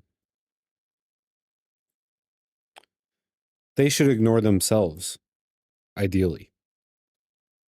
would say, I'm sorry that the left got so crazy. Wasn't really my doing. I've only been in this industry for 3 years. I've always fought them. I don't like them. Why are you treating me like I'm them? I'm not a crazy leftist. I'm a reasonable liberal, and we are a growing group, a vastly growing group, because a lot of people are being like, yeah, progressives are kind of stupid. Like they're a little cringe. And I agree. I've been fighting them my entire life. The issue is that I refuse that the alternative has to go, well, if it looks and feels that way, it is that way, except for when I don't want it to be that way. It's like, that's not a satisfying answer. Face But validity what we're can't be the talking way that we about though think either. is the minority. Like there are not tons of Blair Whites and Yeah, there's not a what's lot the of other trans guy? people. I forget his name. Buck Angel. Buck Girl Angel. that looks like that. Yeah. That's why they're like a unique case. That's why everybody cites them, is because they are the minority. Well, they're less of a unique case than you would think. Because most of the time people are like, I can always tell. You can't always tell. The reason they're cited so much is because they are large internet personalities that everybody knows. Everyone knows who those two people are. That's why they're cited so much. And they're really good examples of trans people that pass immaculately. Like, you would never be able to guess, if you had no idea and he didn't tell you, that Buck Angel was born female. You would have no idea. He's more jacked than me. Like, he's very much passing as male. That's why they're used. They're used because they're really good examples, and because they're very well-known internet personalities. Here's another issue. Let's move on from this. The policies that you've espoused outside of like the transgender issue, Yeah. many people on the right completely agree with. I agree. And so the issue then becomes reformer versus revolutionary, or are you lying? And so when you have, in 2020, I donated the max to Tulsi Gabbard and Andrew Yang, and I wanted sane Democrats to kick out the lunatics. Instead, they all stood there and raised their hand about opening the border, decriminalizing crossings, giving health care to non-citizens. And I was like, what the fuck is going on? And then they basically booted Tulsi Gabbard, and she still endorsed Joe Biden. Andrew Yang ended up taking a job at CNN, and once again, just trying to pander to the left. And so I was like, wow, who am I going to vote for? Donald Trump then came out and said the DEI stuff needs to be removed from government. I said, hey, I'm for that. He said, no new wars. I said, I'm for that. He said, we're going to set a timeline for withdrawal from Afghanistan. I was like, wow, these are things that I, as a liberal-leaning person my whole life, have longed for. I think this is the best chance I have, because Joe Biden is lying about Trump's statements. The media is lying about Trump's statements. They're falsely framing what's actually going on. And Joe Biden is the guy who sold contracts for got his brother contracts in Iraq. This is military-industrial complex times 10. I'll take Trump. Then you come to 2024, and Donald Trump says, we're going to bring in Tulsi Gabbard, RFK Jr., Elon Musk. We're going to bring in a coalition of liberals to help lead foreign policy and economic decisions. And no new wars, blah, blah, blah. We're going to set peace. And I'm like, well, this is the most functionally appropriate thing to select, which I will. But then he lied, right? Like what? Well, he's like, for example, the Gaza war rollout has exploded under him because essentially the War Council was having the brakes pumped on them super hard. I'm not sure how you feel about. What does that have to do with like? Trump is like Trump being anti-war. He is literally celebrating the idea of basically steamrolling Gaza and displacing all of the citizens with not even the news. Huh? Have you been following the news on this one? Yeah. He recently came out and told Israel he was breaking from them. He doesn't want to be involved in their wars. Do you remember why? Iran. What do you mean Iran? To avoid a war. To avoid a war with Iran, he said, we're going to stop supporting you because you're pushing too hard. Israel said they're going to engage in strikes on Iran's nuclear facilities. And Tulsi Gabbard told Trump, don't do it. And Trump said, we won't. Tulsi Gabbard was excellent choice. Man, if we got Kamala Harris in there, holy shit. And another, I mean, this brings it back liberals. to the topic. Why are men leaving? I mean, we don't want to be fighting the wars. I mean, I think we realize who's going to be sent overseas. I'll just kind of own. I'm not like You know what I pro-war because I see war as like the most Yeah, I'm not tragic, saying you evil are. I'm thing. just- But I see war But as an absolute Democrats are pro-war. necessity. I will say, and more yeah, I think importantly, Democrats are more pro-war They are than they pro-war. let on. They I like to agree. pretend. They I like to agree. do this thing with where they're pretending that, oh, we're just, we're nice, the thing sweet, here. and Yeah, we we're just nice want and peace sweet, and and then love. really we're So- fighting three Well, problems. I'll put it this agree. way: as a and liberal, drone striking kids. So. as a liberal, I see Donald Trump publicly going moderate on the issue of abortion, and he got attacked for it. He did. I see him rejecting DEI, which is a violation of the Civil Rights Act and illegal. And I see him bringing on Tulsi Gabbard for national security, RFK Jr. for health, and I'm like, wow. This is the first time I've actually gotten like liberal administrative policy in the federal government because Obama wasn't doing it. Obama was blowing up children overseas. So I've said numerous times, Obama should be criminally investigated, impeached, and charged for the killing of Abdurrahman al-Awlaki, and Donald Trump should be investigated for the killing of Abdurrahman al-Awlaki. I mean, I don't watch Pop Culture Crisis, but it's still in her Instagram bio. I just checked, so I assume she still does it. 7-year-old sister. But Donald Trump, as an administration, is eclectic with much more liberal tendency than the Democrats offer. Again, the reason why I think young men are leaving is, for one, it's not just ideology. It's literally just conservatives had babies 18 years ago. So that's a big function of it. But what we did see is among the Gen Z that were 25 5 years ago and that are now, or I should say 24, and that are now entering their late 20s, we have seen an uptick in anti-LGBTQ, anti-gay marriage, pro-Jesus. So that shift has happened a little bit. And I think it's largely due to the fact that if you were looking at it objectively or pragmatically or rationally, you're saying a vote for Donald Trump and the Republicans earns me a 10-point net positive, and a vote for the Democrats is a 10-point net negative. Yeah, I don't like Republicans on this, and this. But they're offering me that, this, and otherwise, and the Democrats are doing nothing. So I'll take Republicans. I'm not sitting here criticizing the voters. That's not what I have issue at. No, I'm just saying that's why they're moving to the right. Well, sure. Also, I think The issue is Christianity offers they're all purpose. lying, right? My problem is that they're doing this based on this idea of they're all lying. For example, military complex. Okay, Musk just got several multi-million-dollar military-industrial complex contracts, right? With SpaceX to develop a bunch of tanks, specifically. Oh, wow. Yeah, and Tesla also got some armored vehicle contracts. I don't think that this is good, right? For you to be so anti-military and war, right? He's been unable to stop the Ukrainian war, which we knew. Under his first term, he was doing multiple strikes. Are you sure about this? The Musk stuff? The tanks? You're referring to like. I did hear that. I'm pretty sure that's true. And that is sketchy stuff. People working in the government doing cuts and stuff, even in the light capacity that he was, that's like a clear, or I would like that to be a much clearer line between like the state and who they choose to contract out to. Like, that's a very muddy place to exist. I'm not a fan of that. But I'm not really a fan of any of the kind of money and politics intermingling garbage. So I don't know. A lot of the Trump Musk stuff, their sort of relationship and how it's evolved has been very suspicious to me. Armored personnel, Armored vehicles. at armored least, yeah. vehicles, Tesla or SpaceX. and maybe Tesla tanks. I don't know. SpaceX doesn't come up. The SpaceX story that comes up is he got a contract for water tanks, Golden fuel tanks. I think SpaceX as well. They're considering them for the golden. What's that new? Bong and stuff. Good evening. Welcome to chat. Hope you enjoy your stay here. Golden defense The system. Golden Dome, yeah. I don't. Golden I, Dome. you know, I'm not saying you're wrong. I'm trying to find it. Everyone be nice. Welcome Bong and stuff to chat. Okay. Sure. I'm not seeing anything. Let me try our good friend AI.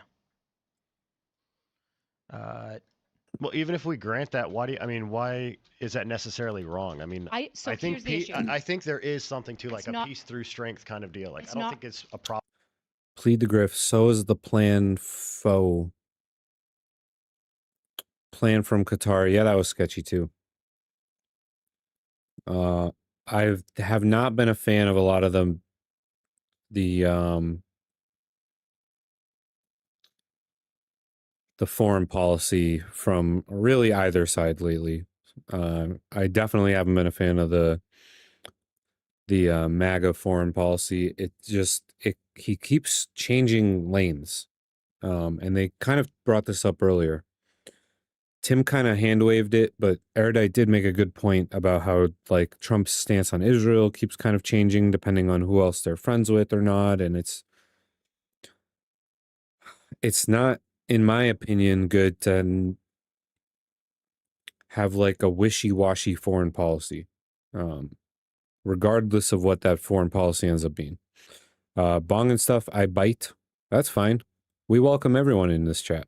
All are welcome, even if you don't agree with me, even if you bite. Everything, it's all cool here. Problem to continue building our military and our defenses. Sure. Yeah. So I believe that America is the best global hegemon that we have ever had, and I want them to stay, and I think that they stay by military power. I think fundamentally we must invest in our military. Right. So even if War- we grant that that's true, what you said, why is it a problem necessarily? It's a problem if Trump is saying he's anti-war and then he's engaging in all sorts of war hawk behavior, just like Tank- everyone Yeah, but else. is developing just like the everyone military else, war just like hawk everyone. behavior, though? I'm gonna say this with a caveat.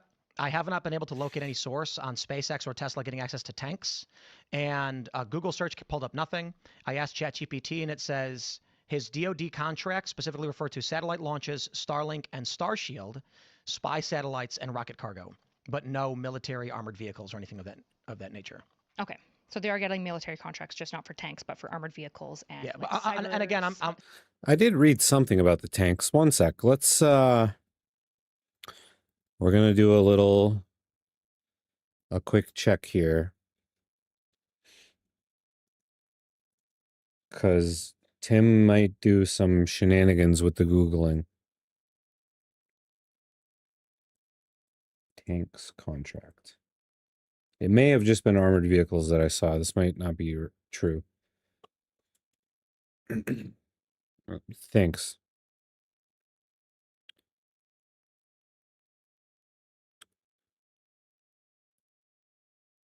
It was okay, so it was armored vehicles. Okay, it wasn't specifically tanks, but I digress. Either way. Space spy stuff. I'm clarifying this because I went on Joe Rogan and I mentioned that more than half the country is a constitutional carry. He said he didn't believe it, and then Jamie pulled up a source which was wrong, and I said, I guess I was wrong about that. And then after I left, I Googled it. I was right. They just had a bad source. Sure. And I could be wrong, but it sounds like he's getting potentially some military contracts with like at least cyber warfare. Yeah, spy satellites. Tesla, you said, is getting armored vehicles? No, Tesla. Nah, I got tank. The deal tanked. Tanks. There were talks, but I don't think he ended up getting the deal because of backlash. there were early reports that they were working on an armored electrical vehicle contract that was never put in place. Gotcha. Okay. Elon Musk publicly denied there was ever any such deal. Okay. That's not super meaningful. I mean, I got to be honest. I would love it if the U.S. government was giving Elon Musk massive contracts for SpaceX. Sure. And yeah, that's what I was trying to hold get on, at. Like, hold on. even if we grant it for gotta let me the get my sake of the position. argument, Sure. why is it bad? I guess. Yeah, you're asking me I'm why just it's bad. curious. So it's not bad. What I'm pointing to is this idea that everyone lies.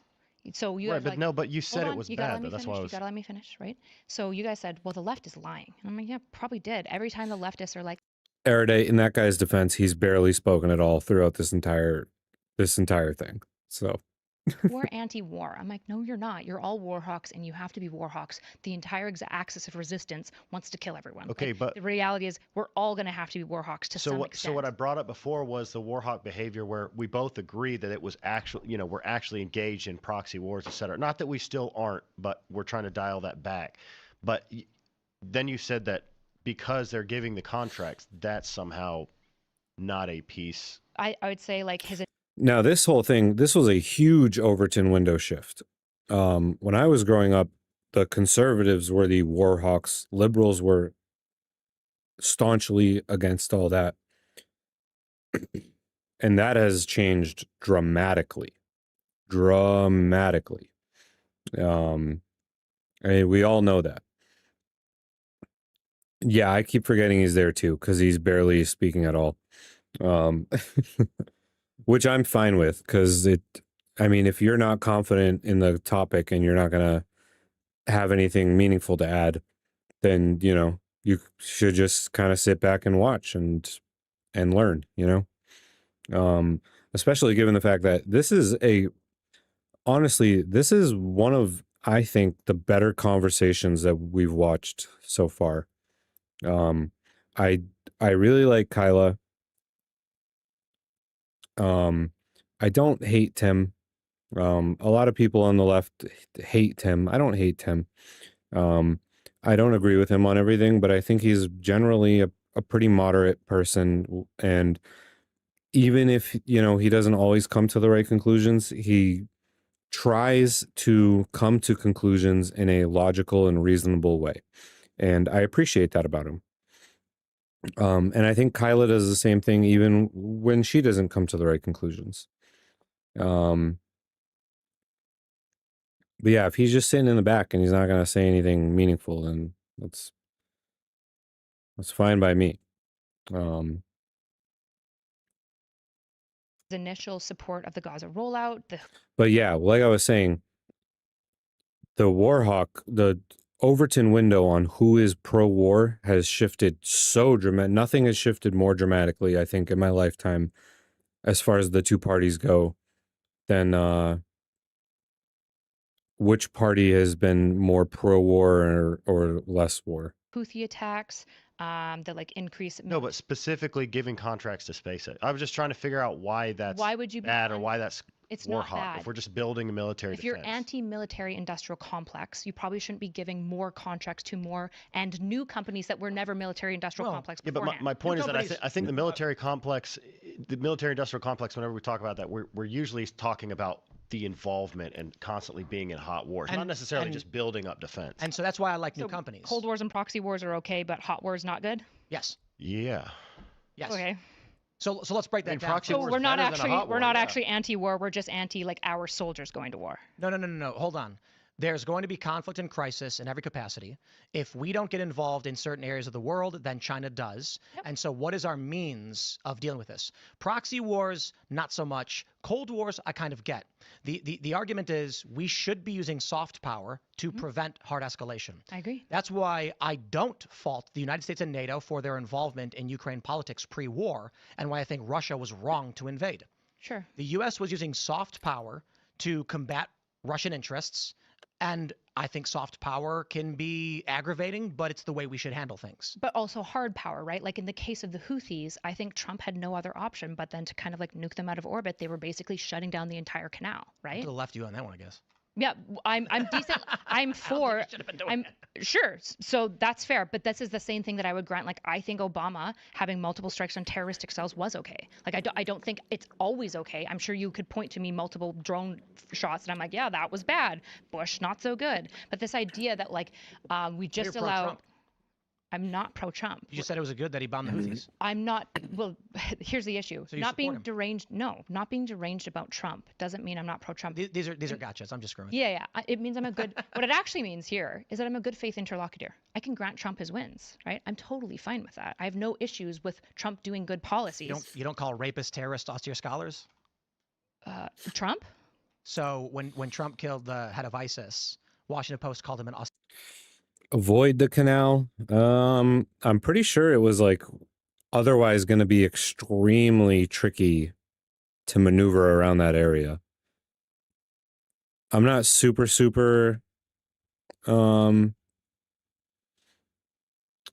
I would have to look into that a lot more to come up with a better tactical arrangement for that. I have to assume that they looked into other stuff. But I'm not sure on that one. I'm not a military trade tactician.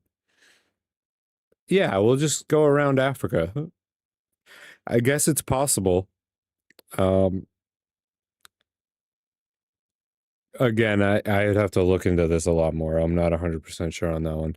Austere scholar, and he What was does that like even mean? he was like a guy who like kidnapped and raped women and had like women trapped in Oh, his boy. basement. I just Austere I think it was scholar. an awesome thing that he like basically decimated ISIS. I have no problem with it. I think it was good that we got Saddam Hussein. They changed it. Liberals. Abu Bakr al-Baghdadi, extremist leader of Islamic State, dies at 48. Wait, that guy's 48. Ain't rough. looking too good, right? Yeah, that's a rough 48. Dang. That's rough. Let's pull up the He's probably original. pretty Looks rough for stressed. 48. And been out in the sun a lot, so. Here's the first one. Where is it? I love this website. Let me see if I can. Yeah, everybody remembers this. Here's the original article. Abu Bakr al-Baghdadi, austere religious scholar at helm of Islamic State, dies at 48. Wow. Austere religious scholar. That's crazy. So I mean, we don't have a lot of time left, but I do want to get to one point. Yeah, we should probably talk about men at some point too. We did. But Sort I think we talked a lot about ideology, and we're forgetting that liberals don't have kids. Yes, true. And so True. the reason why we're seeing a young Gen Z be shifting rightward is actually kind of simple. There's a lot less younger Gen Z than older Gen Z. Yes. And there's a lot less older liberals who had children 17, 18 years ago. That just means Yeah, Wi-Fi. So I'm actually a 1800 sailor. Just, I know you didn't know that about me, but he looked like Rubeus Haggard from Harry Potter. Yeah, he did. He looked rough. That was rough. That guy looked 65 for sure. it's not an issue of winning a culture war. A large component of this is quite literally Christians just had more kids, so that's reflected in the data 18 years later. Maybe, but this is, I think, almost always been true historically that conservatives typically have more children than liberals. Like, I think this is true not just in the last 20 years. I think this is true. Yeah, but it's become dramatically more true recently. The whole country is having way less children. For like the last century. The issue is that before, the left was really effective at essentially their kids would go to college and their kids would become left, right? Which is why typically we see through all of generations except for Gen Z that millennials, for example, are much further left than their parents, right? And then as they age, they shift towards being more moderate. Well, let's see. So far, the only data that comes up is from the 2000s onward. What about what about 1970s, right? Sure. Let's see what they say about 1970. It was becoming observable with the rise of second wave feminism and birth control. That the conservatives were Interesting. having More more kids. children, more kids. But yet their children were still going liberal. right? So like Actually, no. Gen X is the generation that gave Trump his victory. I was on CVN 68 Nimitz during Operation Iraqi Freedom. Hey, thank you for your service, Wi-Fi. Even if I don't really agree with every war we get involved with, I still appreciate, you know, veterans and their capacity for what you give up for the good of the country. So thank you for that.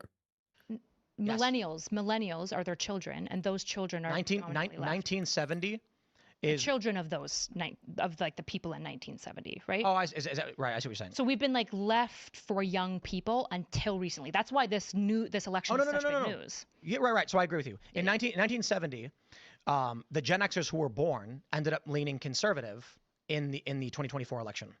In the 2024, but they were leaning left all the way up until then.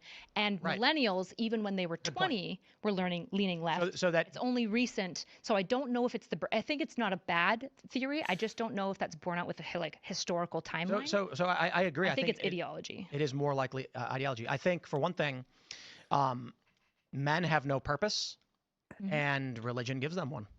Yep, I would agree with that broadly. I don't know if I'd say like the right is doing the best at religion necessarily, because I think Trump is like fundamentally like very anti-religious, but they are more religious. I think what he's saying, like as men are becoming more religious, they're going to fall into that camp. It's not maybe not necessarily be because I'm going to be religious because I want to vote for Trump. Sure, but lots of conservatives like the opposite. Are atheists, it's like right? because I'm more religious. And tons of conservatives are atheists. There's only one reason men are going to the left, and it's because they watch those Charlie Kirk videos where he owns the libs. True. And they were just like, True. Probably not, but funny. Oh, and they don't know anything that's going on. They just like saying yo. I think I'm half kidding. I think men are down. I think men are down bad, like hard. And I think and they have been fucked over by history. I would say like people cite like the 1970s. I don't know if you've ever seen the website like what the I've said it before, I'll say it again, boys. Go outside and talk to women. I know it's hard. Just do it. I promise. Just do it. Okay? It's not always going to go well, but just do it. Just go outside, talk to a real woman, have woman friends, and it'll make you better at talking to women, and you don't have to be down bad all the time. Stop watching corn. Stop with the OF. Stop with the... You can play video games, just not all the time, you know, not constantly. I play video games, but go outside, do fun activities, talk to women, make friends. I know it's hard these days, but you can do it. I promise. You can do it. Okay? the fuck happened in 1971. And if you need any help, I'm here for you. All right? Just ask. I'm here for you. But essentially there's a bunch of like crazy graphs that start exploding after 1971. But I think men have this history where they have an entire generation wiped out in World War II.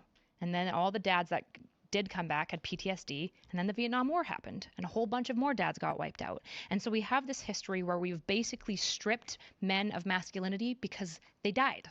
They died, had PTSD, and we had nothing else to offer them. And the only men that stayed back were the men that wouldn't go to war, which is not your prototypical man. This is another reason why I think a lot of guys are moving away from the left. Liberals are the pro-war party, and maybe that's just in platitudes, but like, you know, one example I love to give is when I actually was defending Hassan Piker, and I said I agree. Like I think we agree, both he and I, about the military-industrial complex getting too much money. We don't want to be involved in these wars, and that's why I think our involvement in Ukraine is wrong. He immediately made a reaction where he mocked me. He agreed with me on the military. Yeah, well, Hassan is a worthless, grifting piece of garbage. So maybe we don't give him even the smallest little bit of any kind of credence or acknowledgement, because wow, he's absurd. I mean, the worst. Industrial complex, and then said, yo, this guy wants to like just leave Ukraine. And what? This guy's pro-Ukraine war? How does that make sense? Sovereignty. Democrats are pro-war. I think sane I think any sane politician fundamentally recognizes that America needs to remain as like the hegemonic superpower, and something like Ukraine is something that has to be responded to in some degree because of such a massive breach in sovereignty that like I think if there isn't a response there, then we are moving towards a global hot war. I think you shouldn't be allowed to vote. Well, I think Like, can't vote in America. No, I think like women in the United States shouldn't be allowed to vote. Like, you want to tie the vote to the draft? Yes, 100%. But that's never been the case. Right. It's always been citizenship. It's actually been more than that, right? Like land. Well, before it was land ownership and citizenship. Oof.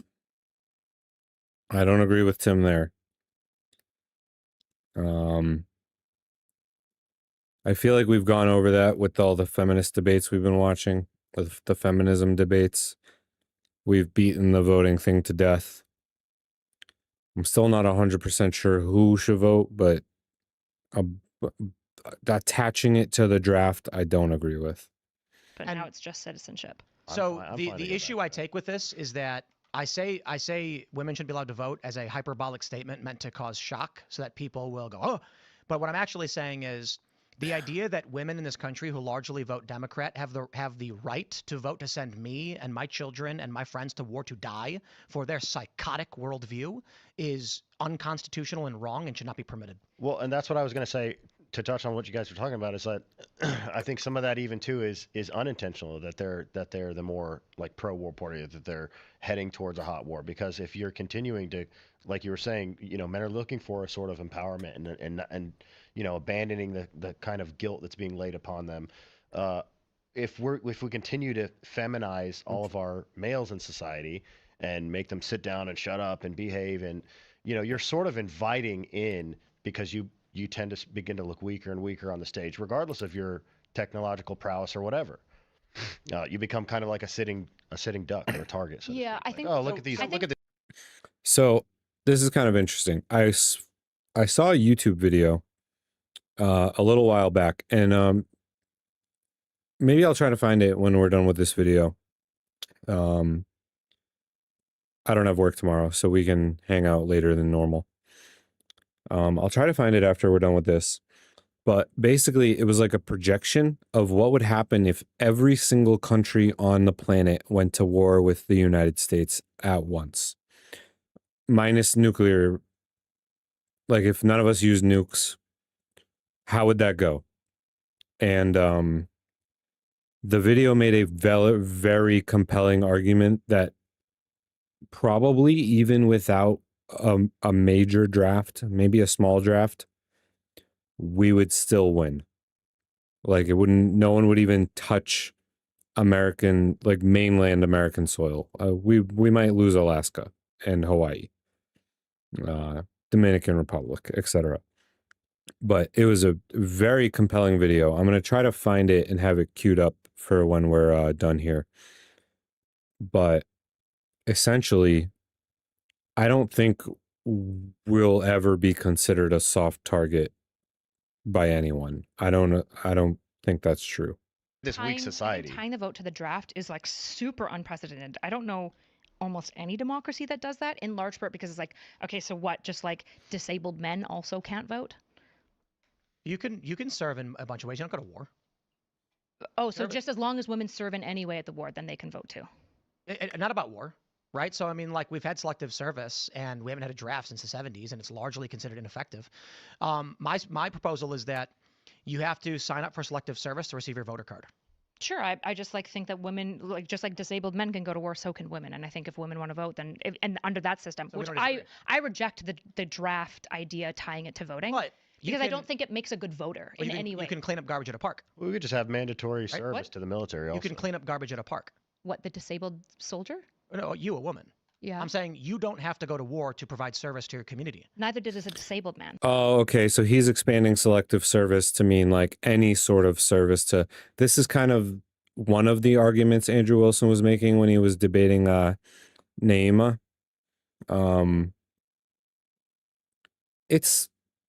There are pros and cons to this argument. I went over them during that video, so I'm not gonna beat it to death again. But indeed, as long as you're doing something to assist your community. My issue right now in the extreme is that Women are not drafted.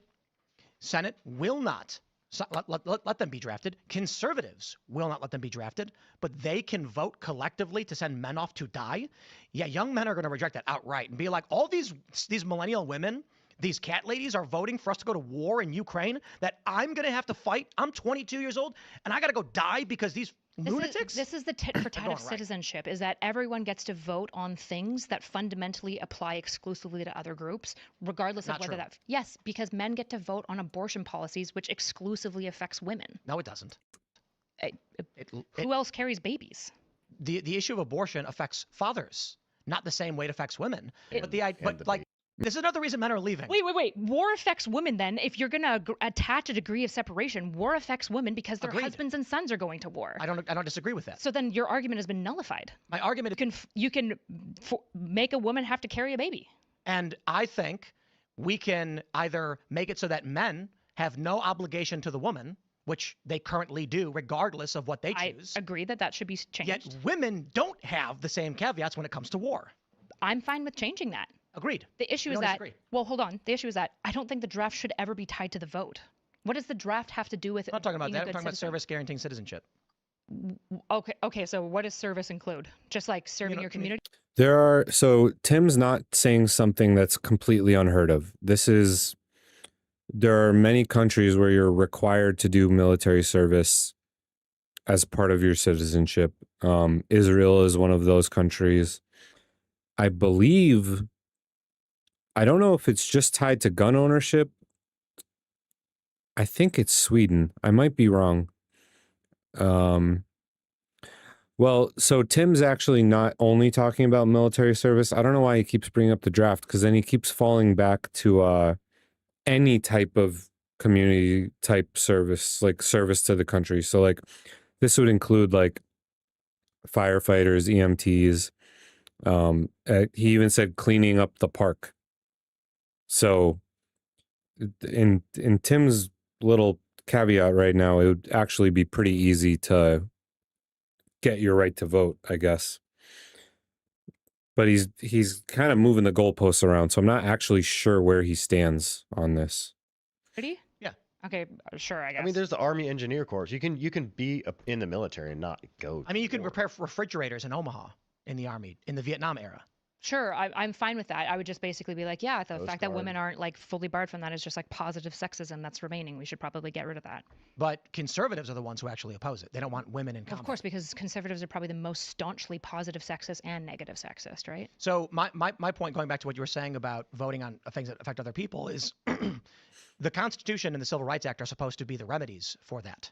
That if you are discriminated against in this capacity, we can soon Wow, actually man. stop these laws from happening. So It's interestingly, women.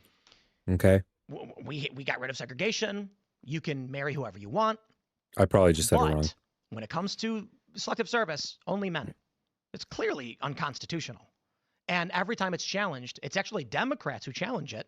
And largely the female Democrats, it's conservatives who say, no, women should not be drafted.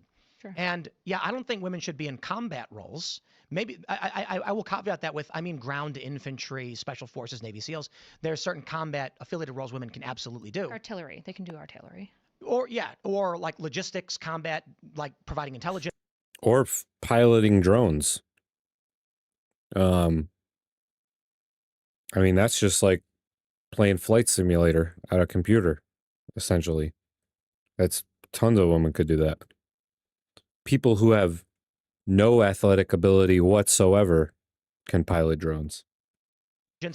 Basically pressing the buttons to launch the missiles. There's combat As roles. long as they meet the minimum threshold for that job physically, Agreed. they can do it. So there's no reason they should be exempt from selective service. It's just about Sure. where a person. So like in this regard, going back to the disabled guy, a disabled 18-year-old man still has to sign up for selective service.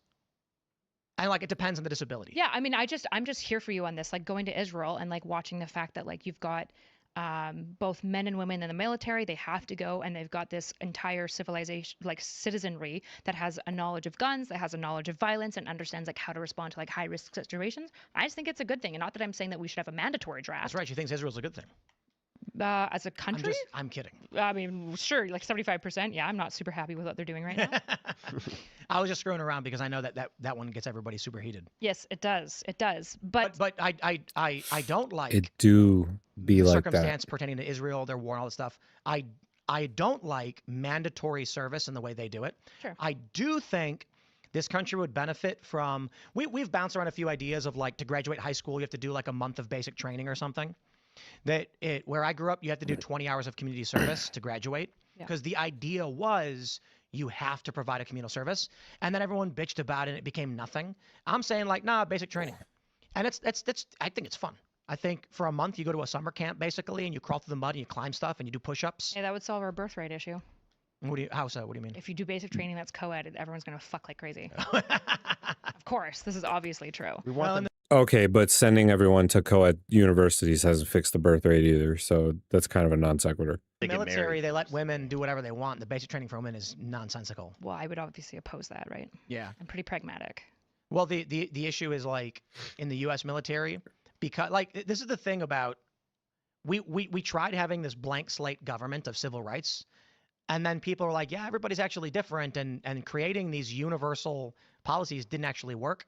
Like men and women are different. That's the easy thing. The race thing doesn't really make sense. Racial discrimination makes literally no sense because a black guy from Somalia is going to be 5'5", and a black guy from Haiti is going to be 6'3". You can't just be like black people because that doesn't mean anything. But men and women largely does mean something. So what ends up happening is the military says women get potty breaks because they have to have them for hygiene reasons. If women cry, best not deal with it. We'll get sued. Send them home. Men, shut up and do push-ups. So like clearly something doesn't make sense in any of this stuff. Right. Well, I mean, I'm pretty sure they're even exempt from the draft at this point. I'm exempt from the draft at this point. I'm 33. Tim's 39, so he's exempt from the draft. Am I 33 or 34? I can't remember. Tim's exempt from the draft. That other dude is definitely older than both of us. He's exempt from the draft. Yeah, I don't know. They do that. Andrew is the worst about that. Andrew Wilson. Erudite calls it stolen valor, and I kind of tend to agree with her. The obsession about like the draft among people who will never be drafted is a bit absurd. what are your position on conscription? I mean, I guess both of you. I mean, I think it would probably I'm pro-conscription. Yeah, me too. I mean, I think at least a year or so. I mean, right out of high school, you go do something. I don't agree with that. like mandated, like the government's forcing you into it, like Israel does. I think, yeah. I think that in the time of invasion of the homeland, conscription is a good thing. Yeah, I think Israel should do it. Otherwise, I think no. America should. The United States should conscript any and all able-bodied individuals for any and all jobs they need in the event that the United States invaded. Yes, I agree. But I just feel like it would help pull some of this culture a little bit together as well too. Like and people who having to go and the left would cease to go into the exist. military. That's what I mean. I don't think the left I would think cease a to lot of exist. that It would be idea. I like think a me. lot of that fantasy like ideology No, it wouldn't. utopia. The left would be me. disappear. Like this idea that like the left is just weak and soy and all this sort of stuff. It's like it depends on what you mean. If you mean left as far as principles, there are Exactly. lots of us that are left that are principled, that are not cowardly, that understand that violence sometimes has to happen and it's a tragedy when it does, and we are pragmatic in our solutions to making a better world. This left does exist. It has been stomped on over and over again from both sides, by the way. The worst part about my position is that all of you are nasty to me. I get doxxed and swatted from all of you guys. And so there's No, I don't think Tim doxes and swats you. But yeah, the far left and the far right do not like people like me and Erudite and the Krasnessines and anyone who considers themselves like a regular liberal. this issue where No. it's like, if you want a good left, which in a two-party system, you want a good left, just like we want a good right, then what you need to do is engage and treat the good left as though that they are doing that. The And disaffected liberals aren't doxing you and attacking you. the leftists are, yes. The disaffected liberals are leftists, not. yeah. No, the far right. Sure. The issue is that the issue that I'm saying is in this conversation, I've had to spend 80% of the conversation pointing at leftists and being like, yeah, I think that is crazy and not good, but that doesn't mean that I'm not left. Because those are the people that are the general. Then work with me to help Audience, make a I better guess. world. and Well, stop I mean, that's insisting- part of, but that's part of and this is drop the calling things is that don't calling it matter. out. If trans stuff is less than 1%, just let us have some trans stuff. Just let us. Let What us does have that? What does that mean? like You let want us to have cut kids' balls passports. off? No, passports, and allowing them to transition if their insurance wants to cover it. Well, I'm not. This is playing. like Democrats with gun laws. I'm like, come on, guys, No, just it's like not. work reasonably with Republicans. It's and they're not like, reasonable to but put fake. guns are scary, and it's like, yeah, I get it. It's- Trans people are really, really, really, really scary. No, that's Let's be a little bit more that's reasonable. bullshit, and you know it's bullshit. Come on. You claim you're reasonable. You said people are scared of trans people. No, I'm of course being hyperbolic, and yeah, we're not going to change government documents because some people's fifis are hurt. Sorry. that's not at all what I'm talking about, right? There's What I- literally no functional reason to have the wrong sex on your ID. there's no functional reason necessarily to have sex on the passport. You could easily just have gender. You could easily do that. There is a functional reason, actually. As To long as you're strict. identify you. No, yeah, sure. Just have criteria for gender. If you want to identify as a woman, you have to have a whole number of things that include with you, and your sex has to be on some other form of ID. There is. Like, there's no argument for the passport. You can have other IDs that force sex. Like, you can just do this. I'm not opposed to having sex identification. There is limited reason at all for listing biological sex on identification. However, there is reason to do it when it makes sense, and there is none to change it. That is, medical purposes make sense, and in issues of where the law pertains make sense. And how is the passport relevant to medical issues? If you are a man, you have different organs than if you are a woman. How does a passport have It's to an do? ID. Most people are just carrying around their passport. Well, Yes. Isn't it mostly driver's When ID you're that people traveling. carry? No, Yeah. actually, a lot of people carry passports instead of IDs. In America? Yes, they do. That- And Interesting. So nobody has their government ID or driver's license? I would say a good portion of people who work here don't have IDs; they have passports. Okay, my driver's license A from good portion, Alberta- 3 or 4 maybe. My driver's license from Alberta has basically all of my medical declarations. In Canada, we put all of our medical declarations on our driver's license because that's the thing people actually care about. Because the passport, if you lose it, is a nightmare of a situation. So if I lose my driver's ID, it's not Can a I big put deal. the wrong age on my ID? No, but you can. There's cares? absolutely space on the ID in Canada for gender and sex. No, but here's a So question. you How- identify both. Do you know how old I am? I would guess in like your We know because we looked it up earlier. He's 39. mid 30s to 40s. How old do you think I am? 40s. Oh my God. Mid 30s to 40s. Like, give me a number. 36. Ooh, I'm 39. Okay. Do I look 36? Ha! Bingo. Who knows? That was the guess you made because you. Yeah, you perform older. You've got a lot of accrued wealth. So I'm assuming you're not in your 20s, and you have like some I put that markers on of my ID? wrinkles. You can put your age on your. And I put 36 instead of 39. No. Why not? For date of birth, typically. Yeah, but what if like For, like, some birth countries certificate have verification. laws about certain people of certain ages aren't allowed to do certain things. Yeah. And what if I want to go to those That's why date of countries? birth verification is super important. Like you can't lie about your date of birth Why not? for date of birth verification. But what does that functionally do? I'm not asking people to lie about their sex. I'm asking passports to not have sex on it. I'm saying it should probably have gender so that Why is- trans why women is aren't my age on outed it? when they go Why international. does it matter if age is on it? Your date of birth. But what does that matter? It's tied to your sin. To your sin? Oh, sorry, you guys have SSN. Yeah, sin, Oh. sin in Canada is the SSN. I was like, what? I thought she was talking about. I thought that too. Okay. It applies to when you carry the cross you have on your back. What's the functional difference between age? she just she just referenced one of Jordan Peterson's wacky remarks from that Jubilee thing he just did. If any of you haven't checked out that video, I reviewed it. It was fascinating. Age and sex. Typically your performance, like people don't tie nearly as much to age post 18, whereas people tie a lot socially script wise to your gender. Well, what if you're 40 but you feel 25? Like Brian Johnson. I Or think, you pass for say it. for example, And he got surgeries and stuff to be younger, and medically they found his heart is in his 30s. yeah, Should he be allowed to put that on his ID? no, because I think What? Why not? I'll tell you what, if there's a whole bunch of Brian Johnsons that emerge and we identify that there seems to be a collective sequelae of behavior patterns that keep occurring all the time that the DSM So they're having a second part to a conversation that they had earlier. I'm not sure if you were here yet, but they were specifically talking about. So I guess she has a friend who's a trans woman who is a war correspondence journalist. So she goes to other countries that have different views about gender and all that than we kind of do here.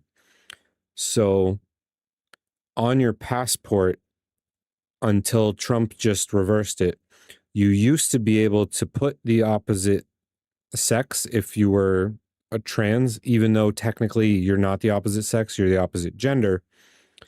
And now her friend can't go to those other countries because in those other countries, if you show up and it says M on your passport, but you present entirely as female or as a woman, they don't let her in the country now because her passport doesn't match her presentation.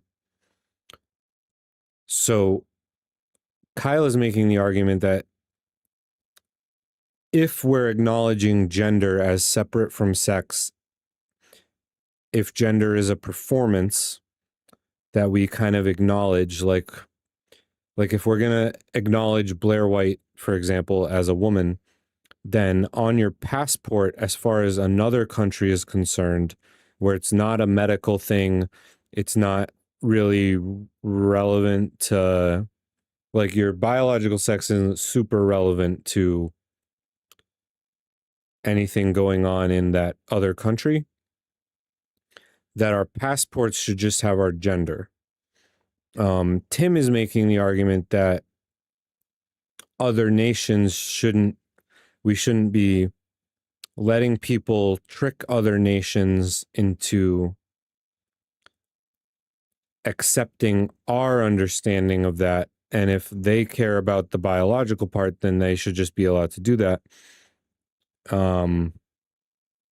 I tend to agree with Tim on this one because we're talking about foreign nations, and playing shenanigans with foreign nations is just generally not the best idea.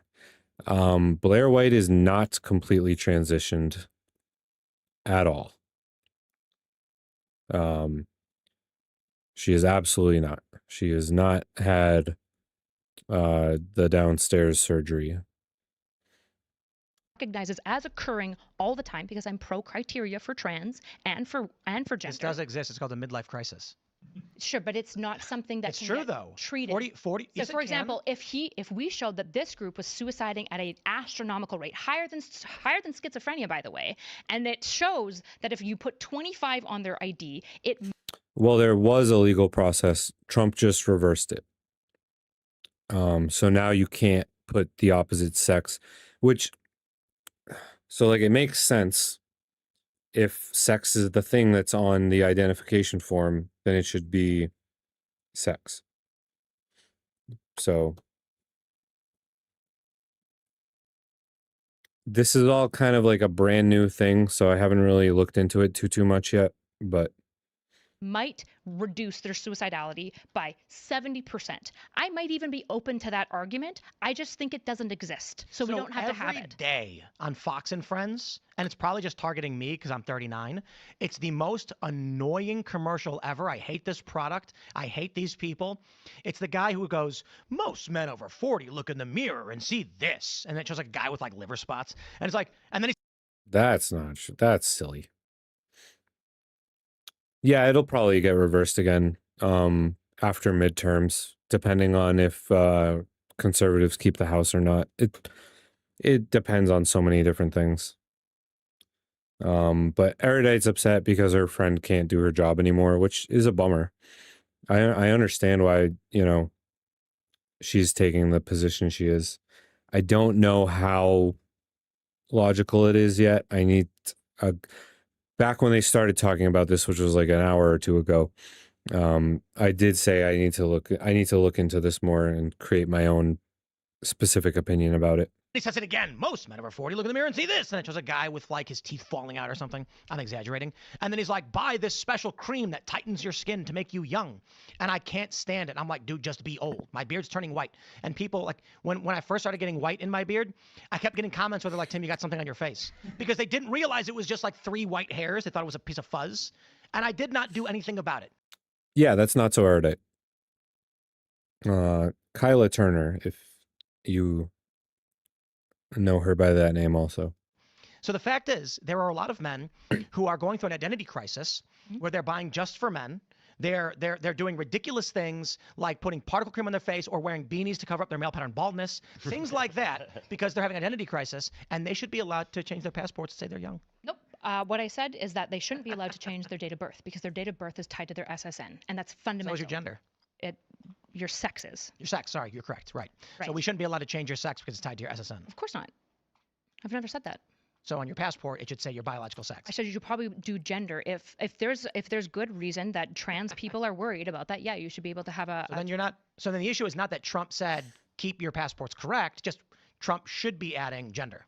So it should say sex M. Trump wouldn't do it. Gender W. The Democrats should have never tried to force the way through by using sex in the first place. They should have always been sticking to gender, and they should have been consistent about that. Rather So than you lying about agree that science. Trump was right to keep it aligned with your SSN? I disagree with his change now because it was only petty and jabby, like changing the Gulf of Mexico to the Gulf Sure, of America. but functionally it was it's just the petty right- shit. Right. So he's a petty asshole, but functionally it's the right thing to be doing. No, I think if he wanted to do the functional thing, he would probably abolish sex from there and change it to gender, But I'm saying you were saying or that remove sex and gender altogether. your biological 'Cause I don't know if it's sex, that important. your for biological your sex, passport. your biological sex and date of birth should be what they are because it aligns with your SSN, and functionally that's the right thing to do. Correct. Yes. Right. So your real For issue is that identification. So your, Trump is your being sex should never be changed legally in any way, shape, or form. I'm opposed to that. Right? Which is why I opposed the idea of having passports doing sex changes for trans people. I always think I don't usually watch Timcast. I'm just watching because Not So Erudite's on today. that the conversation should have been functionally either, I don't know enough about all of the details of passports, but can gender just be removed? Because I don't know if it's I would normally just catch like a few clips from different episodes. actually important for passports. You've got passport number, date of birth, location. There's so much identifying information that is sex But actually. what if there's revealed. like a big fat woman with like stubble? You kind of can't tell if she's a man or a woman, but Doesn't matter. She knows the does- name, the date of birth, and she But matches. she does identify as a woman, and she is a female, and then she goes and someone calls her sir, and then she's like, I am a woman. What about that? Should she? I don't. I Her would, ID should say woman. is that what What- you think I'm arguing? So her gender. Engage with my- me or yeah, engage her- not with me. Her gender is coded male, but she doesn't identify that way, and she doesn't want the passport to say She's it. got like polycystic ovarian No, she's just syndrome. a fat woman with stubble or something. Women don't grow stubble typically, right? Like, They do, yeah, sometimes. well, no, they have polycystic, right? They do No, sometimes. sometimes Not always. there's Sometimes they just give up. They just Do you just guys let know it what grow. polycystic ovarian syndrome is? yes, PCOS. PCOS, yeah. Uh-huh. So typically I- when women there- are there growing are- beards, they have that. I'm not saying she has a beard. I'm saying some women they'll get older and they'll get stubble. Okay, they're just like growing extra facial hair. This happens. Okay, What do you let's just stop. Hold on. Are there What do some you women, think I'm advocating for? Rather than creating these You straw man said- funny versions I'm not- of what I'm saying, I'm saying you said in the passport should be gender coded, right? gender or maybe gender removed. I'm What open if to a a lot woman- of options, to be clear. What if a woman is very masculine and manly and appears like a guy? Sure, but maybe that's a good argument for why we should abolish gender or sex from passports and have it exclusively on driver's license Yeah, and but it's only still the an sex on driver's identifying, license. like paperwork. And if you don't have your license on you, you get in a car accident or something, all you have on you is your passport. It should have your sex. So Yeah. emergency services can help you. I'm We've got to perform an emergency hysterectomy on this man. So I've already said I'm open to a lot of strategies on the passport. This idea that it has to be my idea isn't what I'm advocating Who carries their passport around with them everywhere? What? for. I'm saying caring about trans people being able to safely travel internationally actually does matter, and we should be able to have a pragmatic conversation about ways to solve this rather than turning it. I'm sorry. If we don't solve for like the I vulnerable don't think populations, most people you going gotta to let me work finish really talking. care You about gotta let me this, finish talking. to be If you honest. say that you care about vulnerable populations, then the reality is that these are the niche things that you have to make policy on, and you have to be pragmatic about it. And I think the left wasn't pragmatic about it, which is bad. But the right is also not being pragmatic. You're being angry. Well, actually, That's not a good solution. I don't even think it's I angry. I think understand- it's indifferent. I understand your worldview. Like, you think we should intervene in Ukraine? That's the first ad we've seen in 2 hours and 10 minutes. That's wild. Soldiers on the ground? No. Just in some capacity, you Like said support Ukraine. we should be involved in some way. Yeah, sure. Like sending I- them missiles and stuff. Right. And so when you're talking about the trans issue with being able to travel to other countries, there's a kind of like, American exceptionalist view that you have. I believe the government should protect its citizens and do its best to find pragmatic solutions to protect those citizens in all sorts of ways. Right. And so my view is other countries have supreme sovereignty over their borders and land in determining what they allow or don't allow. I understand your argument. Right. And so that's why I don't think we should be in Ukraine. And the point I'm making is you think there should be some degree of involvement in Ukraine because of the issue of sovereignty. And your view is we in the West have the authority, nay, the liberty. Wait, I don't think you know what my Ukrainian position is based on what you said. You said we should be involved in some capacity to support the Ukrainians. Yeah, so when I say sovereignty, what do you think I mean by that? Ukraine sovereignty. To? Their land. Where's their land? And who? Ukraine. Okay. Uh-huh. Gotcha. Okay. U.S. involvement in that country is a form of American exceptionalism. How? The U.S. having the right to intervene in a foreign war 8,000 miles away? Why did the U.S. have the right to go into Ukraine? Say we're across an ocean on the other side of the planet. Didn't you just say that you were pro? We do that everywhere all the time. I'm confused. Tim, I'm confused. What are you trying to say? Oh, Cold War? Soft power. Soft power is this. No, it's not. Yes, it is. If you don't American deal with the special sovereignty, forces are on the ground. If you don't deal with the Russian sovereignty breach in Ukraine, you are moving towards hot war between high powers. That is it already reality. is hot war. What? U.S. special forces are on the ground. Yeah. U.S. special forces are in Ukraine right now. Are they front line? Yes. And they're providing intelligence and military assets. And it was the U.S. that sank the flagship of the Black Sea Fleet of Russia. We are not talking about, what's her face, Victoria Nuland, aiding through USAID protest groups in Ukraine to be pro-EU. Soft power I'm okay with. We do that to avoid hot kinetic war. When Russia invaded, that's a point where we're like, they've gone to a hot conflict and we do not escalate beyond where we are. Instead, U.S. sent in special forces. U.S. sent in... When did we send them? I'm not super familiar with this. Probably 2022. Intercept reported it.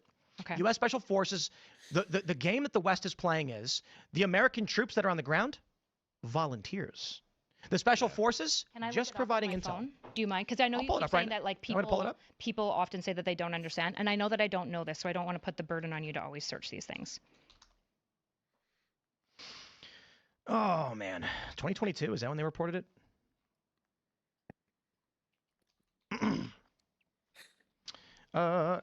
Let's see here. One former special, I think it was Delta Force. Was it Delta? I could be wrong. And you said front line, right? Yes. Okay. So now let's clarify. They are not pulling the trigger, and that's the point I was making. The game that they're playing is the U.S. individuals that are trained by the military and former military that are shooting at Russians are volunteers. And the special forces that work for the United States that are there are providing intelligence. But if a U.S. special forces looks at a Ukrainian guy and says, if you press that button, it'll launch a U.S. rocket and blow up a Russian vessel, you cannot claim that Russia is doing it, the U.S. is not doing it. This is hot war. Sure. The issue is that like now we're having like these loophole issues of Americans who believe in the Ukrainian war, want to support it, and are militarily trained. I looked it up, right? It's important to know that individual American volunteers have joined Ukrainian forces independently. For instance, U.S. and Iraq war veterans. John A. Peebley was killed in Ukraine while serving the Ukrainian. These individuals act on their own accord and are not sent by official U.S. military deployment. The U.S. has not sent troops to Ukraine to engage in combat whatsoever, and there are no current plans to do so, right? And so it's like, I understand that you're saying Americans are going there, and they're volunteers, and it's like, probably to some extent they are, and to some extent they probably have some level of blessing, but also Americans have the liberty to do that, right? Americans can choose to do that. Just like Israel Americans, a lot of them went to Israel on October 7th to join up on the IDF. There you go, 2023. It was reported earlier in several months prior by The Intercept that Western special forces were on the ground directing the combat operations for Ukraine. And what they've done is there's U.S. personnel actively pulling the trigger and shooting, but they're former military. Former. Not under the command of, so here's the game. I love this. U.S. Special Forces and U.S. intelligence direct the Ukrainians who direct their volunteers who are American. This is a hot conflict. It's a hot war. The U.S. is involved, and we've got U.S. military in Poland training people for this conflict. If this is a hot conflict, then like most of our like proxy wars were hot conflicts directly between Russia and U.S. and it's just not, right? I understand that you're looking at this and being like, hold on. This is a loophole, which I might even grant. Vietnam was a proxy war with the communists, but we were actively fighting the Viet Cong. The U.S. was in Vietnam aiding what's the name of the? When I'm saying proxy wars, South- I think most people, I'm at least referencing Middle East, right? That's This typically is- the areas that we mean when we say Cold War proxy The wars. reason why this is not a Post-Vietnam. proxy war is that U.S. individuals, under the guidance of Ukraine, under the guidance of U.S. Special Forces and U.S. Intel, are shooting at Russians directly. We're not at a proxy with Russia. We have U.S. citizens shooting Russians. In the former proxy wars of the Cold War, like in North Korea and in Vietnam, U.S. troops were aiding the forces there to fight the other forces there. That's a Are proxy U.S. war. troops not allowed to volunteer? They're not U.S. troops. They're former veterans and contractors who volunteer. Yeah, sure. Are U.S. citizens not allowed to volunteer with foreign militaries? They're allowed to volunteer wherever they want. Okay. Are they being funded directly by the American military? Like, is the American military Are they being? paying these people to go? You want to play? We can play a game of semantics. It's and not a game of semantics at a hold legal on. level, right? We can play a game of semantics and say they are not directly funded by the American. This is what you're going to get from like the defense secretary. He's going to say no U.S. dollars are being spent to send these people to Ukraine. They are there of their own volition. And then what the truth is, but we do give the money to Ukraine and tell them to pay these guys. So the volunteers who join the Ukraine foreign like army or whatever, like the Well, they call it the Legion volunteer Army. coalition, but the private military contractors get paid, Sure, they go there and they probably get some money from the Ukrainian government for what they're doing. which is American money funneled through the Ukrainian government. Not just American money though, right? It's the Ukrainian money, American money, and probably EU money and British Sure, money. mostly Canadian US money, Yeah, probably NATO money. I think would be the like most comfortable way to say it. Which is the U.S. The issue is that are you saying that basically the U.S. should ban those American citizens from going? No, And what are you saying, Tim? He's being really wishy-washy right now. I'm saying U.S. should not have special forces on the ground, like the BBC reported in 2023. So they I'm should saying ban them from going. U.S. special forces were ordered If to you're go. an ex-Marine, No. U.S. special forces are You got holy crap, Tim. Are you talking about the citizens or are you talking about the special forces? You gotta pick a lane. active duty personnel ordered to go to Ukraine. That should not have happened. If you're a former military and you want to go to Uzbekistan, I don't care. If you want to go fight, they for were whatever, fighting front line? you on the ground. Call it what you want. Well, what does that mean? It means they're in control of the operations that are happening, and they're giving direction to the Ukrainians. First of all, okay, you need to have evidence to support all these claims. Is the BBC now? Okay, the BBC Western is fake Special news. Forces on the ground. They're on the ground. They're controlling the Ukrainian military operations. I know they're doing a lot of training. But we do this all the time. We send people to train foreign militaries all the time. That's a pretty big leap. That's what's happening. You need evidence for that. Extraordinary claims require extraordinary evidence. To be fair, like I said, in the philosophy of truth, we largely believe these things based on the reports that we get from the corporate press, who lie quite a bit.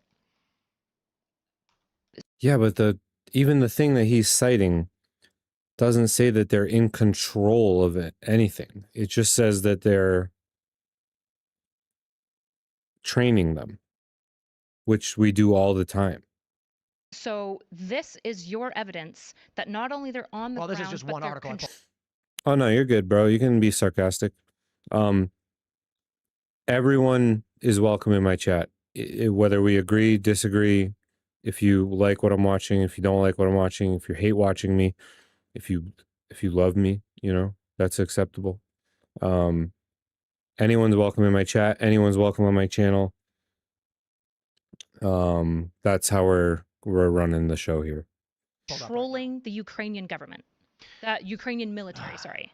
You know what the challenge is, to be honest. I'm just saying. And you guys are more than welcome to have sidebar conversations in chat while I'm engrossed in something, for sure. Because I'm not super up to every little detail of the wars.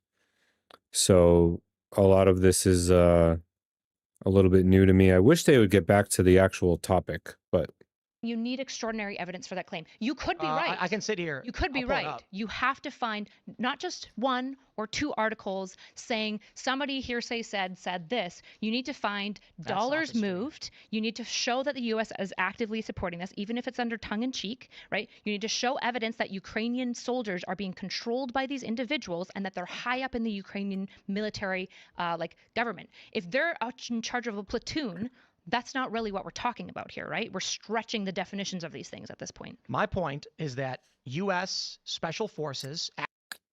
A grackle. Is this like a... Is this like one of those new Generation Alpha words? I don't know. Grackle. Or did you misspell something? A grackle. A bird. And then I get a bird and start questioning myself. I'm not sure I understand that. So now I am questioning myself, okay? Because I don't know what you're saying. I mean, if someone is being over the top, constantly just like ridiculous, and we get to the size where I have like moderators and stuff, then if someone's just like constantly trolling, then, you know, we might do some moderation there. But for the most part, as long as everyone's being generally civil, I'm good with it, you know. I am gonna look up Duty are this in famous Ukraine. chatter though. They are doing what's called operational I'm coordination. gonna put it on my list. Here's the simple and way of describing it. The U.S. says, here's where their ships are, and here's some missiles. If you press that button, it'll blow it up. Mm-hmm. Yeah, that's U.S. involvement in a war with Russia. Okay. Like it's So then again, why hasn't Russia claimed that they've They did. violated? Russia has been claiming since the beginning of the war they're at war with the U.S. and NATO and not Ukraine. So why aren't they striking U.S. or NATO? Because that would expand the war beyond the borders of Ukraine, and Russia's not prepared to do that. Right. So And because Russia won. won which? Russia has largely won the war as of right now. And I largely just think, like, you know, Trump's getting really pissed because Putin isn't willing Wait, to so stop. they had, okay, the U.S. had approximately 14 Special Forces personnel in Ukraine stationed at the U.S. Embassy. Their roles included providing security for VIPs and assisting with oversight of U.S. equipment and supplies being sent to Ukraine. That's your evidence that they're controlling the Ukrainian No, that's like, one. military. You're gonna have to find more evidence than that. 'Cause that's one article you pulled up, and not just hearsay. He said. Well, hold on. I'm agnostic. You have to find the evidence. Yeah. I'm asking you for it. I don't have to find it. The only and this evidence is what I has weakens a lot of what you're saying because No, you're they're at wrong. the embassy, which they're allowed to be No, you at, found one article. and they're providing security for VIPs. And that's one article. That's your own logic being used right back at you. You understand that, right? No, I'm agnostic to this. You told have me- the affirmative claim. You must prove. Indeed. And then you found one article that you thought asserted a truth and used that to make your point. No, I Which said, my okay, argument is the same argument you made. If you're going to make a claim that special forces are crazy. only at the embassy, Okay. you need more proof than just that Tim, article. if I'm going to be good faith to just ask your questions and read out what I find, that doesn't mean that you can go, see, that proves that they were controlling the Ukraine military. No, it doesn't. All it proves is that they were security for VIPs and helping facilitate the arms into Ukraine. That doesn't This is show why men are anything that leaving you're the claiming. left. Because you said. If you can engage in like good things, so one of like Okay, the so most let me make my important point. I'll make my Okay. point. I've been covering the Ukraine war since it started. I can tell you about. I was physically in Ukraine when the conflict started. I was there twice, and I got to witness the collapse of the statue. I got to go to the Statue of Lenin after it was toppled, and people were stealing things from it. And in covering this, I have tracked numerous stories from the beginning of the Euromaidan protest movement, to which I was physically present, to the Burisma scandal, to physically being present in Kiev during the separatist conflicts in 2017. Mm-hmm. And in all of this research, we have found there are U.S. volunteers, which is it's called a volunteer coalition. These are paid private military contractors, former U.S. military personnel, and there is operational coordination from U.S. Special Forces on the ground in various capacities. In saying all of that, you asked me for proof. To be fair, what I was going to say is it's very difficult in the span of 20 minutes to pull up 10 years of research. But if I were to start digging through those articles, which I would be happy to do, we're already 20 minutes past time, and it's going to be very difficult. You then said you can't pull up one article. That's not what I said. You said you're going to need extraordinary claims require extraordinary evidence. Correct. And if you're going to pull up. So Tim is extremely like ideologically driven on the Russia-Ukraine thing. Extremely, like, you can tell because like the tone of his voice has changed. He's getting a little like, he's getting a bit worked up, a little emotionally dysregulated, not majorly or anything, just a little bit. And yeah, it's a very strange. I don't know why he feels so tied up in this. He just like really doesn't like Ukraine. And like, I don't, this is like the boring part of the conversation. I really wish they would go back to the actual topic, which is why are men leaving the left, which has nothing to do with Ukraine. It doesn't. And society's attack on masculinity. That's in the title too. We barely talked about that at all. But this is just like, he's so wrapped up in this topic right now, he can't help but get into it on like everything. But this article, that's a he said, she said. It's not enough. Well, we got like 30 minutes left. Hopefully they switch topics back and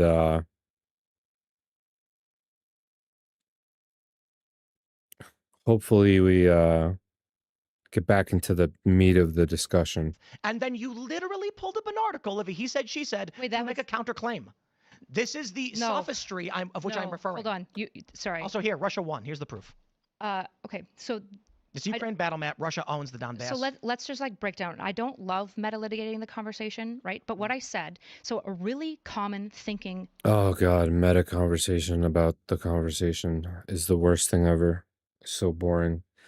But Tim's kind of pushed it to this point. A way to think, a way to purify and ensure that you're not thinking poorly about things is called extraordinary claims require extraordinary evidence. We're familiar. Okay. So what I'm saying is that article you cited, I found exactly what they were talking about. The special forces that were on the ground. And I showed you this is what they were doing. They were at the embassy, right? Securing VIPs, giving them security, indeed, and helping facilitate missiles. To which your previous point was a single article is not enough to prove or disprove anything. Correct. So citing the single article does not prove or disprove anything. Right. She's not trying to prove or disprove anything though. Tim is so I don't think he's intentionally being bad faith right now. I don't. I think this is just something that's like really just constantly on his brain right now. But hopefully they can get off of this. You're in the affirmative position. I'm agnostic. You just have to have a burden of evidence to convince me that this is the case. Indeed, which is not going to happen in half an hour with 10 years of research. I would argue that if you have 10 years of research, you could probably succinctly like list out a fair bit of really strong evidence of at least dollars moving, and that front line, these embassy workers, for example, being front line, killing Russian soldiers, anything like that. You want me to do a 40-minute treatise on the history of the Ukraine conflict? Because I'll do it. I love this subject. What's the Turkey pipeline? My favorite launching point. I don't know. So in 2012, The Guardian reported that the U.S. had been working on a project to build a natural gas pipeline from Qatar through Syria, Turkey, into Europe to offset the Russian Gazprom gas monopoly. Russia controls about a quarter of natural gas into Europe through Ukraine, which leads to high gas prices in Europe. They've tried offsetting this in numerous ways, but Russia basically controls it. So the U.S. went to Syria, the Assad regime, and said, we're going to build this pipeline. It's going to provide Europe with cheaper energy, and it's going to lower the cost across the board. Syria then conferred with Russia, their ally, who has a military base in Tartus. And Syria came back to the U.S. and said, we're not going to let you do it because it would be damaging to the economics of Russia. Sure. So the U.S.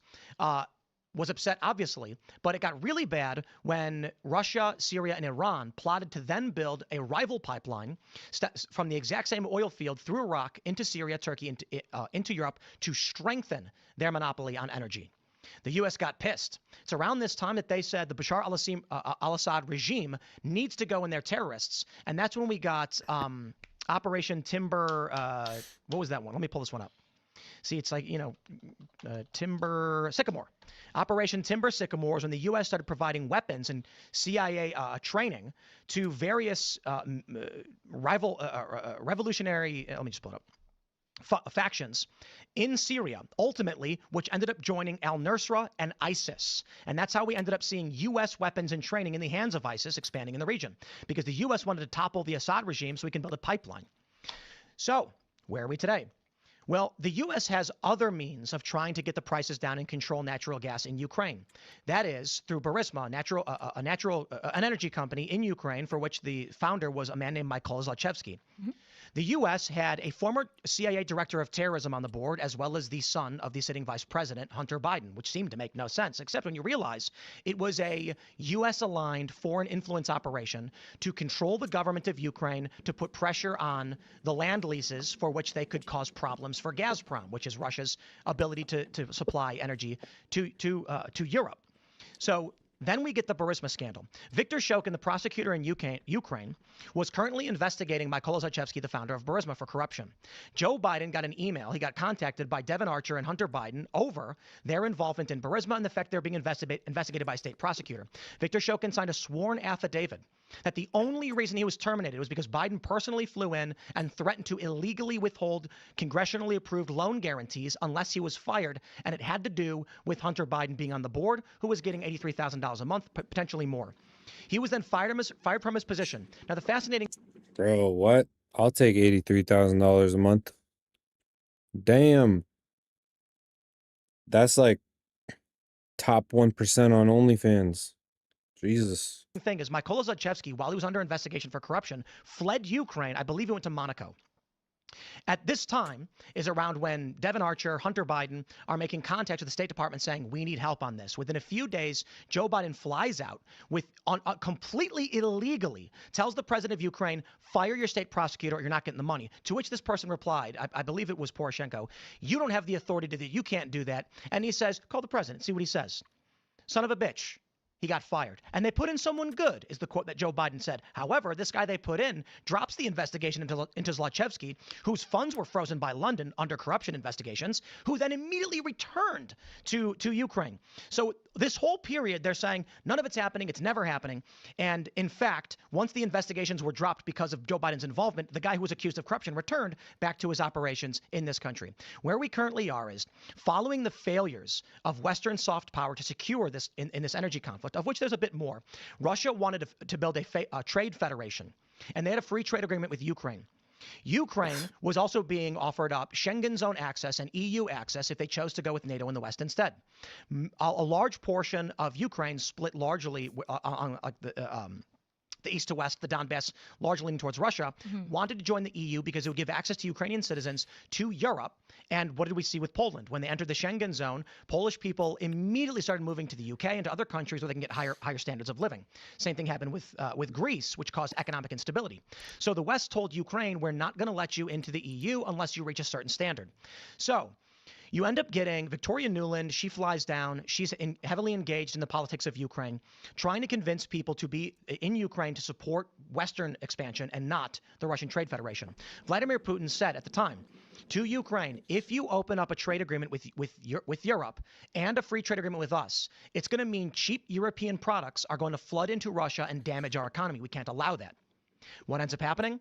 The Euromaidan movement ousts Viktor Yanukovych, stripping all Russian interests, Russian-aligned interests from the country, and puts in power an administration that was more pro-West. And Vladimir Putin says, I'm not going to lose this soft power battle, even if I have to invade. The first thing they did was dispatch their troops from Sevastopol to claim Crimea, got a referendum.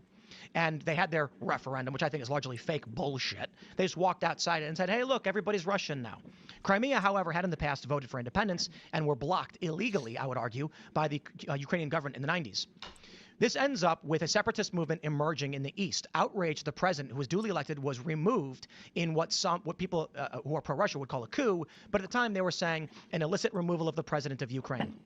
Russia began supplying weapons and training to the Eastern separatist movements, which largely did not expand in any meaningful way. However, after Donald Trump lost in 2020 and Joe Biden came in, Western interests were reignited in Ukraine, and this pause was largely due to the fact that Donald Trump was uninterested in this direct involvement in Ukraine, much the way the Democratic administrations had been under Obama and with Hillary Clinton at the State Department. When I repost this video as like a regular YouTube video, like not in a live stream, I'm cutting all of this freaking monologue out. This is not the topic of today at all. Oh God, this is such a long conversation about Russia, Ukraine. Once Joe Biden got in and started to re-up U.S. interests in the region, largely over getting cheap energy into Europe, Russia then decided to do a hard invasion. I think they were wrong to do it. I think they had lost the soft power battle. I think soft power is an appropriate means of force in winning conflict. But I admit that soft power can often lead to hard conflict, but I'm not so stupid and naive to think that wars don't happen. Russia crossed the line militaristically. However, the U.S. then immediately intervened and started supplying, I should say, Yeah, it's making me yawn. NATO in the West started supplying Ukraine with weapons, which kind of shocked the Russians, who thought they were going to win this relatively quickly, though they never said 3 days. That was actually, I think, someone on the BBC who said that. Russia has been now flooding the zone, and they've seized the entirety of the eastern region, for which their principal purpose in starting this war is not about seizing Ukraine. It is about controlling Sevastopol, where they have a $300 million or multi-billion-dollar military naval infrastructure, the home of the Black Sea Fleet, which is their access to the Mediterranean through the Bosphorus, and then ultimately into the Red Sea and the Gulf of Aden and the Arabian Sea, where what the United States derisively calls Russia a cold gas station. Russia needs access to the Black Sea to be able to sell oil and natural gas and other resources along the Mediterranean. And if they get cut off from the Black Sea, it's going to be massively damaging to their economy. That's why they seized Crimea. Now, the important thing to understand is they didn't invade Crimea. They were already there in Sevastopol, where they have a naval base. They simply released the troops from this area to have a referendum. But the invasion of the eastern regions, which is Donetsk, Luhansk, Mariupol, Zaporizhia, etc., this is about securing a land bridge access to Crimea so they don't get cut off from their naval base. Now, some people have argued, yeah, but they could build a naval base anywhere else they have access in, what do they have? I was literally just thinking that. I was like, there's so many other places along the Black Sea. Like, there's so many other places they could build a port. Like, tons. So, like, he's about to give some explanation as to why they can't do that, but it's like literally right there. It's on the map. Oh, you can't see where I'm pointing. I'm pointing here. Over here. Hold on. Sochi, I think, is the name of the city. They have access to, Sochi. They could build a base there. Russia's not going to give up a military base to the West, to the EU. That's not going to happen. So they're going to do what they have to do to secure this region of the country. Now, we can look at a few other instances where I would argue that our involvement in Ukraine has been bad for us. That was Germany accused a Ukrainian national of bombing Nord Stream 2, and Ukraine is accused of engaging in actions like this to create public support for U.S. and Western involvement in this country. So, all in all, the U.S. should not be meddling in the foreign affairs of the Middle East and Eastern European nations for the purpose of securing cheaper gas and energy for NATO.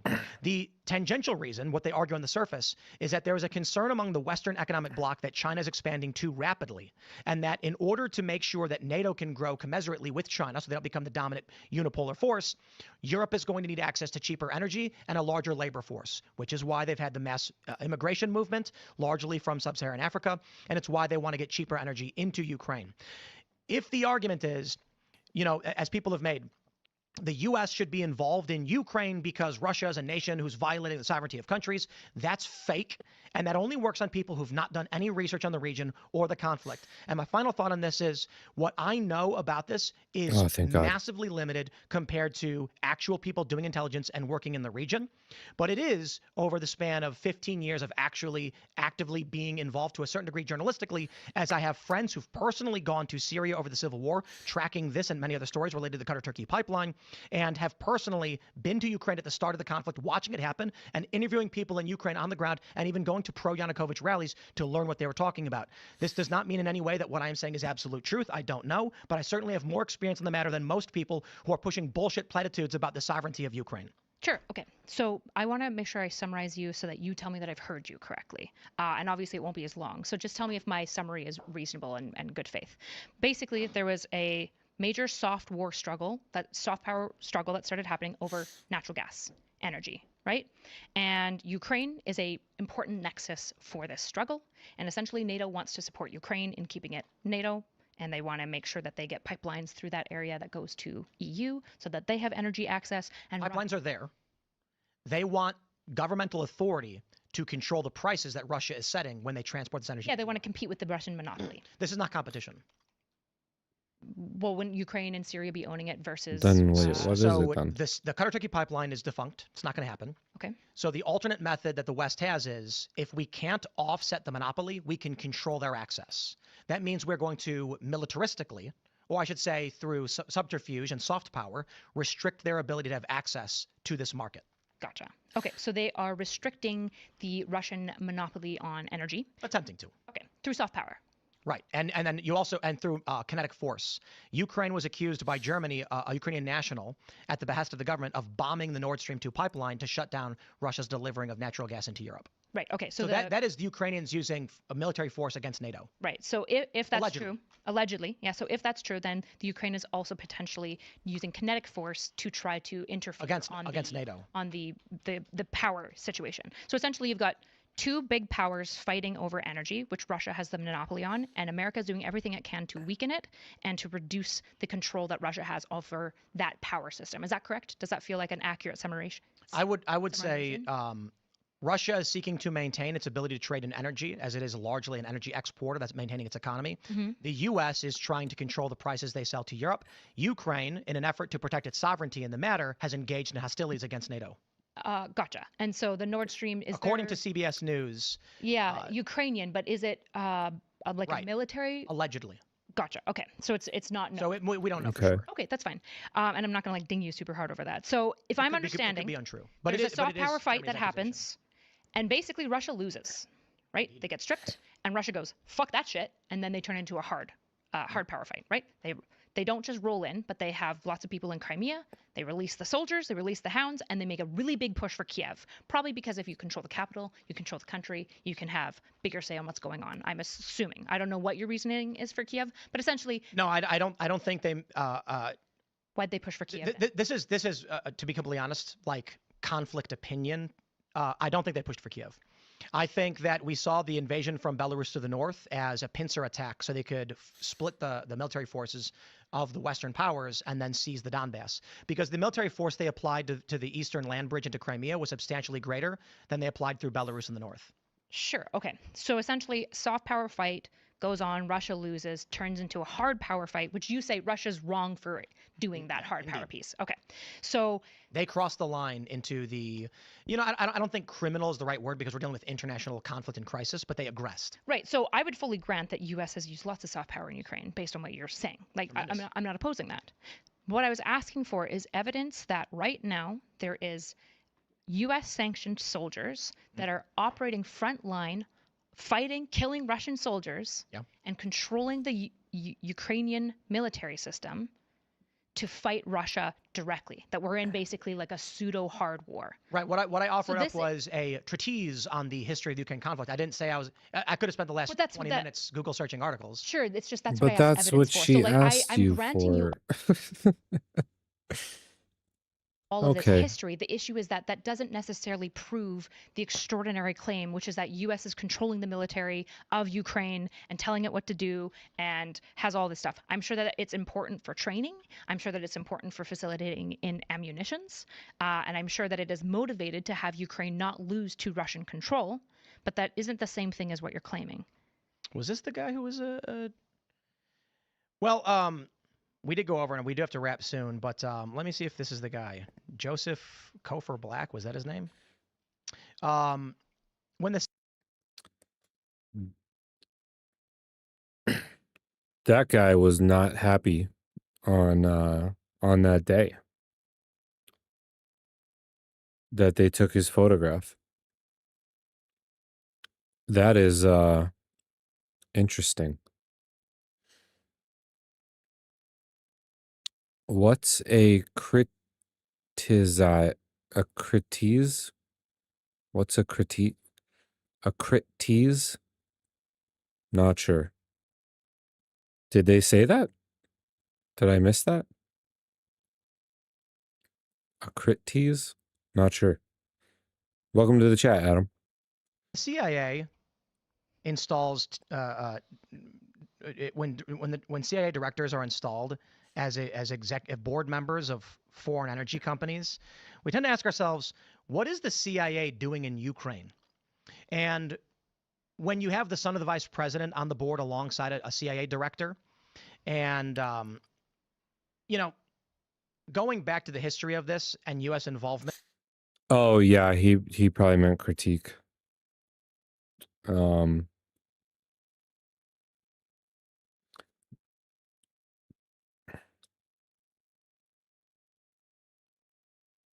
I'm gonna find fighting that over actually. energy, which Russia has the monopoly on, and America is doing everything it can to weaken it, like an accurate energy, as it is large.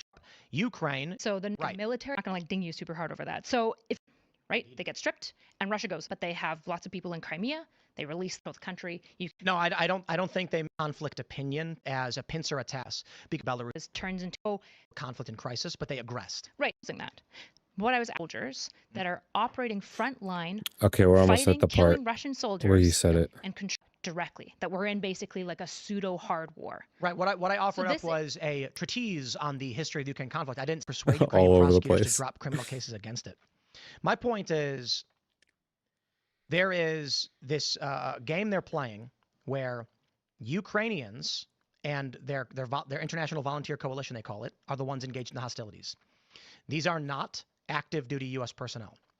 Special forces are providing what's called operational coordination for the actions they take.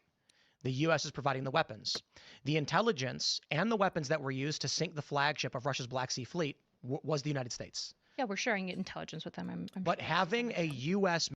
I'm gonna like loosely even give him like, yeah, we're involved.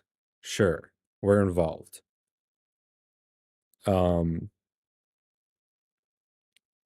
I feel like if we were like, if Russia really felt like we were actively like engaging in this sort of hard conflict, that there would be a lot more going on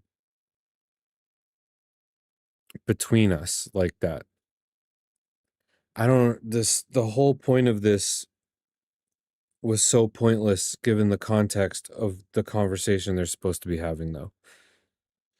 Military personnel look to a Ukrainian and say, if you press that button, my missile will be fired that will blow up a Russian vessel. It's silly to argue that's the Ukrainians who did it. The issue is that if all of the Ukrainians are rallying behind it, they support the war, they don't want to like lose the certain lands like the Donbass and Crimea, and they're like have large tremendous support for what's going on. I'm sure that I think one of the largest mass migrations in human history is the Ukrainian exodus. I'm sure people are fleeing the war, but that doesn't mean that Ukrainians aren't also supporting the war, right? Like lots of times civilians flee war torn. Like lots of Afghanis left as well. That doesn't. They're not having elections either. The president. Yeah, they're in aren't they in martial law right now? You don't typically do elections during Lincoln that. did. How would half the people aren't even there? How would they even do a vote right now? I mean, it's a bummer they had to postpone an election. It's not ideal, but how would they even have one right now? I mean, I guess barely anyone votes in our election. So as long as they get somebody with a ballot out to somebody, you know. Sure, but like, did Churchill even do that? I don't know if I don't know about I think the elections parliamentary ceased system. during World War II for most of the democracies involved, right? It's like super standard that democracies stop doing elections because if you're 7 all of million your wow. well, hold on, let me like finish this argument, right? If all of your money and your energy is invested towards fighting off what you view as an invading enemy, Yeah, it expired. So when they do have an election, it won't be him anymore. But how would they have one right now? Like, how would people, like, didn't a lot of the country isn't even living there right now? I don't know. I mean, maybe there's ways they could do it, but it would be tough.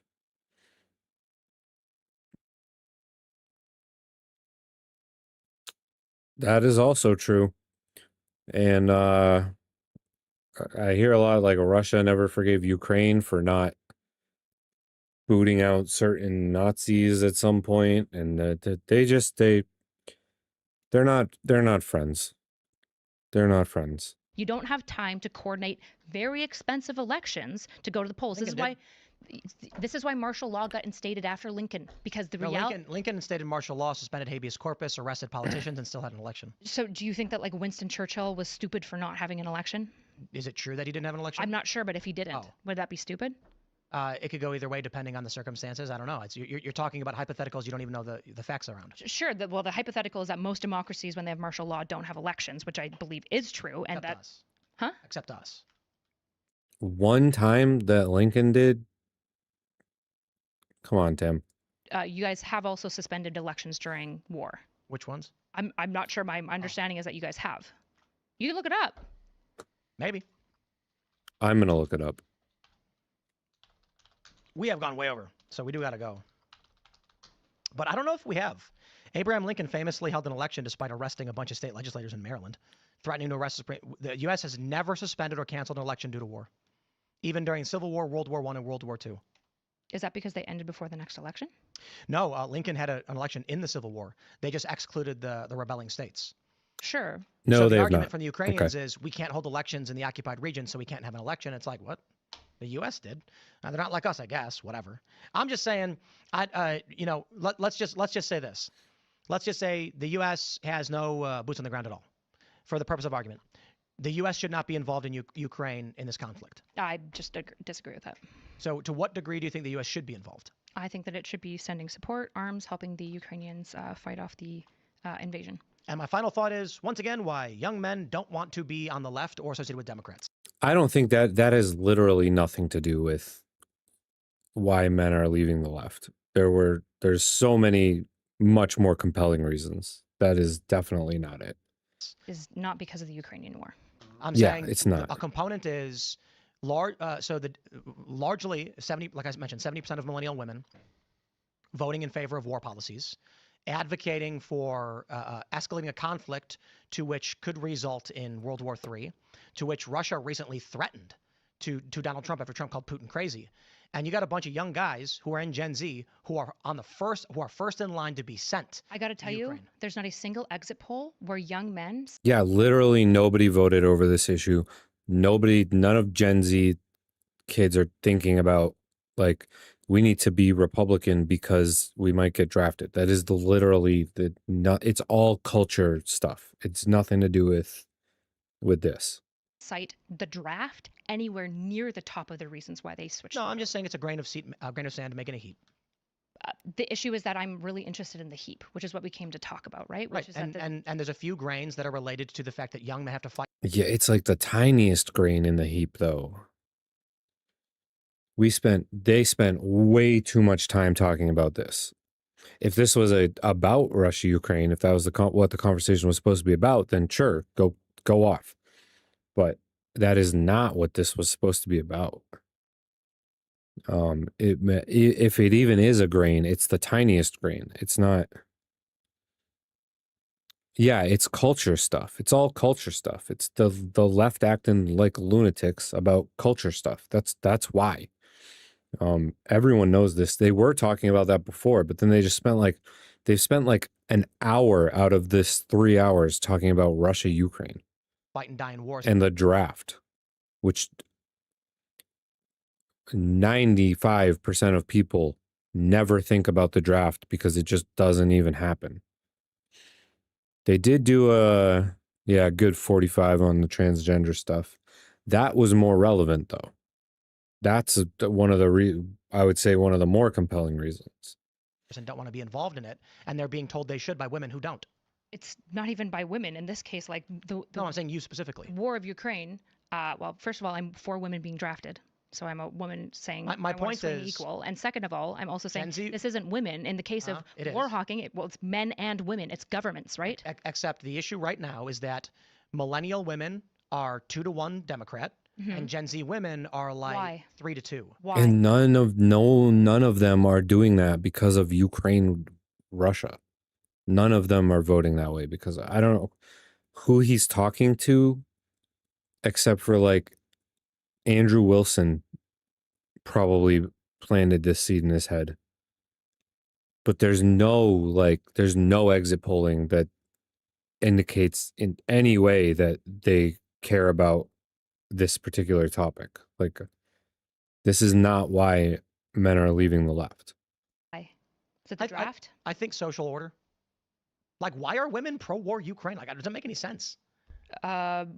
Most women probably don't have too many thoughts about Ukraine. By and large. But you get all the Democrats in Congress waving Ukraine flags and inviting their president to our country and offering him money, and then you go to like we're in a rather mixed area, but if you go to like the Gap, it's the city they call the Gap.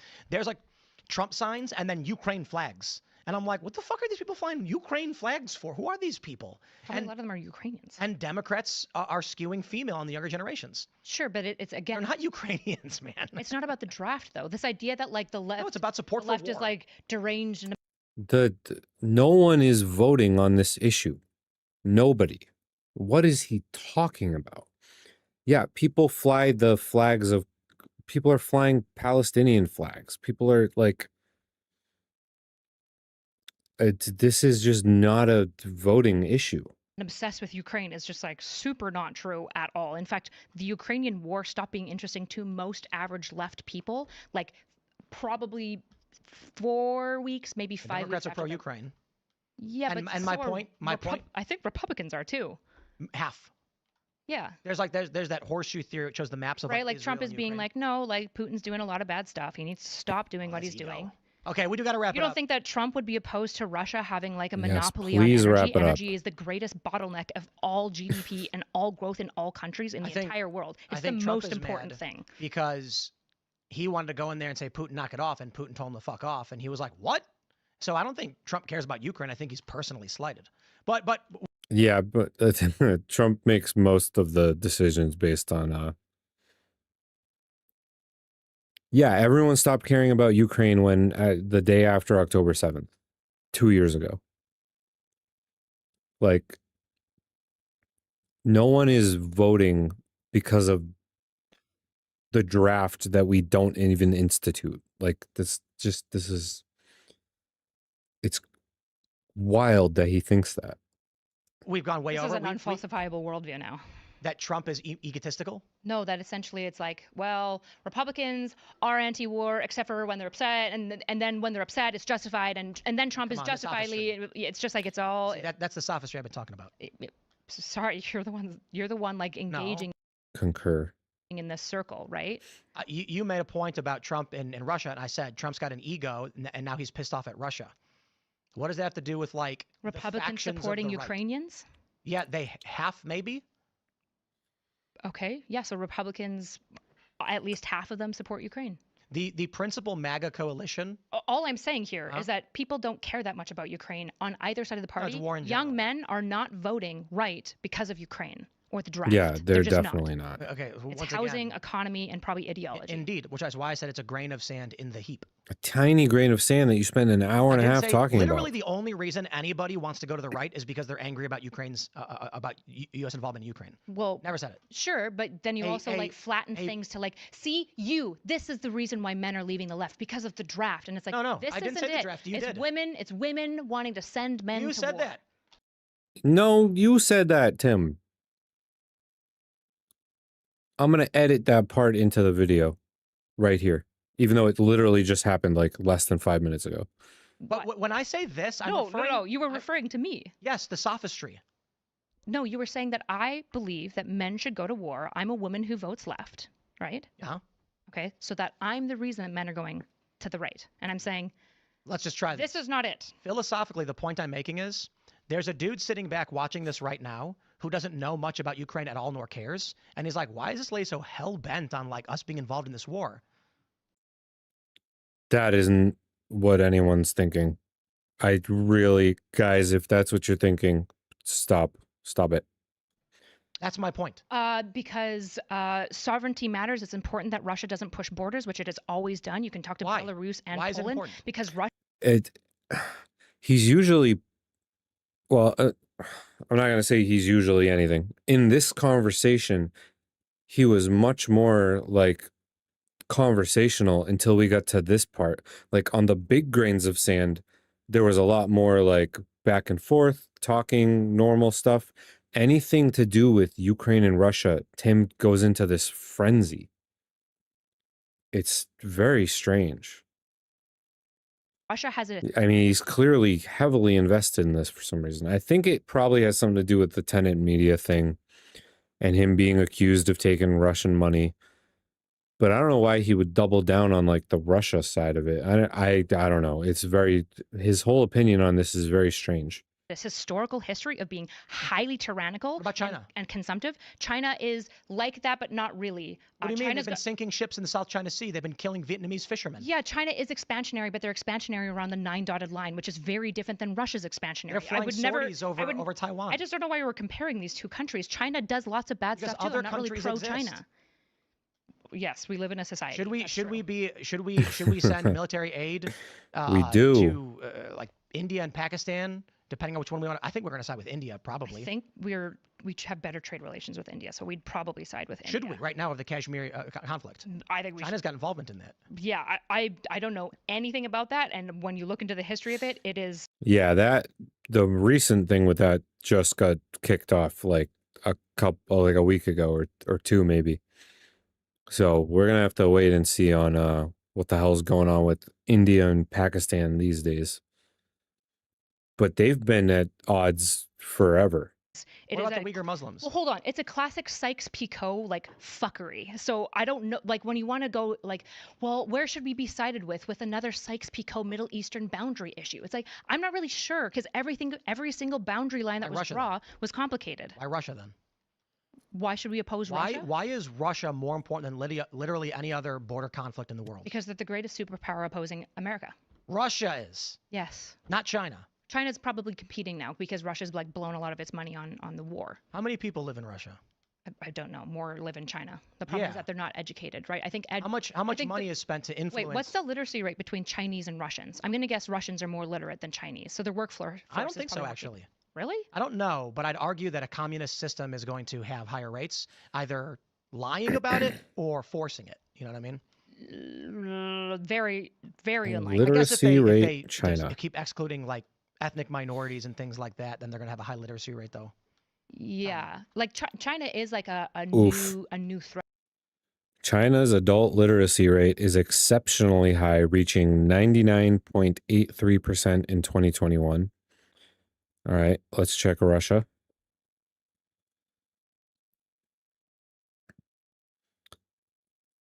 $99.7. Okay, so basically everyone in Russia and China can read. Threat to global order for sure, and I think it would be better if we now we know that to have peace with them. Absolutely, I'm for peace by and large. What I really want in the world is that we have trade negotiations and relationships with everyone so that there's economic benefit for everyone to work together. I think we should use the systems of capitalism that is good at turning human greed and power consumption to good ends, which is things like having trade negotiations with countries that we have tensions with. This is the Israel model for making peace with like Bahrain and the UAE. And I think it's a good model. It's what America did to have peace with the What do you think multiple about other Burma? countries. I don't know anything Why about not? Burma. Why don't I know anything about Yeah. Burma? Because I can't know all infinite things. So I'll True. frame it this way then. There seems But to you be should know about a Burma. social I don't know order about Burma, to the interest but in she Russia that should doesn't exist because for other Tim said nations. so. Probably, yeah. And so when it comes down to, once again, a guy sitting back drinking a Coke or something or a Spindrift and watching a Liquid show Death like this or sitting Liquid right Death, he's like, I don't know why I should care about Russia over literally any other conflict in the world. You shouldn't. And- You should care about housing, economics, and the fact that like you feel that you have no purpose. And Yeah, we probably- do, but then I also have children. You know what I mean? I'm the guy, and I also have children, and I don't feel like raising my son to potentially be drafted for some hot war I mean, because nobody, we're getting more and more nobody involved in does. this. Nobody wants to go. Yeah, but you can say it's easy to say that without skin in the game. Well, no, Like, it's No, because if I have sons, I also don't want them to go to war, and I have a husband, and I also don't want him to go to war. but here, Well, but you'll sit and vehemently advocate for this stuff. Well, She's not vehemently advocating for anything. This is oh my god. The two of them are off the rails right now. Well, hold on. I've advocated for peace and economic trades, and I think war is always a tragic let me situation. ask I would you- agree let me with ask you you, that what- when the soft war was won in Ukraine, Russia shouldn't have invaded. we That agree was on bad. But what do you think would happen if the U.S. had zero involvement in any capacity or NATO in Ukraine? Ukraine would have been consumed by Russia. And what does that look like afterwards? For Ukrainians, Yes. probably not very good. Why? Because the entire history of Russia consuming, particularly Ukraine, who seem very, very rebellious and resistant to being consumed, is fractious, Holodomor, not good. Lots of really awful things happen every time Russia has control of Ukraine. Holodomor is just the first one. The Red Scare, right? The Bolsheviks hated Ukrainians, and then the Leninites hated Ukrainians, and then the Stalinites hated Ukrainians, and then we had like 4 years with Gorbachev that was like kind of based because he was like, let's just work with Do you all of the think- global powers, and then he fell, and Do now you we're think more or less people would be dead? in Ukraine. Yeah. Probably less people. So more Ukrainians would be alive. There's things that you value more than your life.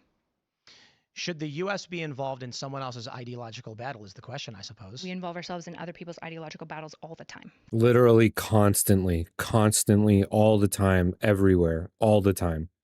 And that's another grain of sand in the heap of why young men are moving to the right. I don't know how.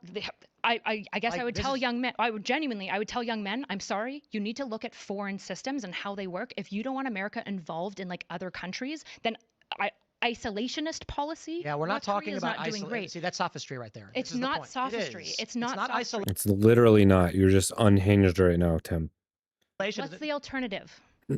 Saying we don't want U.S. military involvement in a foreign country's war is not isolationism. What's And the this is the alternative? Bush era issue that I think pushes a lot of disaffected liberals to the right. This is not just Bush era. In the Bush We era, started with Reagan. when we said things like, why are we at war with Iraq and Afghanistan? The answer from the neocons was isolationism doesn't work.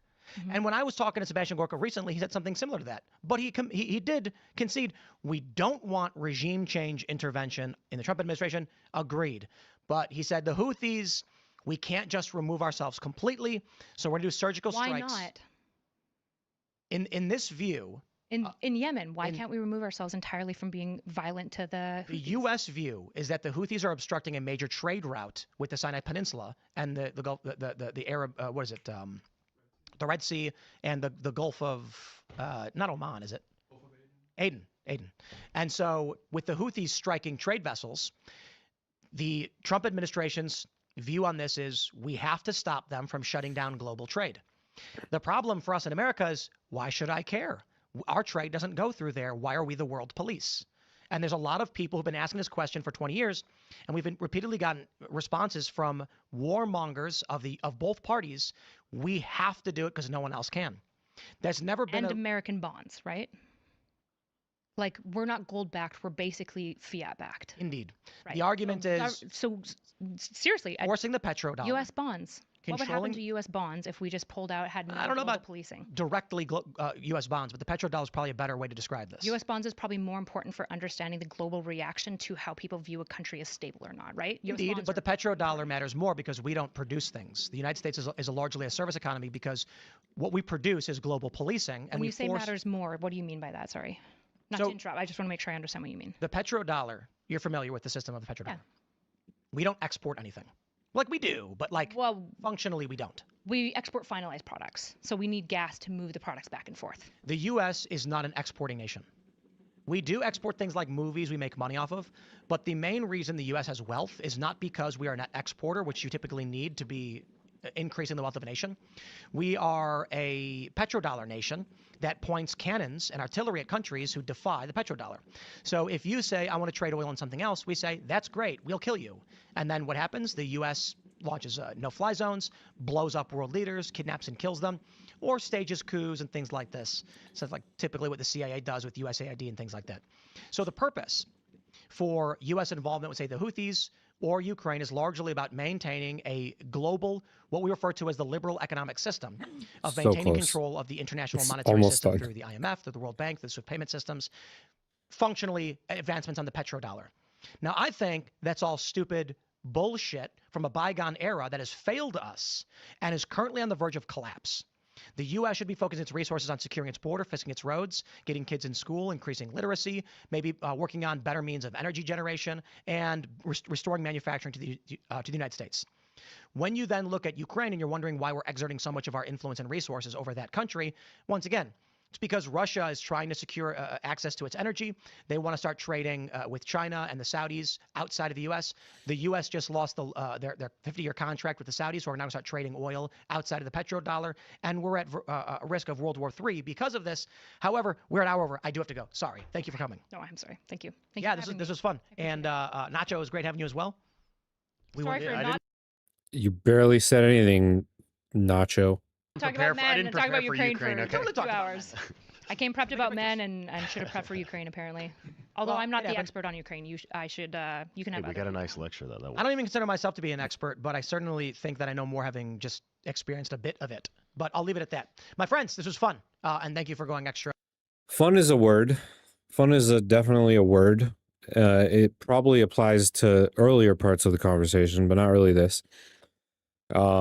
Jesus, it took us 5 hours and 20 minutes to watch this 3-hour video.